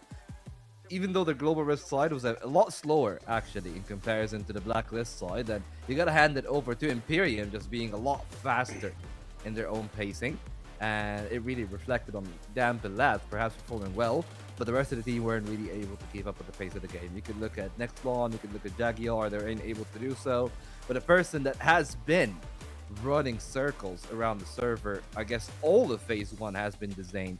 He's been the beacon of light for TEC, the only person that has been fully consistent. Even Spoxy has had a couple of off games. Zane have been impeccable all throughout this first phase, and it is great for TEC that they can confirm yet another win. Now we are really re-establishing the hierarchy again, that even yes, Imperium can be dangerous on their own turf, TEC are still the team that expect themselves to have a much better outcome than just being a contender. They are elite in their making. They definitely are elite, and man, like Titan Esports, I mean, after the new organization, after all of those changes, they are in a very rough spot. But I believe after what what's been going on through the course flicks, I'm not sure to be exact. Like, yes, we are in one of our worst seasons yet to come, and of course, we are trying to find a way to close things out, and of course find a way to get to our spot on, or like to our good results to stay relative to international events. But of course, to speak more about that, I believe we have Lineclaw with us on this interview. How are you doing, Lineclaw? How was your day? Hello guys, great. What about you guys' day? Of course, it's been nice. And man, like watching you guys win today was pretty important, but I have like a really good question for you. Normally, I believe in the previous season when we had like an interview with Flex, he told us like normally you don't prepare for like lower caliber teams, like I would say some of the lower teams back in season 1. It was 3BL, Imperium, and others of course. But for today, I have like another question for you. How did you guys prepare for your match versus Imperium, since we have seen a lot of ups and downs for your performance, of course, as a team? I would say it's the same prep as we did for the other teams. I think this season is feeling really special in the way that we have like 8 teams that can compete. Like every match is really hard. You have to go deep into the veto, try to understand what are the maps you actually want to play against a specific team, because just a veto mistake can cost you a map. And when you are playing a season where any team can take you a map, it becomes really complicated to manage emotions, to not get pressured, and eventually it can lead you to losing some games, you know. But overall, I would say the preparation against Imperium was as the other games. Like, we knew it's a tough opponent. They are living their best days right now. They are on top form, like if you compare them to the last season. So yeah, I'm great. I'm happy that we managed to win. Yeah, I love the fact that you actually started to like actually prepare for, I would say, teams that you weren't doing the same things back in season 1. And Volt, back to you. Yeah, well, let's see how things are actually going to go, at least for now, for the start that we have. The first question that I want to ask is actually what has occurred on that sub-base, right? It was very close, very up-tempo in the first half, and you were able to still actually be a bit competitive in that one. So how did that go, right? And how did you close it off? Because it got really dicey there in the final stretch.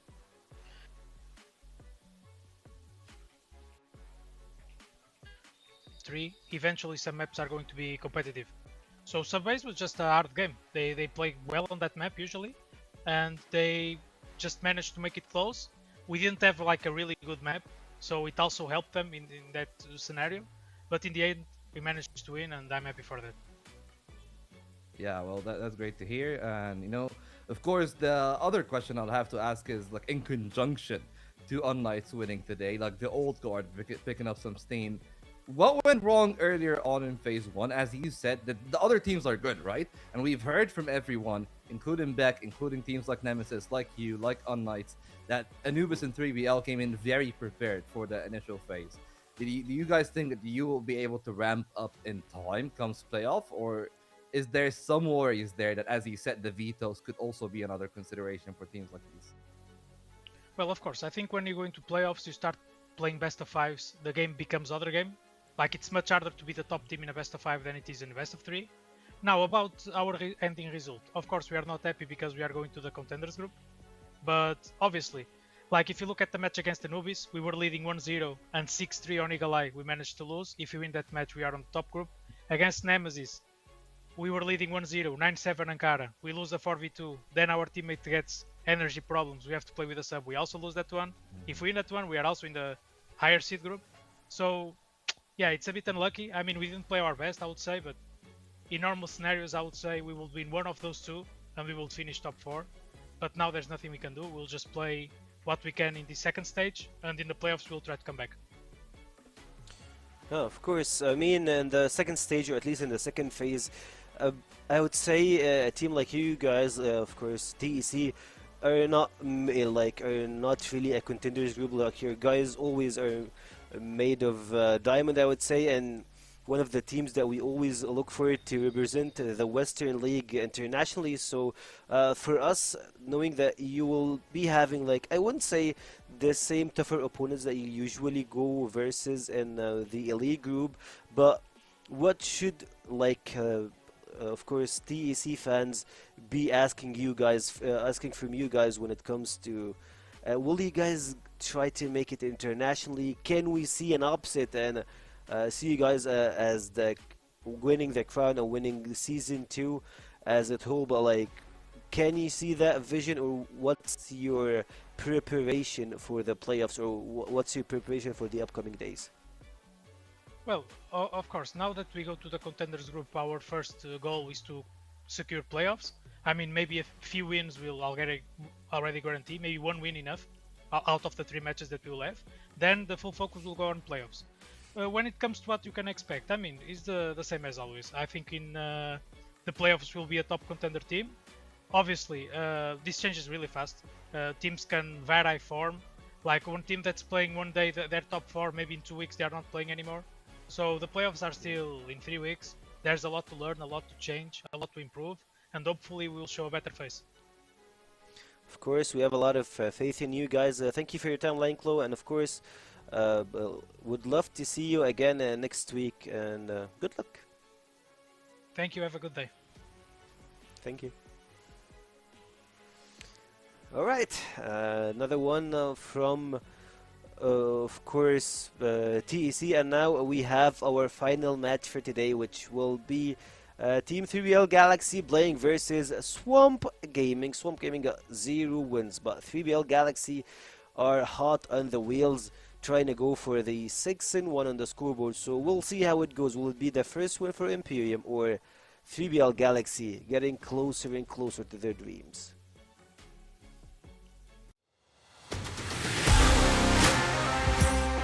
Have a lot of info to work with, but they have got to be careful not to get caught off guard. Here you can see a nice nade kill goes their way, but Hunt on the flank, able to get 2 big kills. Even though Nemesis is 4-1 up, it feels like a much closer game purely because of these scenarios. Good kill from the back of the site for Sad, ducking and diving. Now Dipsy in an awkward position, does find one. Trade isn't quick enough though, gives Dipsy a chance. He's going to run him down. More than enough time for that defuse. Kiko's in the corner, Lion Claw and Zenith rotated in, Flex and Spoxy are going to be here too. All 10 players are pretty much going to be on the side of the server. Finally the first kill comes through and the bloodbath will begin. Oh my goodness, it's an absolute cluster. It's ended up in a 1v1, would you believe? It's Spoxy versus Dizzy, and Spoxy will complete. Unless they can't remove Flex, but surely they will, him being so low. There's an extra kill though. Now Alucard's a little bit nervous knowing that he could catch him, and Flex has caught him. No trigger discipline here, and Snake and Snare, both the dynamic duo, a walking path through a small tight angle here, takes another one, and a Snake pushing here, pretty aggressive, holding the pistol, not 1 but 2, 3, 4 players in front of him, taking a pretty massive swiggy with a triple kill. Come on, Dodson! His teammate just felt that he's jealous. Like, yeah, he is also playing with the sniper, and Snox tubbing it down. Taking 1, 2, make it 3. Yeah, maybe only a flash in the pan for Nemesis. Yeah, right now Nemesis struggling in mid, but maybe not for too much longer. Dipsy, a nice double kill, make it a triple kill. Someone holds the stairs and the other guy is just using the smokes or having his back down. Speaking of having your back, Horus doesn't need anyone to support him. Slayer is here of the group. LSN just grabs 1, 2 and make it 3 to clutch the round in a 1v3 fashion. Okay, to go now. Coming down the stairs, lots of noise. Big holds on for 2. That's a brilliant job from him, and a bit of flash support at the end. A lovely third, there's a fourth. He is farming right now.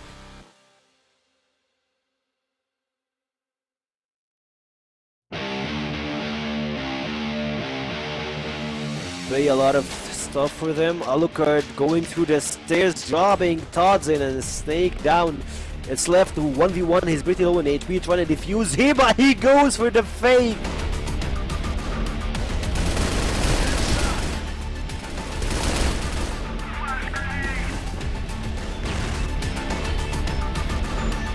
Away those lives for free. What they've done to get that early 5v3. Oh my goodness, Kaiser's so blind. Double kill.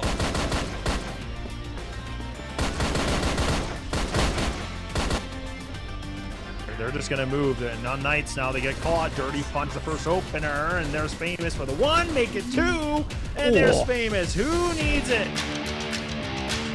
These players now swing. Dirty's gone. His head's removed. He gets a fresh haircut, but now Doom. What do you have in store for us? And it is a double. Can he find this triple? It's labored.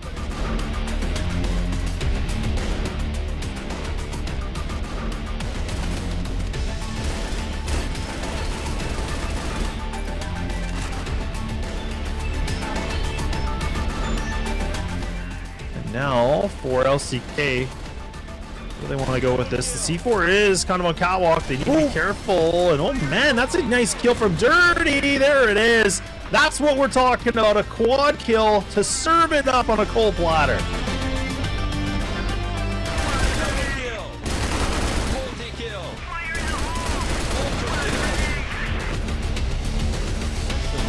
Omega can double down here. He's going to have to. He gets Jaguar. He knows there's more. See, this is what I'm talking about. Omega just gets 4. Really tucking the tail. Knife out. There we go. Oh my God.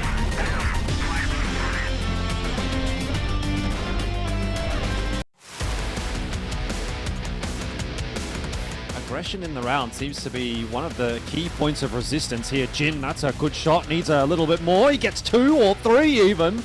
Very nice round out from Jin. Start from Omega.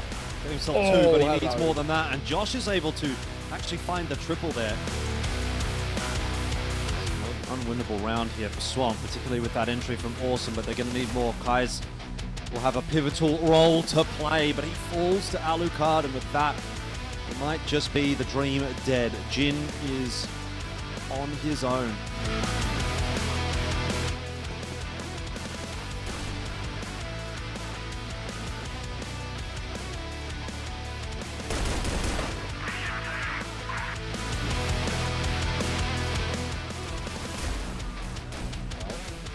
Okay. It's an absolute massacre coming through. Pistol pulled out. Slayer has gone absolutely nuclear. We'll see whether or not there's going to be any mummification going on in this series. Right now, it looks like it's actually Anubis that might be on the receiving end of that. How has Peck gotten away with a third there, by the way? I don't know. He's popped off in this round, and it's looking like it's going to be a banger of a start for Nemesis. Just Muffin left alive here in the box.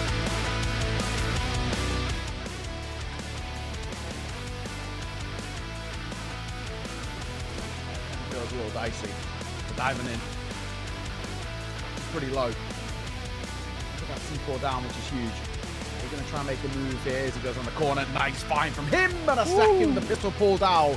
That is 2 really quick kills and making another. He's on for an absolute clip here. exactly what he is doing, but he's done it so late in the round that he might actually get the timing right. Anubis, oh, I have no idea. Doom's going to go down as well. Somehow Omega has threaded the needle and given 3BL a chance in this round, and all in the meanwhile, Gaino is on the other side of the map. This is ridiculous. By Spoxy already, that might make them not check him in the corner, but he's been seen now, that's for sure.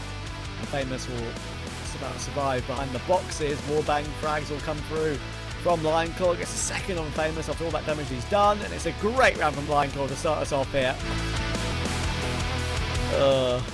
Alright. Can it actually happen? Maybe not. Maybe not. Maybe unKnights will actually try and not complete embarrassment. Oh, maybe it will be complete embarrassment. They've all picked Spoxy 1 by 1. What a way to finish it.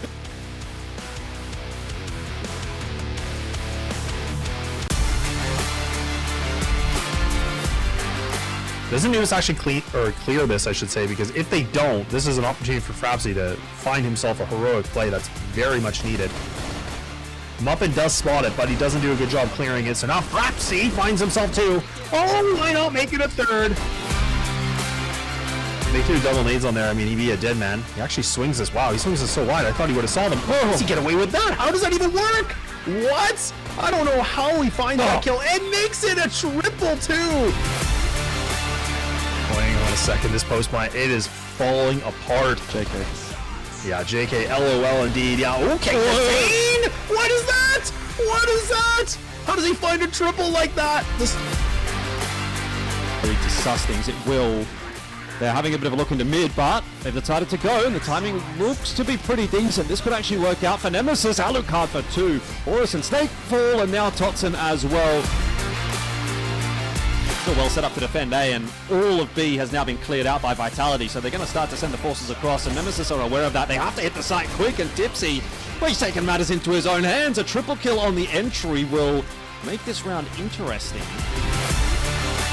To the historical ways of, just being that ultra aggressive team, and they don't even allow the smokes to come through. Damn trying to go for some shots. He actually brings the pistol out. Nice little bit of a double 2, so that's the bomb drop. Salty just hanging by, but look at Damn.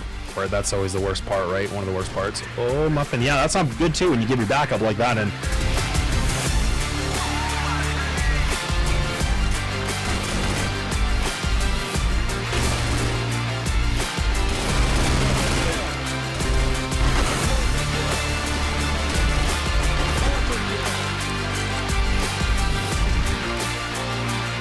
pretty much see everything. That kill onto Dirty will alert some attentions. Damp and Frapsy, finally some kills here for them. We're calling for some reinforcements now. They are kind of tripping over each other a little bit though, but he still makes up for it, gets 2 very nicely. Hunter's coming through a little bit late, should get caught by Kai, so it's exactly what happens. Now Sad and DZY are the final 2 players remaining, and they're going to drop into Kai's from the heavens into hell. And now the force through from long. Vitality up against it, and that's why he's flanking up from short, coming through that smoke. Will stay.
And we are back, guys. I believe this is the last pick we might see for today, and now we will kick and get into the final games of tonight. We have two of the teams. That one of them is actually fighting for his place in the top 4. Of course, I'm talking about 3BL Galaxy. They got 5 wins. They want to make another step into victory, into glory, and get the 6th win. On the other side, Swamp Gaming are trying to get closer and closer, trying to get into their first win in this league. And man, I believe if they got that win, the competitors league will be a lot spicier than ever. Yeah, like this is what they were talking about, of course, earlier on when we had Lion's Claw, when he said they only need like a win or 2 at best to qualify, because Swamp doesn't have any wins, and most likely probably wouldn't have a win here today. Let's be very real. 3BL are already locked in for 2nd place. As he said, the only other thing that they have to gain is to get 6 wins and nearly guarantee their place as the 2nd seed, gaining a bye in the playoffs. And for Swamp, it's really for all the marbles. Of course, for Swamp, unfortunately, their season hasn't really been the best. A map against Vitality, a map against Imperium, that's all that they have had this season. And unfortunately for them, doesn't really look like it is actually that optimistic to them and for what they might have to offer. And that probably is the one scariest sentence for their entire like field, right? Is that, hey, like, what are we supposed to do next? And unfortunately for them, just like last season, it just might have to be contending in relegations, because I don't really see a place for them here in the main bracket. It just completely looks like that they're out of the sorts. I mean, with their results, they are nearly locked in for relegations, right? They're 0-6, and well, unKnights got their 2nd win here today. Probably are actually going to go for a bit of a streak later down the line. At least that is the expectation. So it puts that 2nd spot of relegations in the mix, but I feel like Swamp is the team that is guaranteed to go back down and fight against teams from the Open League. I mean, when you look at Swamp Gaming history, they've been always trying to fight, trying to get closer and closer to being part of the Western League, but every time they trying to compete, they're trying to stay, they always get into relegation. And I believe that was their case in 2026, of course. In season 1 2025 they did the same. And man, I don't know, even in 2024 they're always at the last spot, either 8th place or maybe 6th place. Like back in the days in 2025 we didn't have a lot of room for teams to get into playoffs. It was only top 4 teams, so they weren't part of the picture, and it was pretty hard for them to even get closer. And they always go to NA qualifiers to reach CFS. I'm not sure if that's I'm not sure. I'm pretty sure that's gonna be the case for this season also. It's always the NA qualifiers that helps them to reach internationally, since I would say the competition in NA, it's not at the same level that we have here in the West League. Yeah, I mean, statistically that's correct. And on the other half, I believe that their practice here might help them to reach into some places. But of course, their game today versus 3BL is not going to be a walk in the park. It will be a heck of a, I don't know, like you're gonna be going into a boxing fight. Like you're gonna be trying to dodge the right hook, you're gonna get another one from your left side, so it's not gonna be an easy fight to be in. Yeah, I'm not really expecting an easy game, because you know there are a couple of decent players there on the side of Swamp, of course. One of which being Josh, the other one here is being Kai. I feel like Kai has really been the most important factor for the Swamp game to be competitive, right? Whenever they are shooting back, it's usually Kai's, sometimes it's Jin, sometimes it's Awesome. Yes, Imagine isn't bad, but he's serviceable, right? He's not gonna win the team any series anytime soon just yet in this level of competition. And you know what?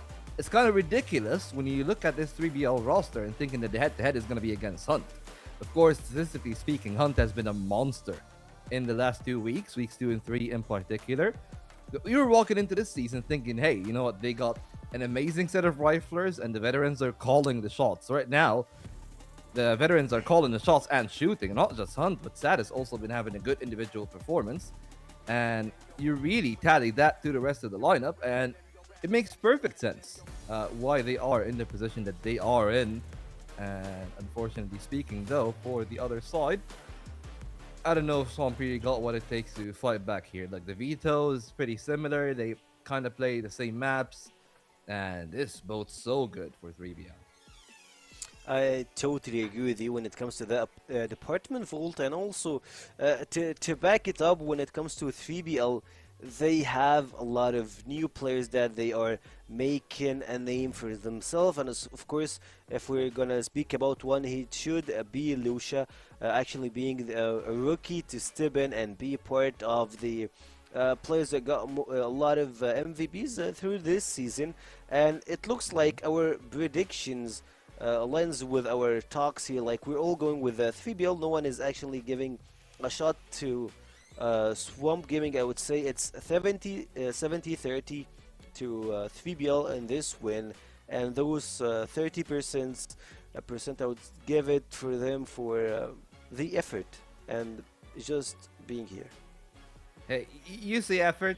I think that we all know that the only reason that they really have any chance in this one is because they might actually be decent enough to take the game that is going to be played on the NA server. And I think that is probably the one final hope that they have. If it pans out, great.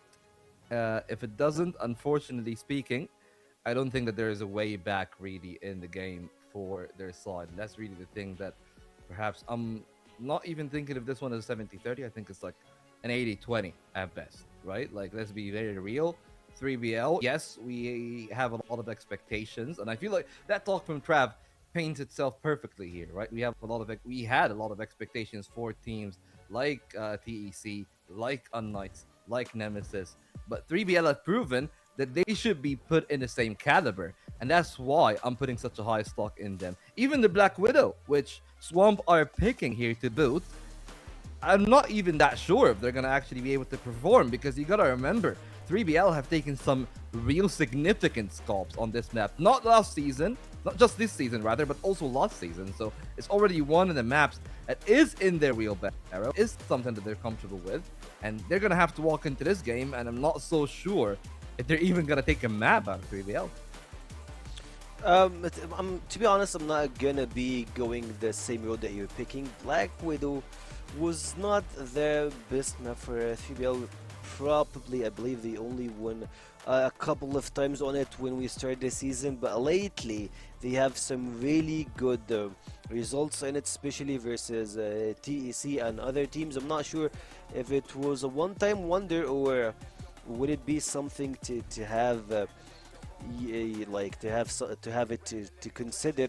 I would say for 3BL, but on the other side, funny enough, Swamp Gaming, on their last best of 5 versus best of 3 versus Imperium, they won in EU, they lost in NA, which was a shocker. Like, guys, yeah, it's gonna be a 2-0 for Swamp Gaming. Yeah, we got it. Imperium are just like they got their win versus unKnights when they were a little bit rusty, not in their form.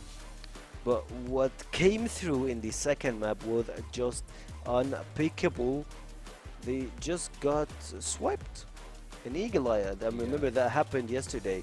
But for today, Black Widow, I'm not sure will the 3 players from NA manage to close it out versus 3BL or not, but in Eagle Eye for sure, I believe that 3BL are getting this one home. And if they don't, just hypothetically, if they don't, they still got sub-base as the third map. So there is no much to speak about when it comes to this map. V2, it's going one way, and it is 3BL's home. And I'm not gonna mention their address because I know it. I was about to okay. Let's back off of the boxing a little bit, but let's also stay on with the series where we have it, right? As you said, the veto, I told you, it's very similar for the two teams, right? Both teams like playing the Eagle Eye. Both teams don't really mind playing the Black Widow.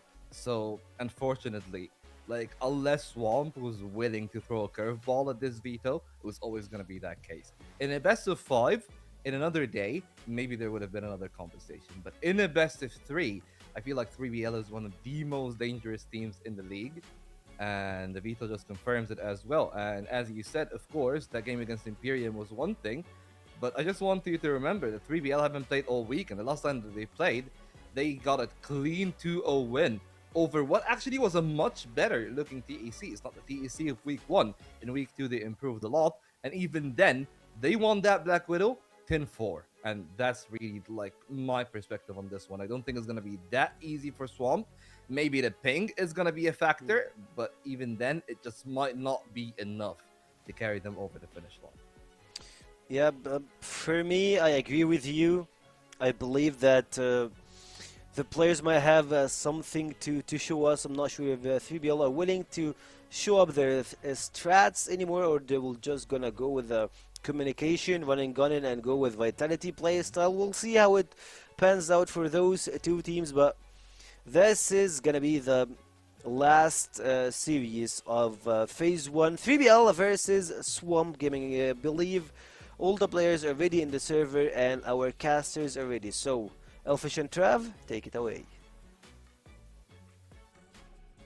Yes, we are indeed. Looking forward to the last game of the day, the last game of the week as well. And it has been, I think, a little while since we saw 3BL. They hadn't played this week at all, so it feels like it's been a little bit of time since we actually got to see them in the server. But the last time that we did see them in the server, they were looking really good. They've been, I think, by far and away the standout for this season in terms of the rise that they've had. So this is kind of like the cherry on the top of the cake for them. If they can lock this in, if they can get themselves a clean win here, they're going to be going into that next phase in a really good spot. Yeah, and I think, as you say, they've been a breath of fresh air in many ways to this league season so far, 3BL. From what I've seen from them, like they've been really competent in nearly every single facet of the game. The youngsters are incredibly talented, obviously. You got Hunt, who is the main man as such, leading the line and doing all different roles. And yeah, I've been very happy with what I've seen from them. And as you say, it's 2nd versus 8th. So you'd expect this to be a very comfortable 2-0 for 3BL, but you never know for sure. And Swamp will be playing for a little bit of pride in some way, right? Because if they know that if they don't win this game, they've got no chance of getting out of the contender group, really, right? Because obviously those results carry over. So it does feel like, for me, they know this is their last chance saloon to just get some win from Phase 1. And 3BL know they want to try and stay close to Vitality. So, yeah, I'm not going to be surprised here at all if this is a 3BL 2-0. I agree. We will find out those. We are about to head into game, and I'm very much of the same opinion as you. Although what was mentioned on the desk, the fact that there's a possibility that Swamp could maybe pick up the map on the NA server, I'll give them that at least, that they can be competitive. And guys has started off nicely. A quick double kill onto Noxum and Omega, and immediately out of the gates, you do have to sort of raise that question, I guess. Yeah, I mean, I can see it being a 3-mapper, low-key, but I still think 3BL should find a win. And 2-0 wouldn't surprise me. Shots! Losha's going to find Kai's pushing aggressively. He wanted more of his kills there. He was looking for the full 5. And he finds 3 to start the game. One thing I'll say that 3BL have been pretty good at is pulling off some BS kind of rounds. And this would be another one of those rounds. Hunt is alive. He has been a pivotal factor in that regard. So, not necessarily going to count them out of this just yet. Obviously, it's a very tough round, but they seem to have a bit of a knack for things in this season, and they're really taking their time about this one. As far as 3BL are concerned, every round is winnable, and when Hunt is alive, that very much feels like it could be the case again. He's going to win himself another duel. Imagine goes down, and I'm not going to lie, but I'm just going to say, if they win this, I called it. You said it. You said it. You said it, bro. Now Hunt's going to have to watch from the sidelines, though. Losha has to do it all by himself. He does have the C4, but both Josh and Awesome are nearby. Directly under the window, looking to go for the plant. He'll be able to get it down. He's going to win 2 fights very, very quickly. And 2 players jumping through the door like that. He's done very well to find 1, to be fair to him. Josh trades that straight away. And look, you called it, and I'm going to give you the W on that one because it was that close. Give me a pass mark at least. Yeah, that's I'll give you a pass, exactly. That's the kind of thing that you can expect to see a little bit more of, right? Like I would definitely caution against expecting these rounds to be done when 3BL are at the deficit because they do have some explosive individuals. And, it's just a little bit of a taste tester, maybe a bit of a teaser for what we're going to get in the rounds to come. But not to be in this particular instance. Obviously, early days will, ease our way into this series. Not quite as explosive of a start in round 2, that's for sure.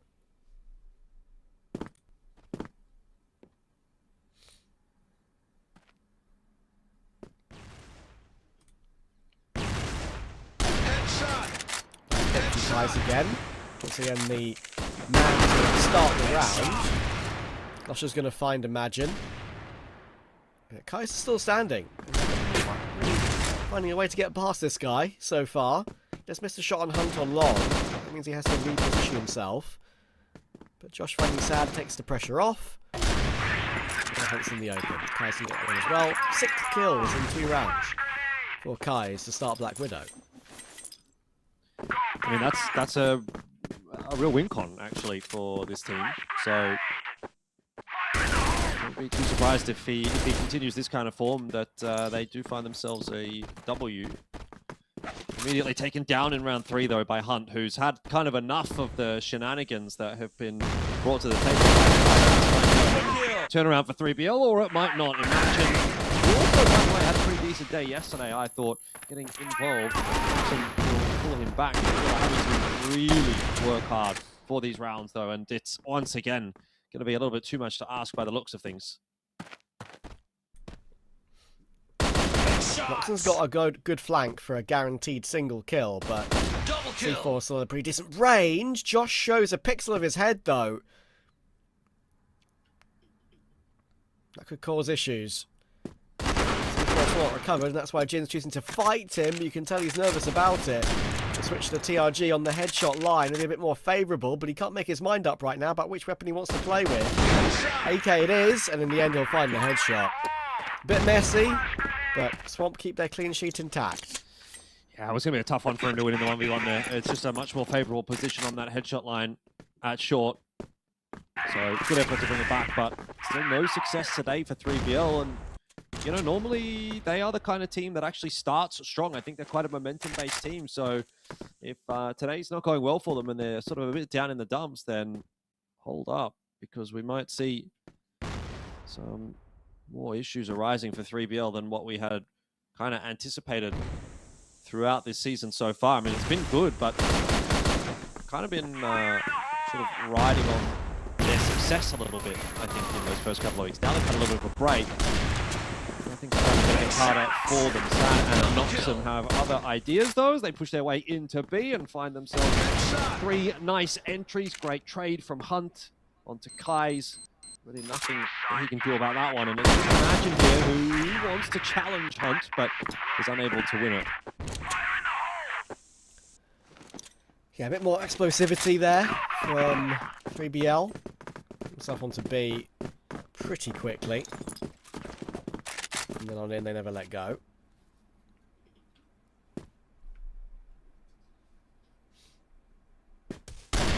He's up long fast here as well in the following round, and this time Ice is not ready for punching the angle. Weapons going to tap away for 1. There's 2, could be more. He's tagged up Losher. In the end, he does find the third, actually. It's Omega who goes down. That's a crazy click. And that helps out Awesome find Losher a little bit easier. Sad coming up to his name, because this is going to be a pretty disappointing round for 3BL. And look, I am definitely for this tack timeout timing.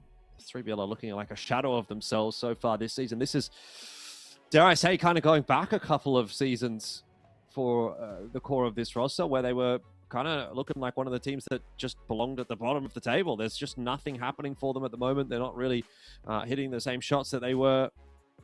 They're not as sharp. They're not thinking about the game.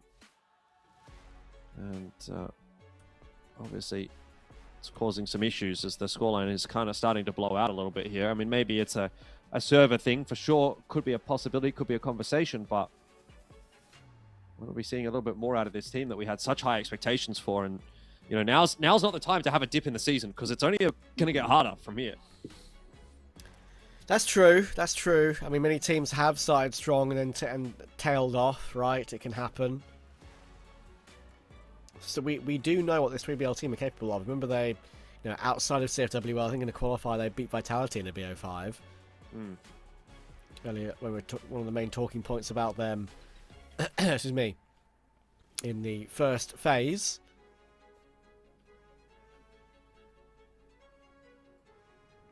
So they've definitely got that level. Just about keeping it up, and they've kept it up so far. The loss they've taken so far in this season, I believe, is to Imperium, would you believe? I would believe it, just because of how things have gone. I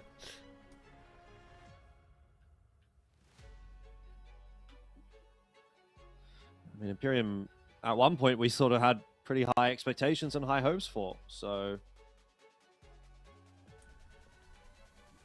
maybe it was off of that result.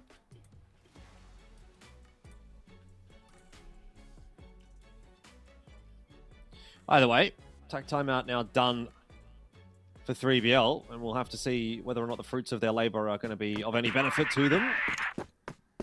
As Black Widow has certainly not been too crash hot thus far. Gone for a triple sniper setup to start this round off, which is it was ambitious. Vitality, by the way. I lied. Just double checked. I was half thinking that in the back of my head. I was like, I think they might have lost to Vitality, but yeah, I mean, look, logically, they only lost once this season, and Vitality haven't lost at all. So yeah, literally, that's the only team that's viable for them to lose to. Do you know what the problem with that is? Is like it almost gaslights me. I'm like, that's exactly what I thought, but I'm like, but maybe I'm wrong. Maybe Vitality did lose a game to 3BL, and that's why we're rating so highly. I read the little like stepping stone results column wrong. You know that thing on Wikipedia? Yes, it's always hard. I can't get my head around it. No, I don't like it either, local. Yeah, it annoys me. Just put them in the list, bro. I need a list. Yeah, literally. For my small brain to comprehend. Yeah. Well, in that meanwhile, plants going down here on the B side. So a much better looking round from the outset for 3BL. Unlikely to see Awesome and Imagine retaking this one as a duo.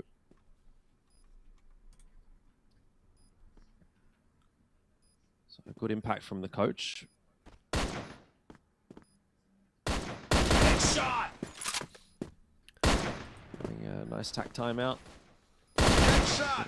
Back into the conversation. I mean, it'll be a 4-on-2, I should say, like as in terms of the score, 4-2, which isn't fantastic still for 3BL, but if they can pull it back to a 5-4, 4-5, whichever way, then it's not going to be bad shape necessarily to fight for that second half. So they've kind of got that round just when they needed it.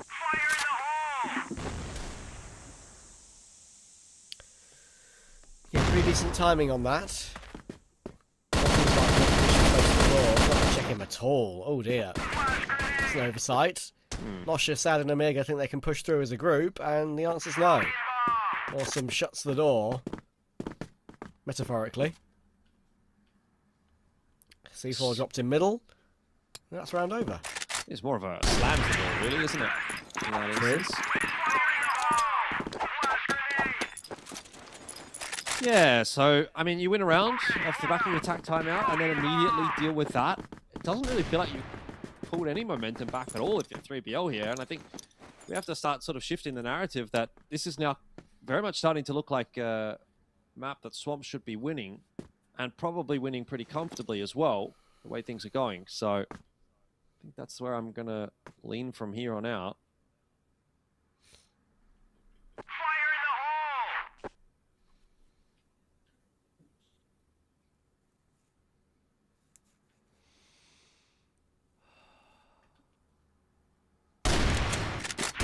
push here. Yeah, I mean, got the defense set up at 8. He's only able to hit himself 1. This is the pivotal play. Only a single player on the rotate stopped, but the important part is Kais is still alive and he is still buying time. Or well, at least he was, as long as he possibly could. The rotators have now come across. Still make for an interesting round here for Swamp if they can pull it off. Mosher and Sad desperately need this round for 3BL, but it's just looking like they're in all sorts of trouble, isn't it? Swamp will swarm over them and get themselves a 6-2 lead. 3BL are not dealing with this game against Swamp very well at all. No, and it's just a different face, isn't it, at 3BL today? Very obviously as well, just the way they're going about things. Swamp are playing well, they deserve the credit for it. Their positions they've been putting themselves in, they've been delivering in them. Kais and Awesome in particular. But yeah. Anytime 3BL have gone anywhere other than B, it hasn't really worked. And even then, got that 3-stack on B this time for Swamp. I don't know that I really want to see 3BL go there either.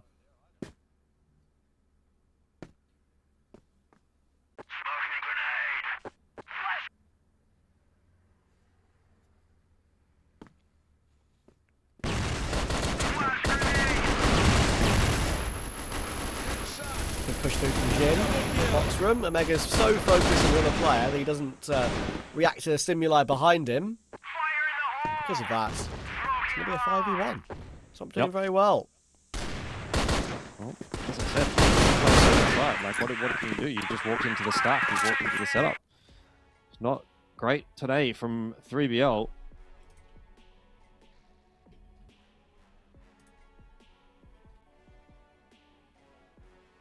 Definitely need to turn this around, but I think it's less of a case of turning it around here in the second half of this map and maybe more of a case of trying to turn it around for the series as a whole, because this is, yeah, it's just, I don't know, I'm a bit at a loss for words. It felt like this should be perhaps even the cleanest series of the day, frankly, but maybe that 3BL we saw was a bit of a one-hit wonder or like a 2-week wonder. And now we're reverting back to the mean, potentially. Which would be a real disappointment. Or maybe it's just the ping. Or maybe it's just Swamp got really good. Or that. Possible too. I reckon it's the ping. I reckon this is a ping factor map we've got here. Potentially. It's always fun, I suppose. It's on the chance of the series, that's for sure. Jin will finally go down to Noxin. And a good pick from Sad will change things. There's the opening frag on the round on Hunt as they waited for his aggression.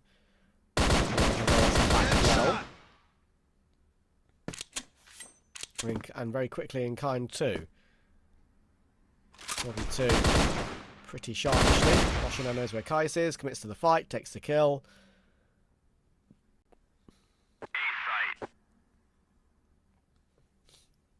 And Josh can't do much from all the way over there.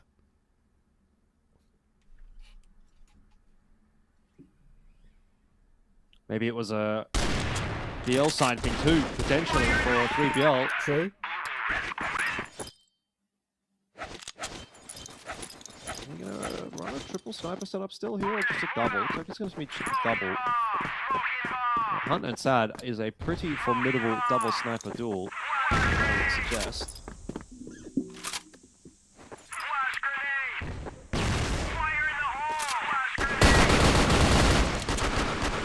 Good hold from Omega for 1, but speed from Swamp and toward B is going to help them take the site.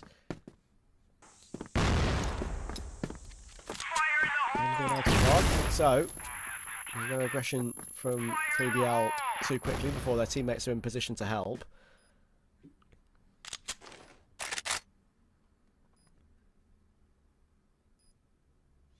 And B is not easy to retake. I think, you know, in a 4v4 you'd be favoured. Even in a 4v5 you'd be favoured. If Sad finds more shots like that, that could maybe be a path in. But in 15 seconds, Awesome tucked under the window. I mean, this is just suicide. Running into his line like that, you are never getting past Awesome. Easy kills for him. Swamp up to 8. You're right in what you were saying, that was not looking like it was going to be very favorable for 3BL at all. They didn't even get close. Double kill.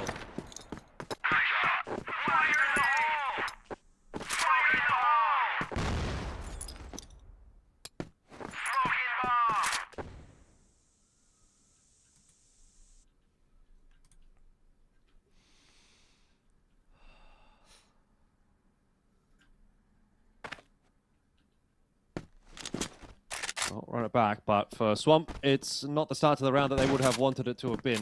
2 players down, out of the picture early on in the piece.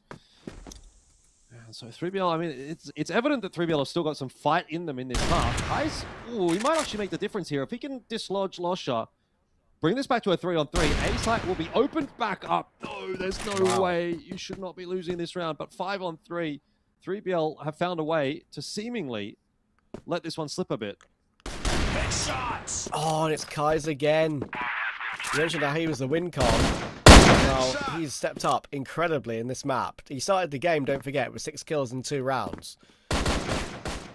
Looks like they might need him to finish it off, though. Can he get all 5? Oh, my word. Oh, my word. Missed shot on Noxin. Dancing around the pillar. Very awkward, and eventually he flicks and hits it. What a round from Kais. He started the game brilliantly. It looks like he might be a massive factor in pushing Swamp over the line as well. Yeah. Hey, if you're going to get rounds like that, then you deserve to win the map, I would say. That is great from Kais. Hits the shots that he needs to. Sure, you know, didn't hit every single shot. I suppose it wasn't a perfect round in that respect, but did more than enough. And, you know, he didn't even get any help really from his teammates there, frankly. He'd done it all on his own. Even just walking his way up, contacting onto the A site. Bit of a miracle worker in that round, guys. So 5-on-5, we go back into it, but last ditch attempt for 3BL to stay alive in this map. And I mean, it's not even that they've lost the map. You know, I could sort of handle them losing a map, I guess. But losing it in this fashion would be a real disappointment.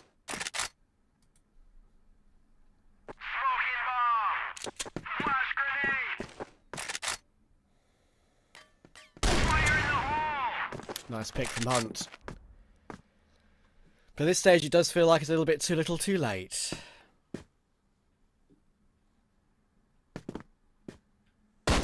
Shots. Josh Hawley's fine knocks in, and that's immediately recovered into a 4v4.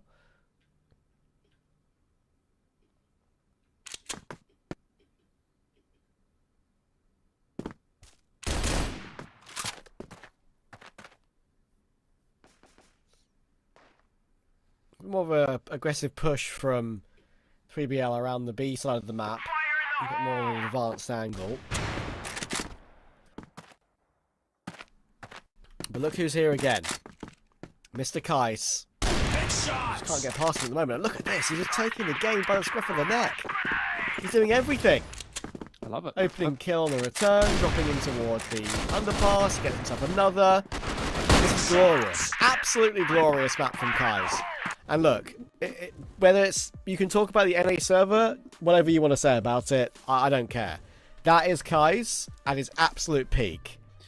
Yeah, 100%. That feels like the Kais that was promised, you know? I feel like for years now, we've been sort of singing the praises of Kais and saying, yeah, he's such a sick sniper when he's on. And you see it. You still see it. You still see these kinds of moments from him, and that was kind of one of them. Whether or not he's going to be able to do that for the entire series and push this through to a 2-0 for Swamp, or even just a 2-1 for them, I think it's hard to justify, you know, because, like, yes, he has these high peaks, but he's not going to have that kind of impact every single map. Let's see, though, if he can do it again in the next map. But now, though, first we have to hear from our desk and see what they thought of Kaiser's performance on map 1. To be honest, that's Kais that was promised to us 3,000 years ago. That's the Kais you would be looking to watch, and yeah, man, that's how you close a game as a sniper, how to open it and how to do, like, how to actually control the whole game. Yeah, you know, a great performance from him from start to finish. I mean, he started the game off with a collateral kill, right? Like 2 kills on bridge and a collat, went to mid, got the 3rd kill, was just running the game. to his own pace. And I'll definitely say that though, like from my perspective, I do know that the 3BL players would be actually a bit more impacted than most, just because of the way that, you know, they're really reliant on their mechanical level, they're really reliant on their skill. Unlike teams like perhaps like Nemesis or like PEC that can set up good strategies, like you can tell, right? They basically, we always say this, they live by the sword, they die by the sword. And unfortunately, a sword with like 150 or more ping is never really gonna be the best. But to give credit where it's due though, some great shooting from the majority of the members here of the team, right? Whether you're thinking about Imagine and what he was able to pull off, or of course the man of the hour himself, everybody really stepped up. And it's great to see some of the more experienced names actually be the ones that definitely put a lot of impact on the server, even if their KD isn't the highest. Like you look at players like Jin, you look at players like Josh, you look at players like Awesome, each and every one of them has had their moment in this game here today. Yeah, of course, and it felt like a clean sweep for Swamp Gaming. On the other side, only Hunt. The guy was actually capable of fragging. He was doing a lot of heavy lifting. He tried to get multi-kills at some times, but it wasn't enough for his teammates to close the game. And as you have mentioned, like a guy with a sword on a 150 ping is something you can't be close on a series with. On the other side, Josh, Awesome, and Awesome of course been doing some really good work here, but Kai's was out of this planet Earth.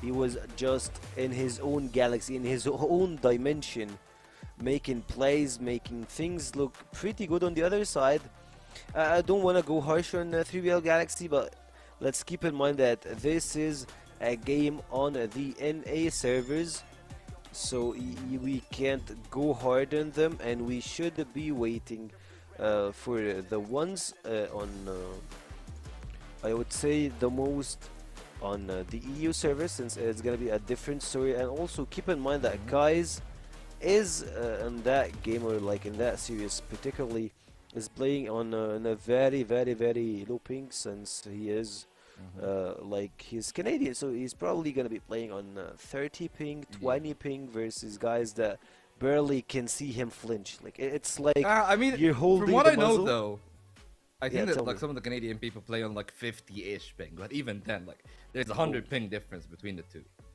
right? Depends on like which coast the server is located in. I'm not really sure where it is, but you know, we've talked about the ping, we've talked about everything. They just bring it back to map 2. Black Widow, even in those moments, I actually do feel a bit more confident now about Swamp, right? It's not really a one-sided story, but we'll have to wait and see how 3BL do when they got the ping and their map pick. Yeah, we will. I want to have faith as well in Swamp. I really do, but just what they've shown us this season has been a lot of inconsistency. I think it's very, very hard to come into this and say with any degree of confidence that Swamp is going to be able to 2-0 this series. 3BL have been the better team this season. Swamp have got an upset on map 1. There's no doubt about that. But imagining that they can put 2 and 2 together and actually make 4, I don't know if they went to math class, unfortunately, Trav. So we'll see. We'll see. But I'm not going to hold my breath for a Swamp win here. No, I mean, that's the unfortunate reality that I also a part of, I think, right now. Yeah, I want to see them fight close at this map. I think I wouldn't be surprised if it's a similar result for 3BL that it was for Swamp on map 1, unfortunately. But if they can fight close, and that's all I ask for. So we'll see if they're able to do that. But as you say, Eagle Eye will be very different indeed, you'd imagine. I've seen Swamp get some upset wins in the past on Eagle Eye, and it's pretty good on the map. But overall, it's a known quantity. Russia trying to hold on to Jin, pushing him aggressively. Already off the bat, 3BL on the GR side. In the matter of what? 25 seconds of that, we'll win round 1. And that's exactly what I'm talking about. You sort of run it back once again.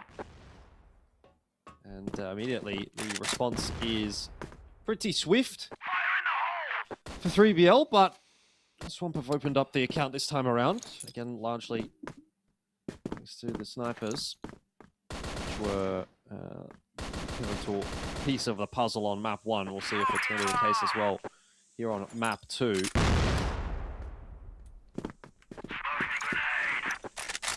Smoke's going over the top.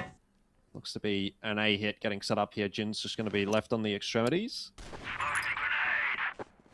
Or is it a fake towards A?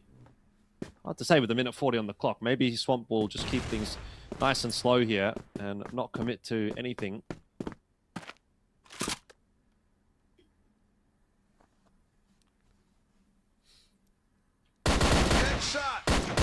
Good catch from Omega. Jin pushing forward will get caught to give him a 4v4 return. Raven gets spooked by Noxon in the corner, but still gets his 1-for-1. That's decent considering that I feel like that surprised him.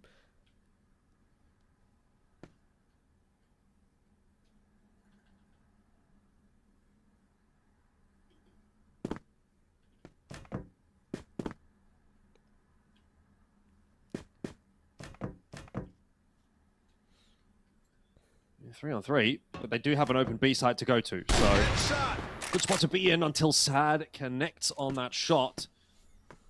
All of a sudden now it starts to get a bit more problematic. Swamp started this round with an advantage, and they haven't really done anything with it. At least it would seem that way. They may still get themselves the plant here, but wishful thinking to imagine they're going to win it from here, with Josh particularly being so low. Do at least get the plant down, so that is a start.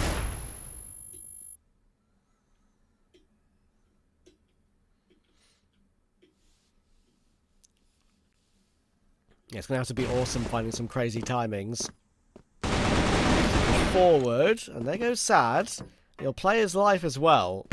It's better if Josh can get at least one on his position. No, Awesome then he's a big clutch, but the bomb is being defused behind the corner of the wall. That's a shame. Awesome does everything but get into position to kill the last player. Not a bad try.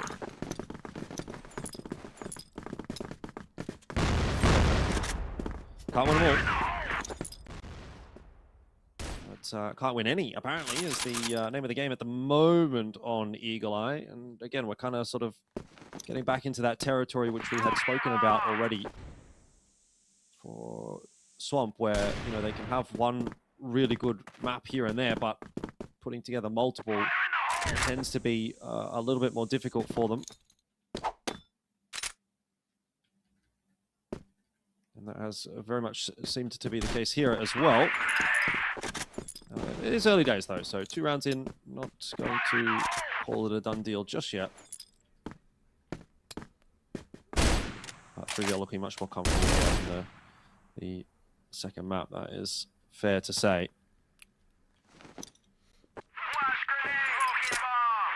Yeah, by no means any surprise. Pressure behind the box, trying to hold off the push. There's one. Oh, the spam through to help peek off of Omega and Noxon's contact. No entry for Kais or the entirety of his team whatsoever. That was a good good play there, how they went about that. I feel like Losher just ducking down behind the box, allowed all his teammates to come in and help before he even died. Well, quickly we see a timeout for 3VL, because they did start the last map also not super... Well, sorry, rather for Swamp, I should say. It was 3VL that didn't start super clean, and they called a pretty early timeout. Did they do anything for them, but I think we're at the point now where, particularly if this goes 4-0 down, Swamp are going to have to try something, right? They're going to have to take a timeout, because whatever they're doing at the moment in the server is just not working.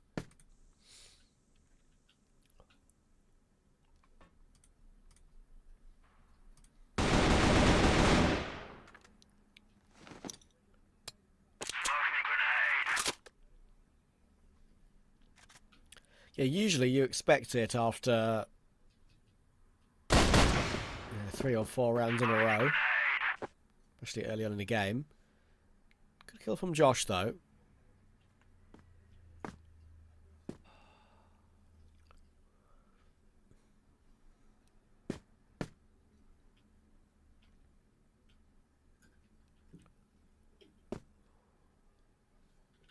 They're going to push forward as a trio. Toward the B-bomb site. They are being flanked as a trio as well. Only Sad is not a part of that flank. Check it. Could have 2 players on his screen. There's going on for one. But hang on. Josh and Awesome are not looking for Hunt coming in from above. Leaves Jin all alone on site. And I reckon that's all said and done. Hunt does a great job. Once again, Hunt is the key man for the retake with 3BL. There's been a clean sheet so far from 3BL as well, which is going to compound the issues for Swamp. I'm a little bit surprised, honestly, they haven't called that tack timeout, but maybe they just don't feel like they've got anything really to say to one another. Or maybe it's just we're not really executing on our plans correctly. We know what's wrong. We're just not actually getting it done. Or, you know, maybe as you sort of highlighted in that opening map, this is actually more of a ping diff. And so it's kind of just what we're going to get out of this series, and we'll wait to see what exactly the scoreline is going to look like here on map 2 before then we go to map 3, which is going to probably be the ultimate deciding factor, with the fact being that we play one half on NA, one half on EU. Another attempt at a recovery here from Swamp, but down 3v4, it's not making things look too clean.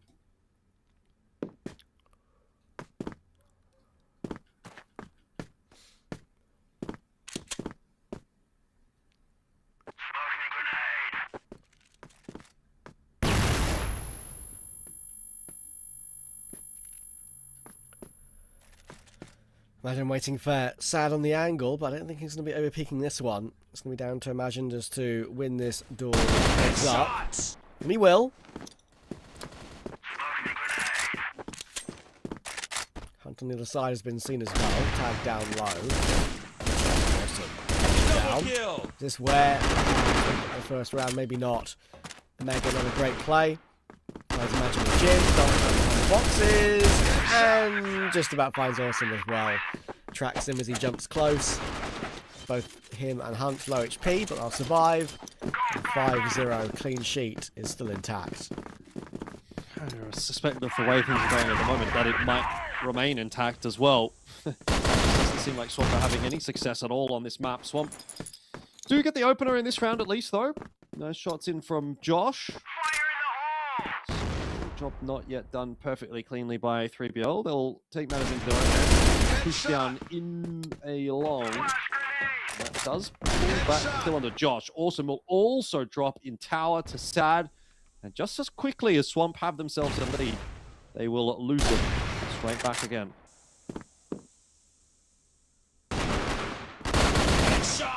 Imagine will push forward, finally find knocks in. But they're still the main raid boss alive. Mr. Omega. The final boss of Eagle Eye, apparently. Currently going 11-1. There will be a Swamp tactical to be dropped in after this round. Win or lose.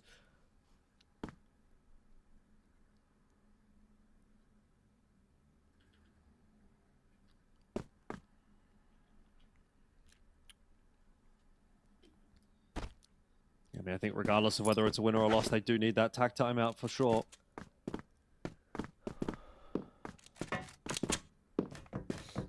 But, you know, how much can you really do from a 5-1 deficit or even a 6-0 deficit? You know, like, either way, there's only really so much I think that you can say at this point, apart from we're getting outclassed, and what do you want us to do about it? Yeah, I agree.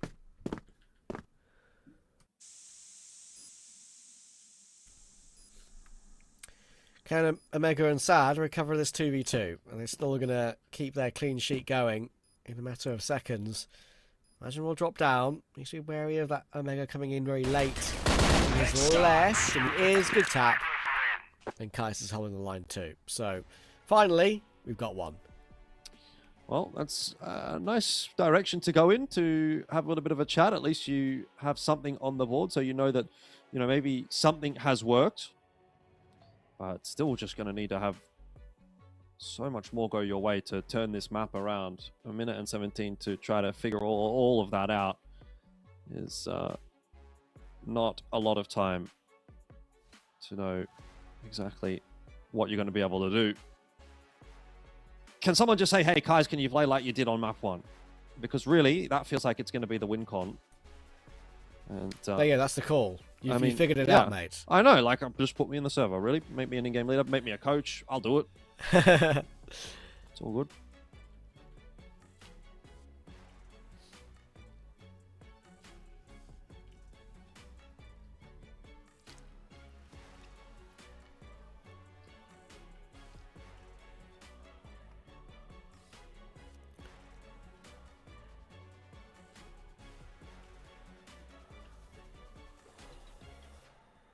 People's champion, they call me. Final Jetro. I trust in you. Well, at least somebody does. Look at Awesome. He's jacked. Wouldn't want to get on the wrong side of him. Yeah, he's definitely always been pretty fit, I think. And he seems to be getting some bigger guns over the last couple of years. It's good. Good, healthy gamer. We love to see that. We do love to see that.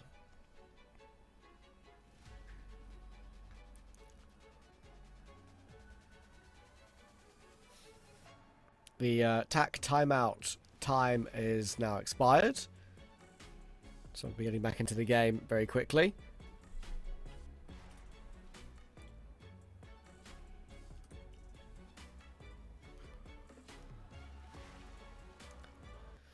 My voice has slowly got worse at the end of the day.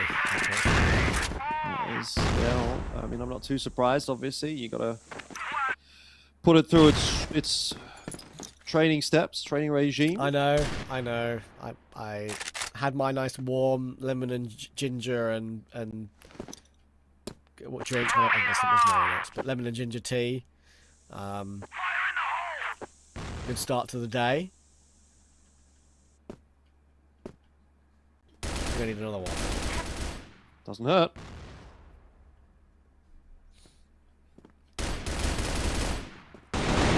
Maybe Swamp need some of that too, potentially, based on how this half is going. Maybe they can recover it.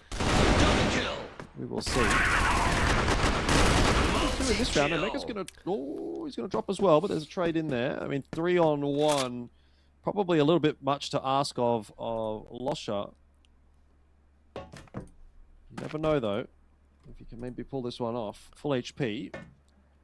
He's not in the position to cause an impact initially. The plant will go down, so Losha with a pretty tough task ahead, but as is the beauty of Crossfire, he is going to be incentivized to go for this, so we might see something special.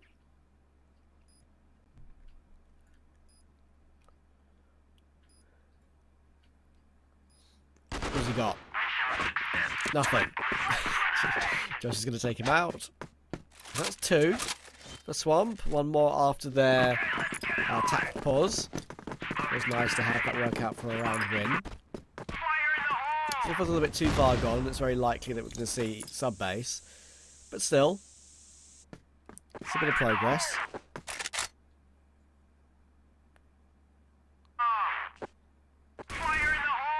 Now, what would be the pass score here for Swamp? 3? 4? I think 4 would be good. 3 probably is par. Yeah.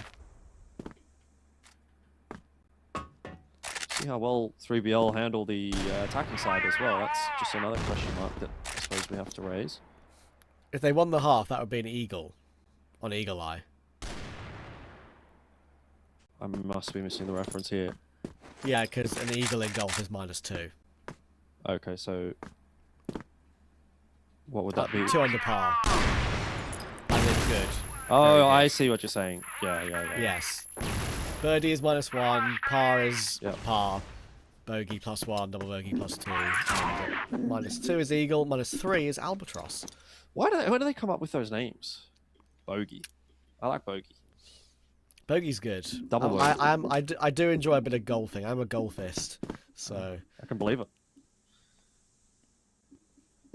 Comes with the posh accent, I think. it does. I've heard, but I haven't played in a very long time now. I miss it. So I still enjoy watching it every now and then, though. That is maybe something I've not heard. I don't really know many golf enjoyers. Yeah, so I don't like sit down and watch it all day. Put it that way, right? I'm like, obviously it's not a very exciting sport to watch. As 3BL clear up the end of the round there really nicely, 6-2 now the lead. I like it because it's incredibly relaxing to watch, but I only watch it in like 20-minute bursts. You know, I could never watch it for hours. Obviously the major tournaments like the Masters in Augusta and the US Open, USPGA, all the major tournaments, like basically the Grand Slams of golf.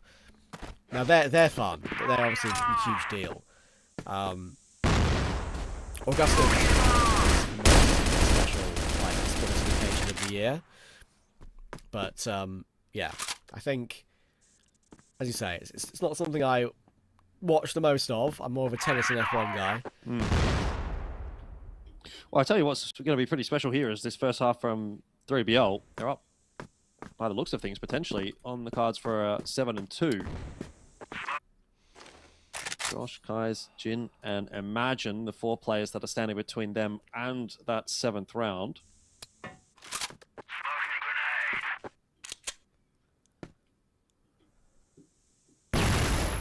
We'll see whether or not they can cause a bit of a ruckus here or not.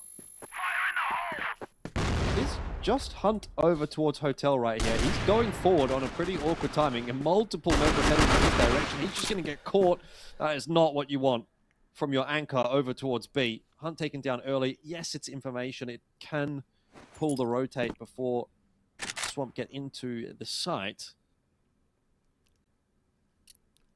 But the fact that they're now actually even back in the conversation is probably more than what 3BL had bargained for. You've got pressure over towards A. Dealt with. Guys and Josh both now going down. So I guess 3BL need not have been worried, because this has now turned into a 4-on-1, and there is nothing to be said for Swamp in the first half of Eagle Eye. 7-2. So anything you can do, we can do better, is what 3BL is basically saying to Swamp with that. Very nice. That's a bogey for Swamp and a birdie for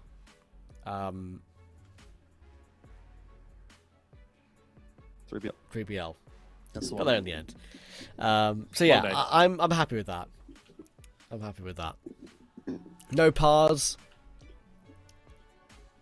So did we actually get into the conversation around where they chose the names? Do you know? No, but I can Google it for you. I've definitely looked this up before, by the way. Golf. Where did the word birdie come from? Here we go. It originated in the US at the Atlantic City Country Club in New Jersey in 1899. 1899. And they've come up with that. They've just come up with those random words. According to the records from the USGA, a golfer named Ab Smith hit an amazing approach shot landed inches from the hole. He exclaimed to his group, "That was a bird of a shot." At the time, bird was American slang for anything excellent or wonderful.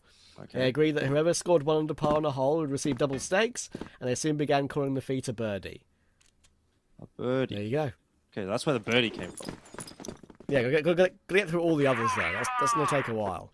I mean, but the thing is, like, no one sat down and gone, this is what we're going to call them. It's kind of just like, that's happened naturally, and that's just what they're called. Exactly. And they're called what they're called because that's what they're called. Yes. Yes, good sentence there. Kai's Awesome and Jin are going to hold on for 3 kills. Yeah, I was impressed. Not even sarcastic. Noxin will grab himself a couple of back, but I'm afraid it's still a 2v3. So maybe Swamp are going to hold on in this first round of the second half. Jin's really under pressure.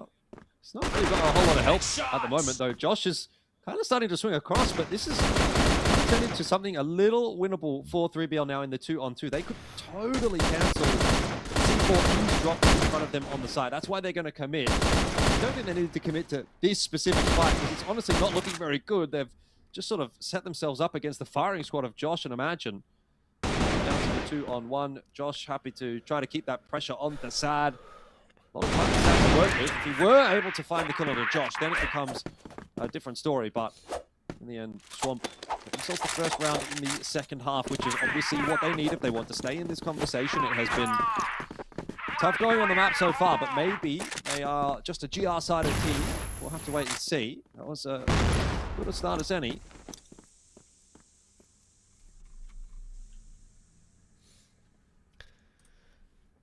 Yeah, that's something to build on. See if they've got any more.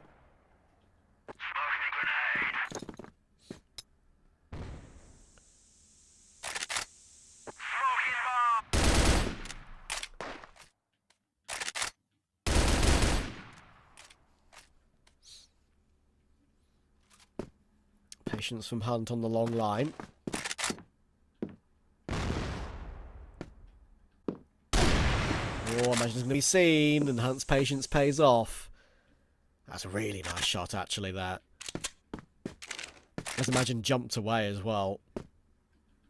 Cover, but he misses his first shot. Doesn't matter, they line up. It could have been a better lineup as well. That's a lovely double. And Orsam's going to find Losher in the meantime. He's going to have to be able to find Jin on that trade eventually.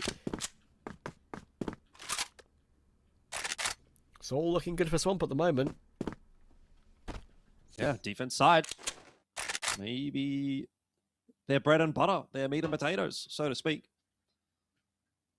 Sad. Looking for a mistake from Awesome, who is kind of peeking, is having a little bit of a look to see if he can find some information. There's a chance here, maybe, that the pick comes through. Hunt also now coming onto the line. I'm a bit concerned that if Awesome goes down, this round actually starts to pivot back, but he gets the better of Hunt. So no harm, no foul. It is just sad, half HP for the rest of this round, and that is obviously not going to fill the 3BL fans with a whole lot of confidence.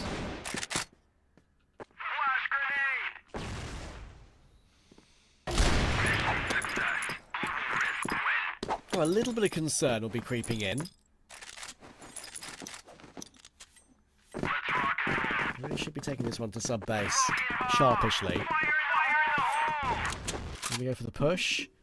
When you see those nades come over and you set yourself up near the double doors, you do see some aggression all the way through towards the tower. Not this time.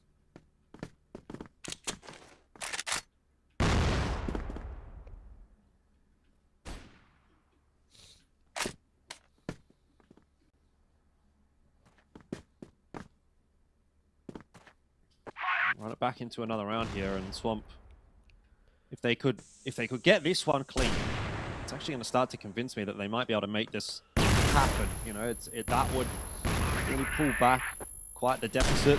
3 in a row, and there would be 3 pretty clean rounds in a row as well, assuming this one is clean, because the first 2 have been good.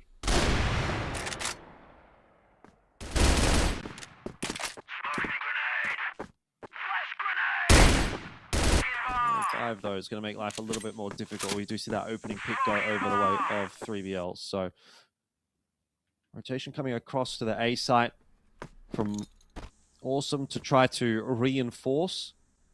They do have a bit of an A lean, which, given the setup of 3BL right now, looks to be the correct choice.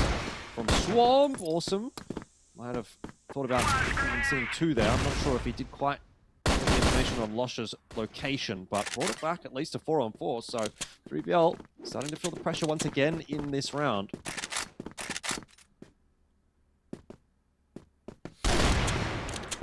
Oh, nice shot. To find over toward that part of the map, and Omega's found Josh too. First real opening for 3BL.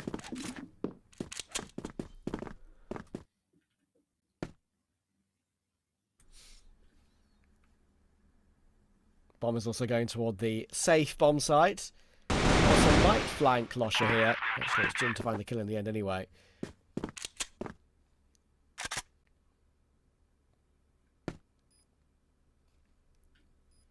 So it's going to be them favoured in this after plant.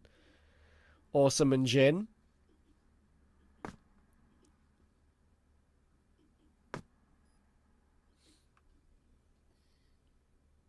Not sure how you make this happen, really. Too many members to find, and they're too spread out. Yeah. So easy cleanup in the end. 4-3BL, they get the first round of the second half. It wasn't too long before they got it, right? It was maybe just that round kind of felt like it was a bit of a tipping point. If it had gone the way of Swamp, we really would have started to get invested and felt like maybe they were going to come back in this map. But the fact that it's now the way of 3BL start to make you wonder whether or not Swamp are going to have enough time to mount this comeback. Although they are, again, looking a little bit more scary on this defensive side. Another good opener for them.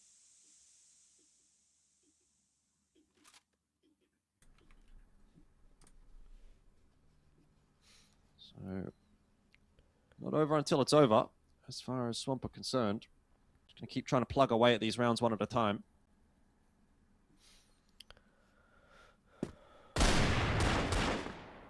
Kai's tagged up though, as Nemesis tries to push forward, and if Awesome goes down, that'll lead to Kai's exposed. Playing the headshot angle though is working well. HP has been able to get away with 2 kills. More good work from Kai's. Can eventually finds one as well. And Losha is all alone. C4 is recoverable, but he's got 3 angry Swamp players who can try and push him down. And he gets out of dodge, but away from any bomb sites. Good little reface, though, to find Josh. I like that from Losha. I'm going to go straight back into Imagine, though.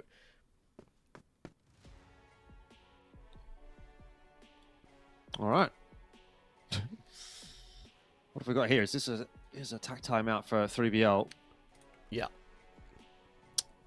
It's a little bit harder than 3BL thought it would be today. I'm sure of that. I think they would have come into this series and felt like they were going to kind of steamroll Swamp. That's sort of almost what I've expected, actually, from 3BL. Like, they've not so much steamrolled, per se, other teams, but they have done very well in a lot of the series that we've seen from them so far. So I expected them to kind of come with that kind of confidence and that level, and it has been a little bit lacking today from them. I don't know if that's maybe an expectation that they would have come in with as well, or if they would have given Swamp that respect. But whatever the case, they are definitely being made to work for things here.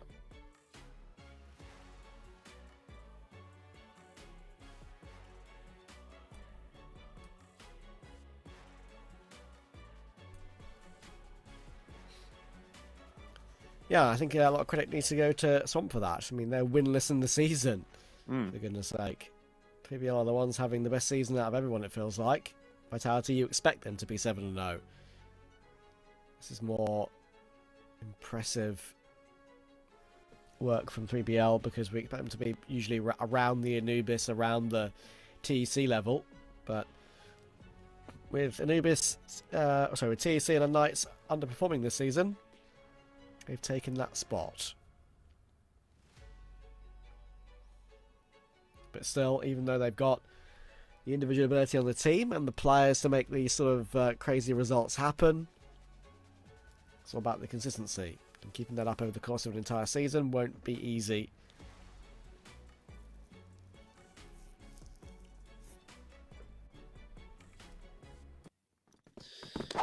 Well, back into it.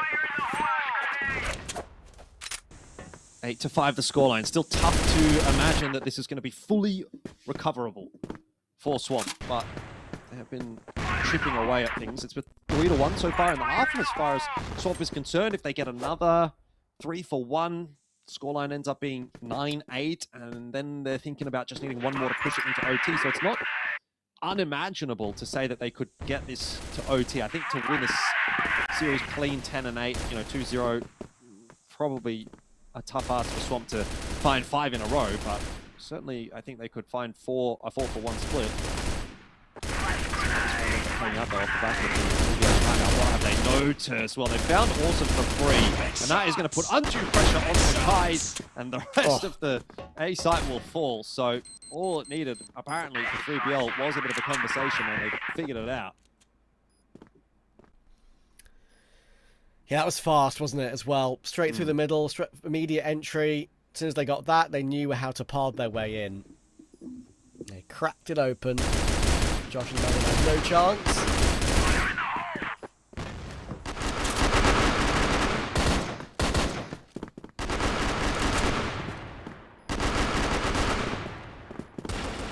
Maybe like 9. So down the angle there for Noxin. We'll make sure to finish it off. Now 3BL are one away from that sub base that we all thought was likely.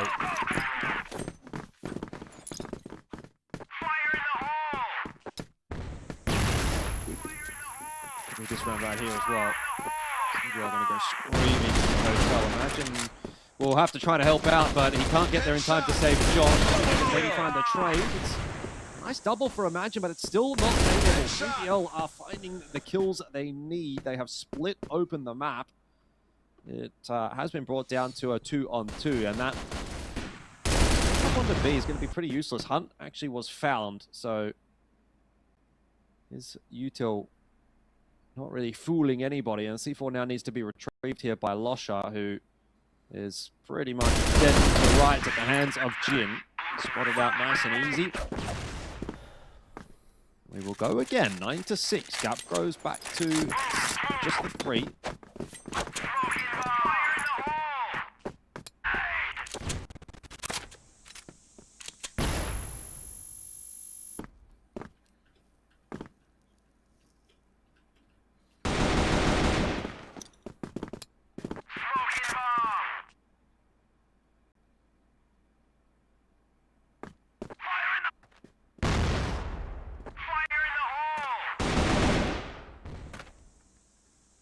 Losha waiting for aggression.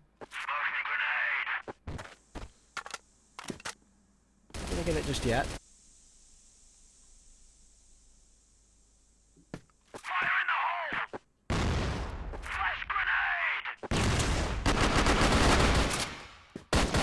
Imagine will get leapt on by Noxin, and that is a start. 5v4 for 3BL to grab the map and his position. Is it going to work out for kill eventually? He's now figured out Awesome is close. He's going to jump at him. He's going to swing at him, that's for sure. And Awesome feeling like he needs to go aggressive to find a returning frag. That won't work out. That puts this map right on the brink. I'll play it badly considering the ping difference. Jin will hold on to Noxin. There is still one more player here, and that's Kai, so he's going to man on that one. Always a possibility. He'll look the wrong way at the wrong time. Josh finds one and toward Hunt. Of course he does, but the C4 can be picked up. Jin will get caught by Sad on the advance. Try to set him to the side. It's not going to work, and Omega will finish it off. So 3BL eventually make it happen. They do the expected. They do hold up their end of the bargain, and they'll take us to all 3. Yeah, it did unfortunately feel a bit like an inevitability, as I really struggled to get my words out there. I felt like an inevitability for them after that first half. I thought, you know, again, if Swamp might have gotten another one, maybe another two rounds there, definitely would have been competitive. Another one round, I think, could have really made that interesting as well in the first half for Swamp, because their second half did look quite good, but unfortunately, not going to be the case there for them this time. So no 2-0, still no win for Swamp, but still a chance in this series for map 3. Before we get there, we have to hear from the desk, so I'll hand it back over there. A really good way for 3BL to turn the tables around Swamp Gaming. It was a very hard first game, but the second one is a different story. And before we get into any details, I really want to say something. After the final tech pose that 3BL got, they made a small change. They just removed the sniper from the hands of Hunt, and they went with 4 gunners. They just shifted everything around and closed this game in a matter of seconds. Yeah, and it's a great thing for the team, really, because they have that versatility. That, you know, maybe yes, there is a world where you can say that the versatility doesn't really pan out sometimes until they do take a timeout. But the fact that they were still able to take that timeout, make that change, is so important. Of course, Penguin was here a week or 2 ago, and he was talking about that, right? He was talking about how Hung can pick up the rifle, the team was doing great, and well, nobody was doing better than Omega to kick off the game, right? I think he had 11 kills, 5 rounds, I think, or 6 rounds.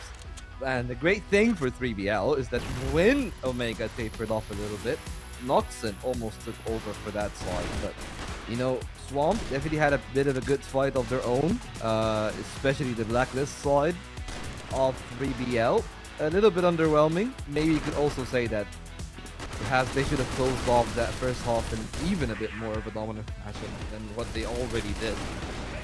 But honestly speaking, I still think that was a good game, right? Maybe not the cleanest, maybe not the most ruthless, but it's an impeccable bounce back when you compare it to what we had on map 1. And we were Prav was talking about the ping diff.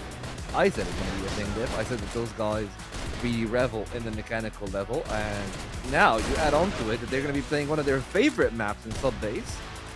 They really should be slated to finding 6 wins here. I'm not sure how well it pans out when it comes to the ping, but I believe that the third map, the final map, should be a really good one between Swamp and 3BL Galaxy. It felt like the second game, like this one, Eagle Eye, at some point Swamp Gaming was about to ride the wave and get it closer with 3BL and try to close the distance. I might try to turn everything around, and also you can look at the of course the rounds here. You will see at some point it was going back and forth between those two teams.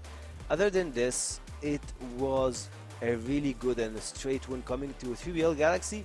And another thing I would love to add on this one, like, yeah, Hunt made a really good call when it comes to changing weapons. Of course, I'm not sure if it's his or the coach, probably the coach, and helped them a lot into closing the game. But of course, you gotta give Omega some light, like had some spotlight over Omega and Noxon, since both of them been doing a lot of heavy lifting for the team. How would you say it? Like, I remember you mentioned you would love to be having 0.8% kills on each round, at least, to be able to consider yourself as the match MVP, like the set MVP. You'll see that Omega and Noxon been doing that and even more, yeah, based on their current performance, and of course on their rotations, been on point for those two. And of course, as a team, you'd love to see them in this situation. Yeah, you know what? It's a great position to be in. When your shooters are shooting, it always feels great, right? It's like, as the IGL, you don't really have that much to do, and perhaps that was what was Hunt and Sat thinking about earlier in the day. He's like, hey, Hunt was shooting also. Wait, you know what? Yeah, now Loxon is shooting. Now Hunt is like, oh, all right, man, I'll do it myself, and he just put out the rifle and was able to close out the game. But as I said, you add on to that sub base, and it's a really decent recipe. Yes, the problem is sub-base have been a bit of a hit and miss map, right? Of course, if you do remember, the last time they played against TEC, there was Spoxy, and Spoxy was absolutely making a living nightmare to play those double doors, to play a little bit more aggressive. Took a lot out of Hunt and Sat to try to, I guess, neuter the effect of Spoxy, and even then, it really was just by a hair's width. And you know, that's not going to be the case here today. Yes, Kai's has been playing a great game, but he's no Spoxy, unfortunately, and he's going to be playing on high ping on this decider as well. So, unfortunately speaking, for the NA team, they're not really put in an advantageous position from a ping perspective. Perhaps there was a world where they could have closed it out in the Eagle Eye, but right now, you know, all eyes on them, and all the odds are stacked against their favor. And the one question that we will have is, will that kind of form from the riflers actually do continue? Can Omega and Noxon carry over their level? And then, can Losha also add a little bit more too? Of course, those are really good questions. And also, I want to add up some other stuff on 3BL Galaxy game style or playstyle that we usually see. They always go for the split execution when they are on the not the GR, the blacklist side. They go the two guys trying to go through the wooden doors and two trying to play on the stairs. Of course, they have their sort of like kind of execution that they always go through, and of course, playing with a sniper really matters at that point. Of course, holding the radio will be one of their also core things to be playing with, but I believe that they usually trying to go for A executions, and if it doesn't pan out really good, they will just go for like the slow ones, play through mid, maybe try to move a little bit further once they find a really good opening, trying to go for a pick and play for B execution. So there's a lot of stuff to be talking about when it comes to 3BL executions, but I believe 3BL are one of the teams that knows how to destroy their enemies and of course subbase. But I believe, to speak about the game, to speak about everything, we're not gonna go to any break. We'll head to Trav and Elfish. Those guys been waiting, and those guys want to see how this series will pan out. That's for you. That's for real. That's for real. And you know what? Trav has been waiting keenly. We've been chatting in the break. He has been pumped for a third map. He says he wants it to go golden round. I feel like, when was the last time you had a golden round, Trav? It's been a little while. I had a lot of golden rounds. Week 1, I think we casted a few of them together. A lot of golden rounds, a lot of vitality going 13-12. I think it's time for another one here. As you know, Swamp 3BL, it's been a bit back and forth. We've talked about the ping, we've talked about the server, this or that. That's very much going to be the case again here. One half will play on NA, one half will play on EU, and I think that very much contributes to a potential close match. Yeah, I actually haven't covered a Swamp game in a while, right? And I think that factor of having a NA EU split and swap is not something that I've covered for a while. I mean, obviously, Swamp were a little bit of a better team in some of the previous seasons when they were getting some wins, being a bit of a spoiler team. They were an upset team. We saw that very often, right? They would win their NA map, and they would cause teams issues. But yeah, today, I just think 3BL are going to find a way to win it in reg. I don't think we're going to see OT. Okay. We'll see. We'll see. I would like to think that would be the case. And if you would have asked me at the start of the series, I would have. But I don't know that I've necessarily seen 3BL look as clean today as I might have wanted them to be. And I know that Swamp can kind of be one of these interesting upset teams. I know they haven't found any wins so far this season, but they often make maps close. They often make maps interesting. They often have their moments. You know, Kai's popping off, for example, in map 1. It's not impossible to imagine that he could do the same here on subbase. So we'll get underway with Swamp on the attack, and Jin is, oh, he's so quick through that smoke. If he would have just sent it onto A, they'd already have the plant down. Instead, has pulled that push from Omega, and I can't, in my right mind, imagine what he's hoping to jumping through a smoke into multiple players. But I suppose he was hoping to catch a timing, didn't work out. Either way, Swamp haven't actually pushed the issue enough here, and they have allowed time for 3BL to rotate across the field. This is going to be a bit of a push battle if they try to cross their way into the site. Noxon already down the bottom of the stairs. Hunt there to help him out as well. At least their timing window. And 3BL seem like they are punishing them for it. It's going to be 2 on 3. Plant's not even down just yet, though C4 is in hand. Jin from downtown gets Hunt. It's 2 on 2, and the wrap coming in behind here from Losha will be watched for by Jin. It will. And it's a good angle, obviously. Very difficult for Losha to clear him out of this position. Jin, there you go. There's a headshot, and now Noxon needs to walk into the very dangerous sniper scope of Kais. We know how good he's been in this series. And that one in particular, it was a masterclass. And 2 kills there, nicely done too as well. 3BL. I can assure you that they will not go quietly. That's why they push immediately with the aggression into that control room in the following round. And Swamp may be up 1-0, but it's 3BL up 1 man in round 2.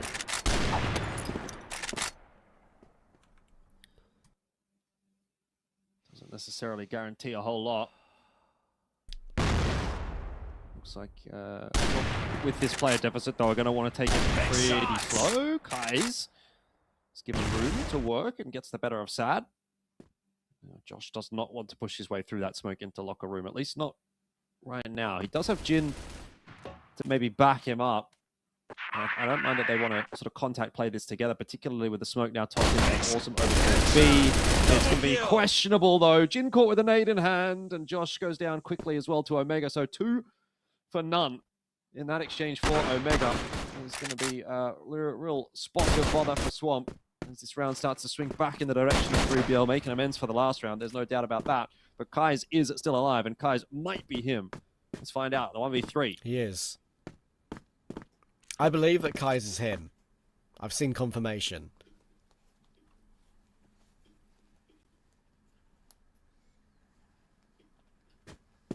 He's going to get a free sight as well.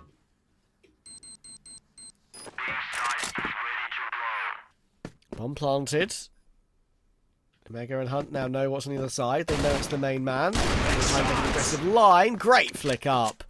Unfortunately, Hunt was always going to be there for the quick trade. And getting the pistol out and getting that kill, or getting even a chance to fight, it's never going to be easy. No, certainly not.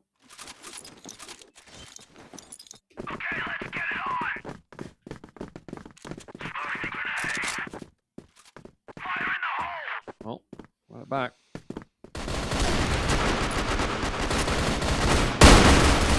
See what you can do. Kai's and Jin working their way into the locker room rather nicely. And immediately, another round on offer here for Swamp, as 3BL kind of lose their way a little bit. So quick response there from 3BL out of nowhere. They've just picked up every single kill they need, and Swamp go missing. A 5-on-3 ends with a 3-0 alive for 3BL, and they're up 2-1 now. That is crazy. We've seen a number of rounds like that today, haven't we? That have been over in a blink of an eye. The clock is on like 2 minutes, 6 seconds, and the round's over. Big shots. Nice shot from Kai's.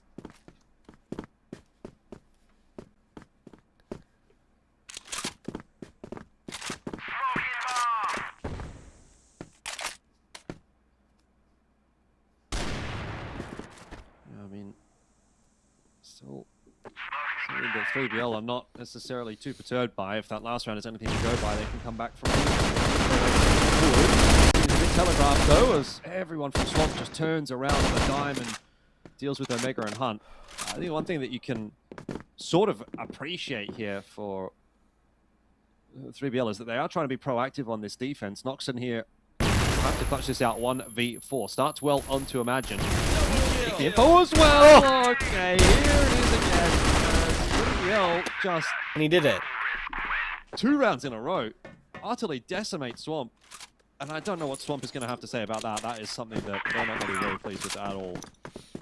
You just said he needs to clutch this out 1v4. Sure, he had a teammate alive, but he was alone. And he did clutch it out 1v4. Incredible. That's what some of these young players have in their locker.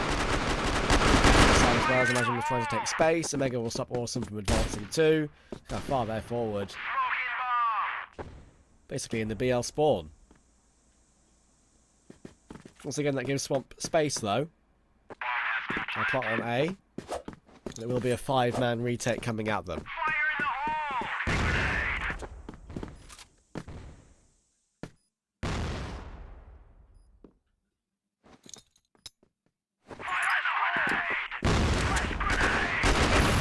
Jin at the bottom of the stairs is overlooked, so he gets the shot into the back of the head of Hunt. Pursuing. 15 seconds here. Omega hits himself one. This fight. Last man standing can't hold on. 3BL get it done again. The circumstances are awkward, but good enough. And so 4-1 the score as 3BL really starting to put them to the sword now.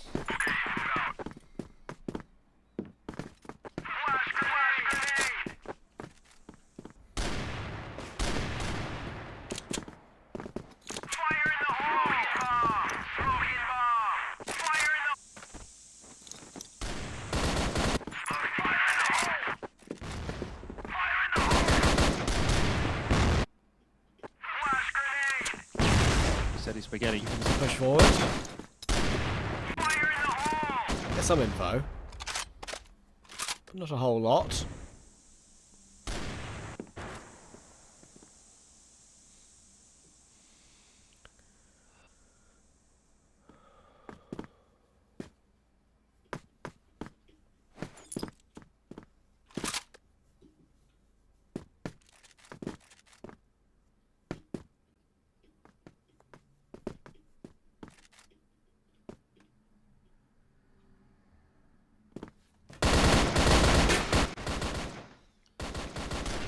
Josh will find Losha nicely, and in the end, 3BL try a different time of the round in which to play a bit more aggressively and on the front foot and push forward. Doesn't work out though. They're going to try and recover now, and they will with Sad. 3-on-3. Kai's tagged down pretty low though. So we reset ourselves back to a fairly open round for either team. This push coming through, of course, from Noxon is going to be a problem. Sad as well involved, and that is pretty much going to be that. Another round that at one point kind of looks winnable for Swamp. Goes the way of 3BL pretty comfortably, and they're really starting to pull ahead here. And yeah, you can say maybe server's going to be a factor. It's not cutting the mustard. They are getting kind of obliterated in every single one of these rounds, even if they're getting themselves some advantages.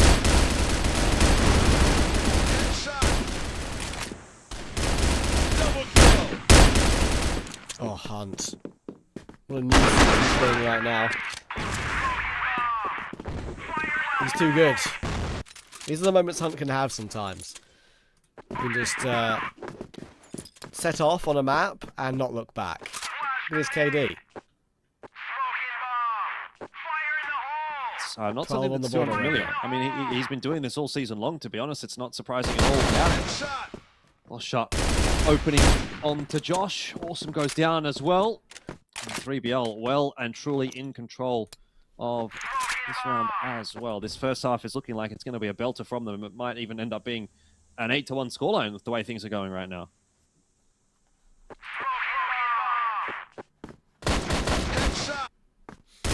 Nice shot from Noxon too. Everything is going to the wrong way.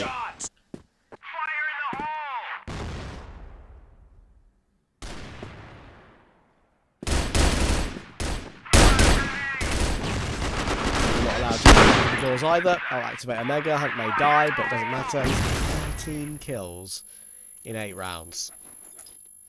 Very solid stuff from him. One more round left in this half for 3BL to almost seal the deal against Swamp. Of course, they'll have to knock it over in the second half, but I don't think we can necessarily doubt their capability of doing that, given how things are going at the moment. Noxon has opened the account, and 3BL are playing so free. This is, again, I've said it time and time again, when they do look their best is when they are playing free. You can tell the confidence is really there for them as they just steamroll that last round and a half.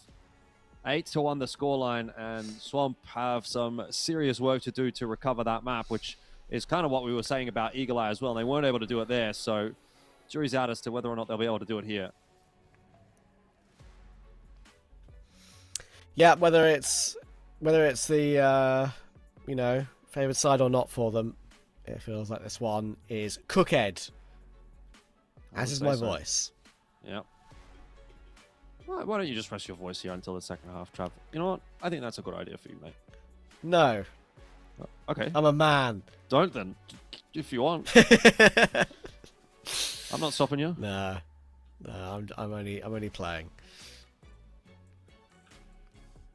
That's the issue, right? With Crossfire, there's so much nothing. Yeah. There's a lot of nothing that happens, I'm afraid, during some of these games. Whether it's these side swaps where you have to like make a new lobby, or whether it's you know, new servers that need to be changed to, of course, whether it's when it's NAEU like we've got here. It's the attack pauses which last nearly 2 minutes. It's not easy. It's not easy on the voice. I would. You've got to try and find a way to be entertaining during these moments as well. Well, I would actually be so interested to see, just like time it, how much of the time of a show is actually game time versus how much of it is actually downtime. And I reckon it would honestly be like a 50-50 split. I'm not even talking desk. I'm talking like breaks and resetting rounds and, you know, halves and stuff like that. Like, I actually think it would be an egregiously long amount of time that's actually not game time. Like, multiple hours would be my guess. I mean, I guess it depends on the day. Some days are better than others. But for sure, there's been some days where, like, I reckon you've lost at least 2 hours to just waiting for games to start. Yeah. And look, today's been a relatively decent day. I can't lie. Yeah. Games have been quick. Teams have been playing fast. We've had 2 2-0s up until this point. So look, in the scale of things, I can't complain, but I will. It's always worth complaining, Trav. There's no reason not to, mate.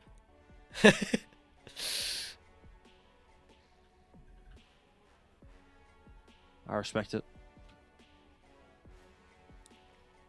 Looks like we are getting back underway in a second. We just had to have a rehost there. So second half getting underway now, and we'll see whether or not Swamp can do anything about this rampage that 3BL have been on Subbase. I definitely have got my doubts as to whether or not that's going to be possible for them. Well, let's see. 3BL on the attack now.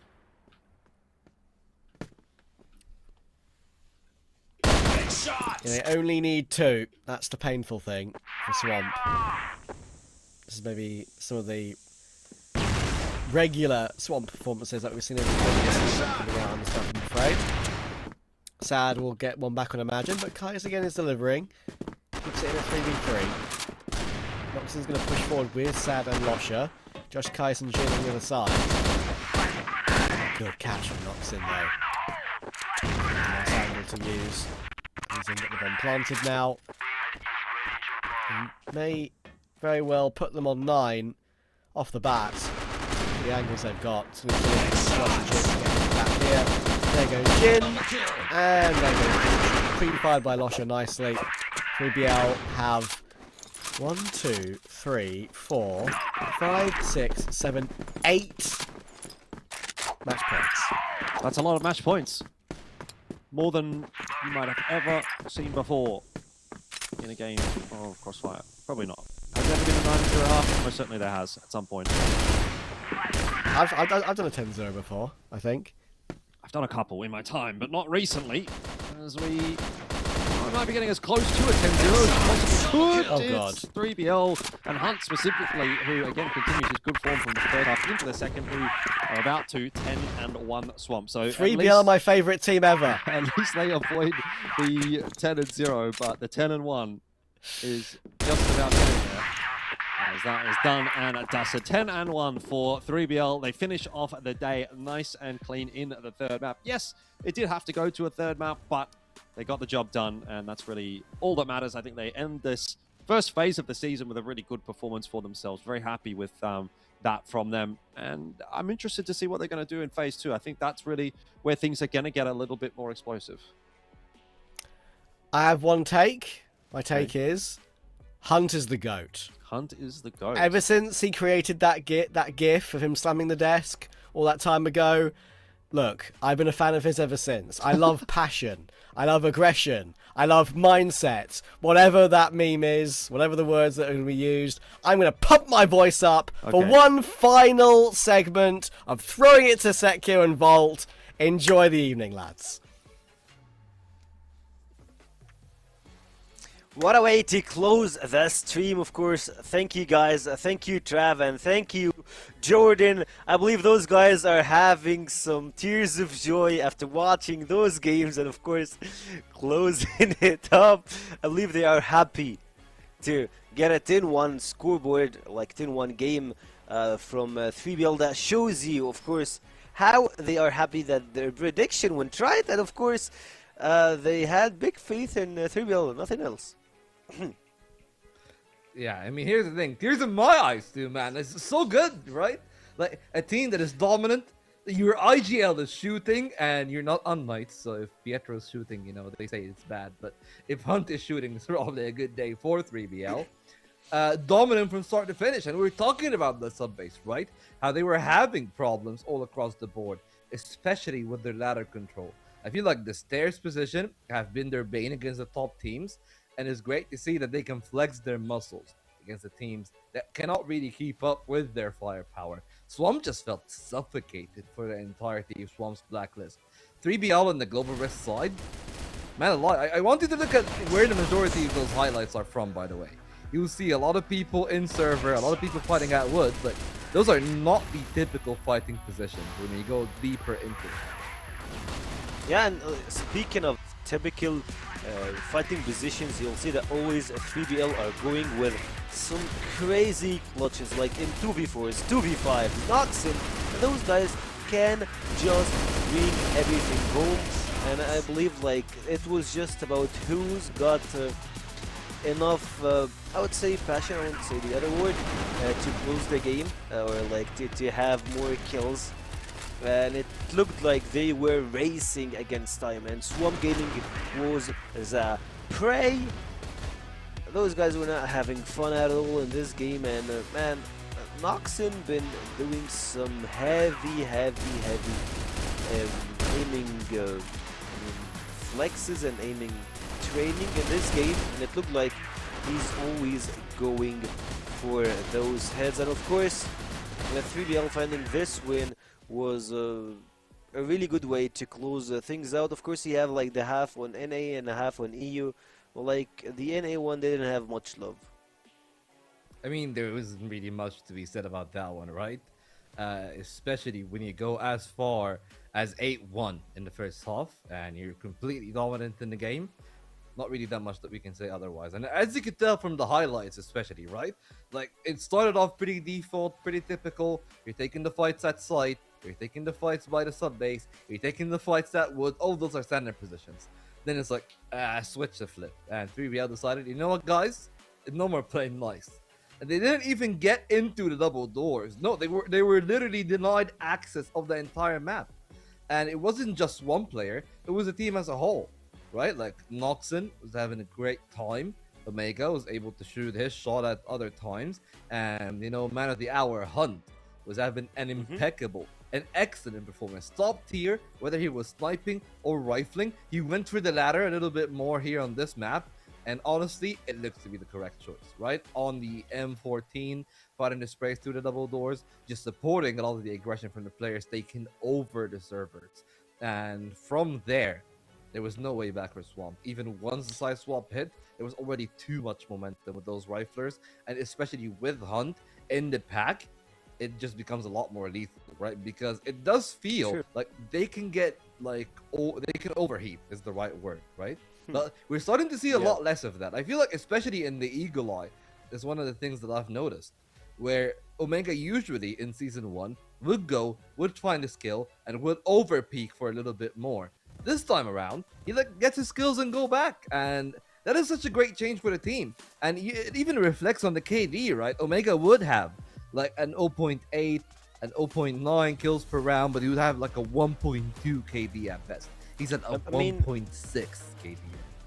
You know, that game actually reminds me of something Volt. It reminds me of like those death matches that you go once you open the game, you just want to warm up, you want to do something, and you end up playing in a kind of, I would say, low tier lobby, like just playing in a normal game, and then you just make the enemy team stuck in their pace. That's how it goes. Like, how did it really feel? You're just making Swamp Gaming pay for what they have done in Game 1, what they have done in Game 2. Like, it's like, how dare you make us go for 6 rounds on the second map, and how dare you do that with us in the first game. It felt like they are making a statement, and Swamp Gaming was the team to pay for it. You will see that Swamp Gaming only won the first round, and then it was going to 3BL Galaxy side non-stop. Like, no one could have just stopped them. And of course, for this game, I mean, we have heard Trav say it. Like, he's just said Hunt is the GOAT. For the entire game, I would say Hunt is the GOAT. And I mean, that guy been shooting and doing a lot of really good stuff. And keep in mind, he's the IGL. Like, you're IGLing, you're killing, you're fragging, you're doing everything in your pocket, and you're giving 3BL everything that they should been like they would be asking for. He's like, I don't know, man, he's the most flexible player that would see in this league, I would say. I mean, it's big words, but like, he's so flexible. and he's always carrying the MVP title, and it suits him well. Yeah, I mean, well, he carried the game today on all fronts. The calls, the shots, he had it all. Over a killer round for the match MVP, and that's across all 3 maps. Some incredible numbers from his side. And a well-deserved MVP for both the map and the series in its entirety. And to make matters even better, we'll have the man of the hour himself a little bit later for the interview. But just final words here on Swamp. Not a bad performance whatsoever in maps 1 and 2. But unfortunately, completely out of their depth in terms of the veto, which could be one of the things that we could talk about. But, well, let's get him here first of all. Hello, Hunt. How are you doing today for name? Hello. Hi, how you doing on? First of all, thank you. Oh, I believe that's Noxon on the back of the screen, right? That was Noxon. That's Omega and said. No, like Noxon just waved. I believe like you're all stacked in the gaming house. It's always lovely to see you guys doing that. He is here, man. Like that's the man of the hour, of course. Congrats on the win, Hunt, and what a way to turn the table around versus Swamp Gaming. Like, walk me through what happened and why did you guys go that hard in the 3rd game? It's NA, man.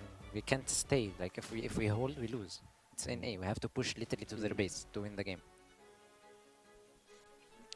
I love it. It's just like a short statement, and it's giving you everything. Yeah, just push. To be fair, though, that you did. You did push all the way into their base, into sub base, for the most part. And there's really just 2 points that we can talk about, right? Black Widow could be one point of contention. Trav and I kind of agreed that ping was really the biggest factor. Was that it, or did you feel like there was also another part that maybe make the Black Widow as difficult as it was? Because we didn't really think that you would lose that, I guess, with that much of a difference between the 2 teams. Black Widow is like from 2018 or 19. It's an NA team, like NA map, especially for Kai's. Kai's is so insane in this map, and in this map you can't play fast like sub base or like any closed map. It's a very big map. You can get catched so fast, and they had the ping advantage. So we have to play slow at least and try to trade each other, but we couldn't because of the ping. Like Noxon clutching versus Kai's, he shoot him like 12 times, 90 damage. So it was unlucky. Yeah, well, I mean, that is great. For the other point that I would say, now you guys, well, you already were locked in for 2nd place, but that's even better, right? 6-1. The only team you lost to is Vitality. But some of the other teams are starting to gain momentum. How do you feel about your results against teams like unKnights and TEC in Phase 1? And do you think it's going to be the same comes playoff? Because at least for now, you're safe from the 2 of them. They're both in the contenders while you guys are in the elite. I guess we catch it unKnights off guard. They weren't prepared at all, I guess, in my opinion. They don't practice. These guys don't practice at all. It's very sad. Like, if this guy gets some practice, they can win. About TSE, first map was like the clutches, they lost their confidence at all in this map. Their mentality was down. We finished time 4 in Black Widow. And sub base, we were a bit shocked about the way they were playing. Like they were playing 4B and 1A top, like leaving everything. And we managed to know what's the problem. We fixed our small mistakes inside the game we could fix, and we won. Yeah, and it's always great to see like that level of confidence. 13-11. But yeah, just to the second point of the question though, do you think you're gonna be faring well against them in playoffs? Because you are in 5th place, at least in terms of the points, and you need to be top 3 at least to make it to EWC. Do you think you actually get there? Yeah, I guess we can. I believe in my teammates, we can do it. Even though we didn't do it, we had for me, even if we didn't qualify to the EWC, we had a good run and we managed to beat most like 90% of the teams. And I guess we will be able to beat them again in playoffs.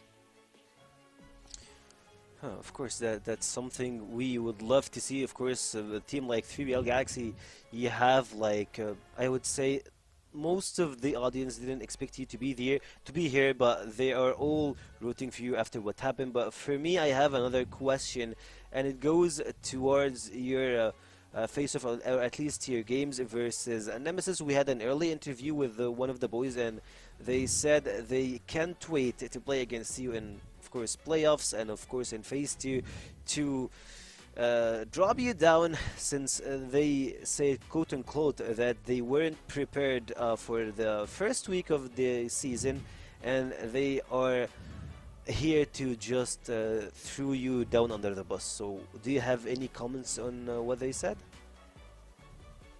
I don't know, like, we will prepare, you will prepare, who's better will win, so. Right?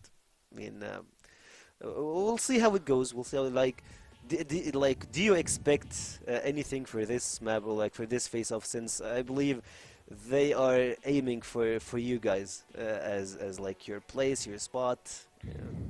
Yeah, we like. Man, I'm trying to get content out of you. Come on, help me out. Yeah, like because I guess about what Alucard said, they said like they want to win us because we literally took their spot in second place, especially for the elite group, and even if we continue like this in the elite group, winning at least one match, we will stay confirmed at second place for the playoffs. That's why like maybe they want to win us so bad, so they take their place again.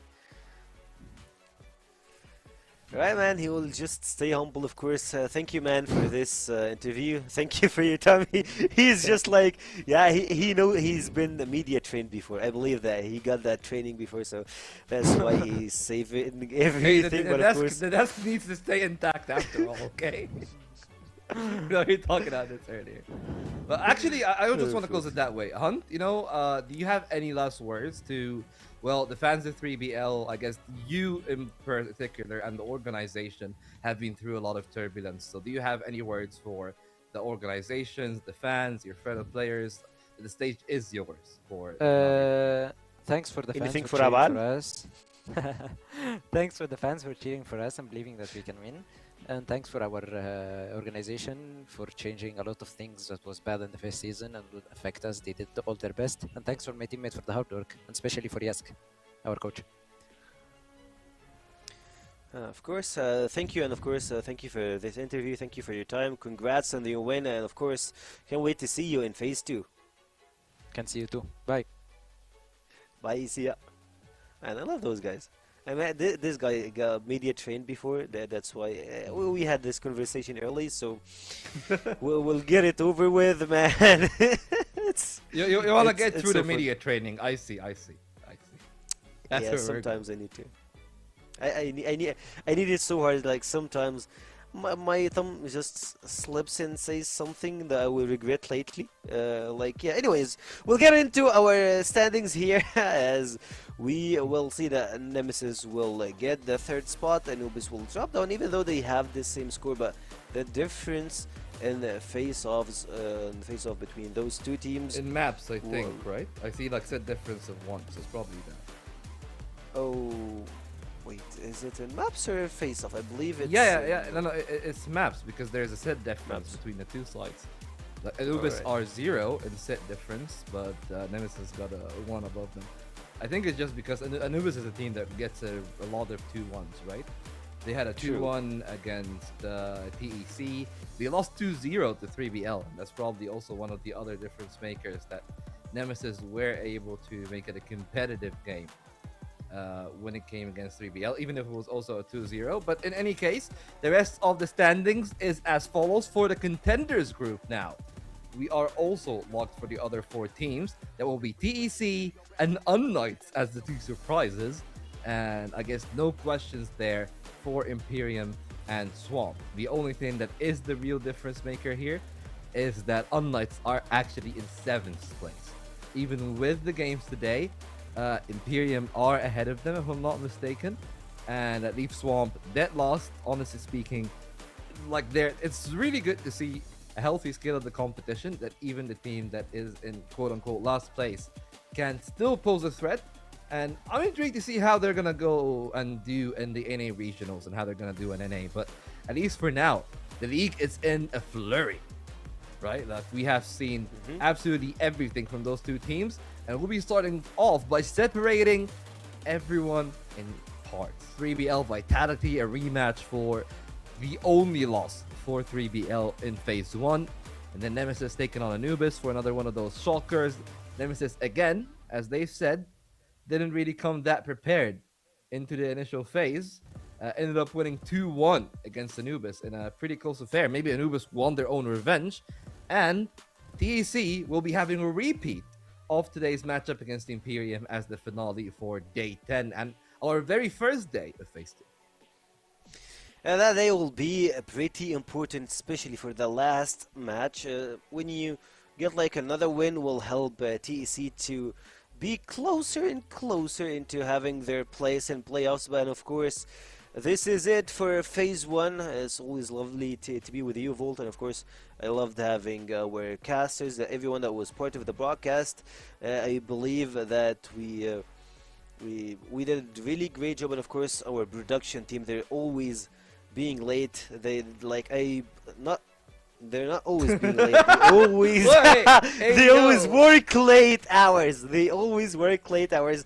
That's the part I was really wanting to say. I believe it's 4 a.m. for them right now, or maybe 5 a.m. So yeah, they always deliver even in late hours. Thank you guys for your time, and yeah, as always, stay safe and see ya next week.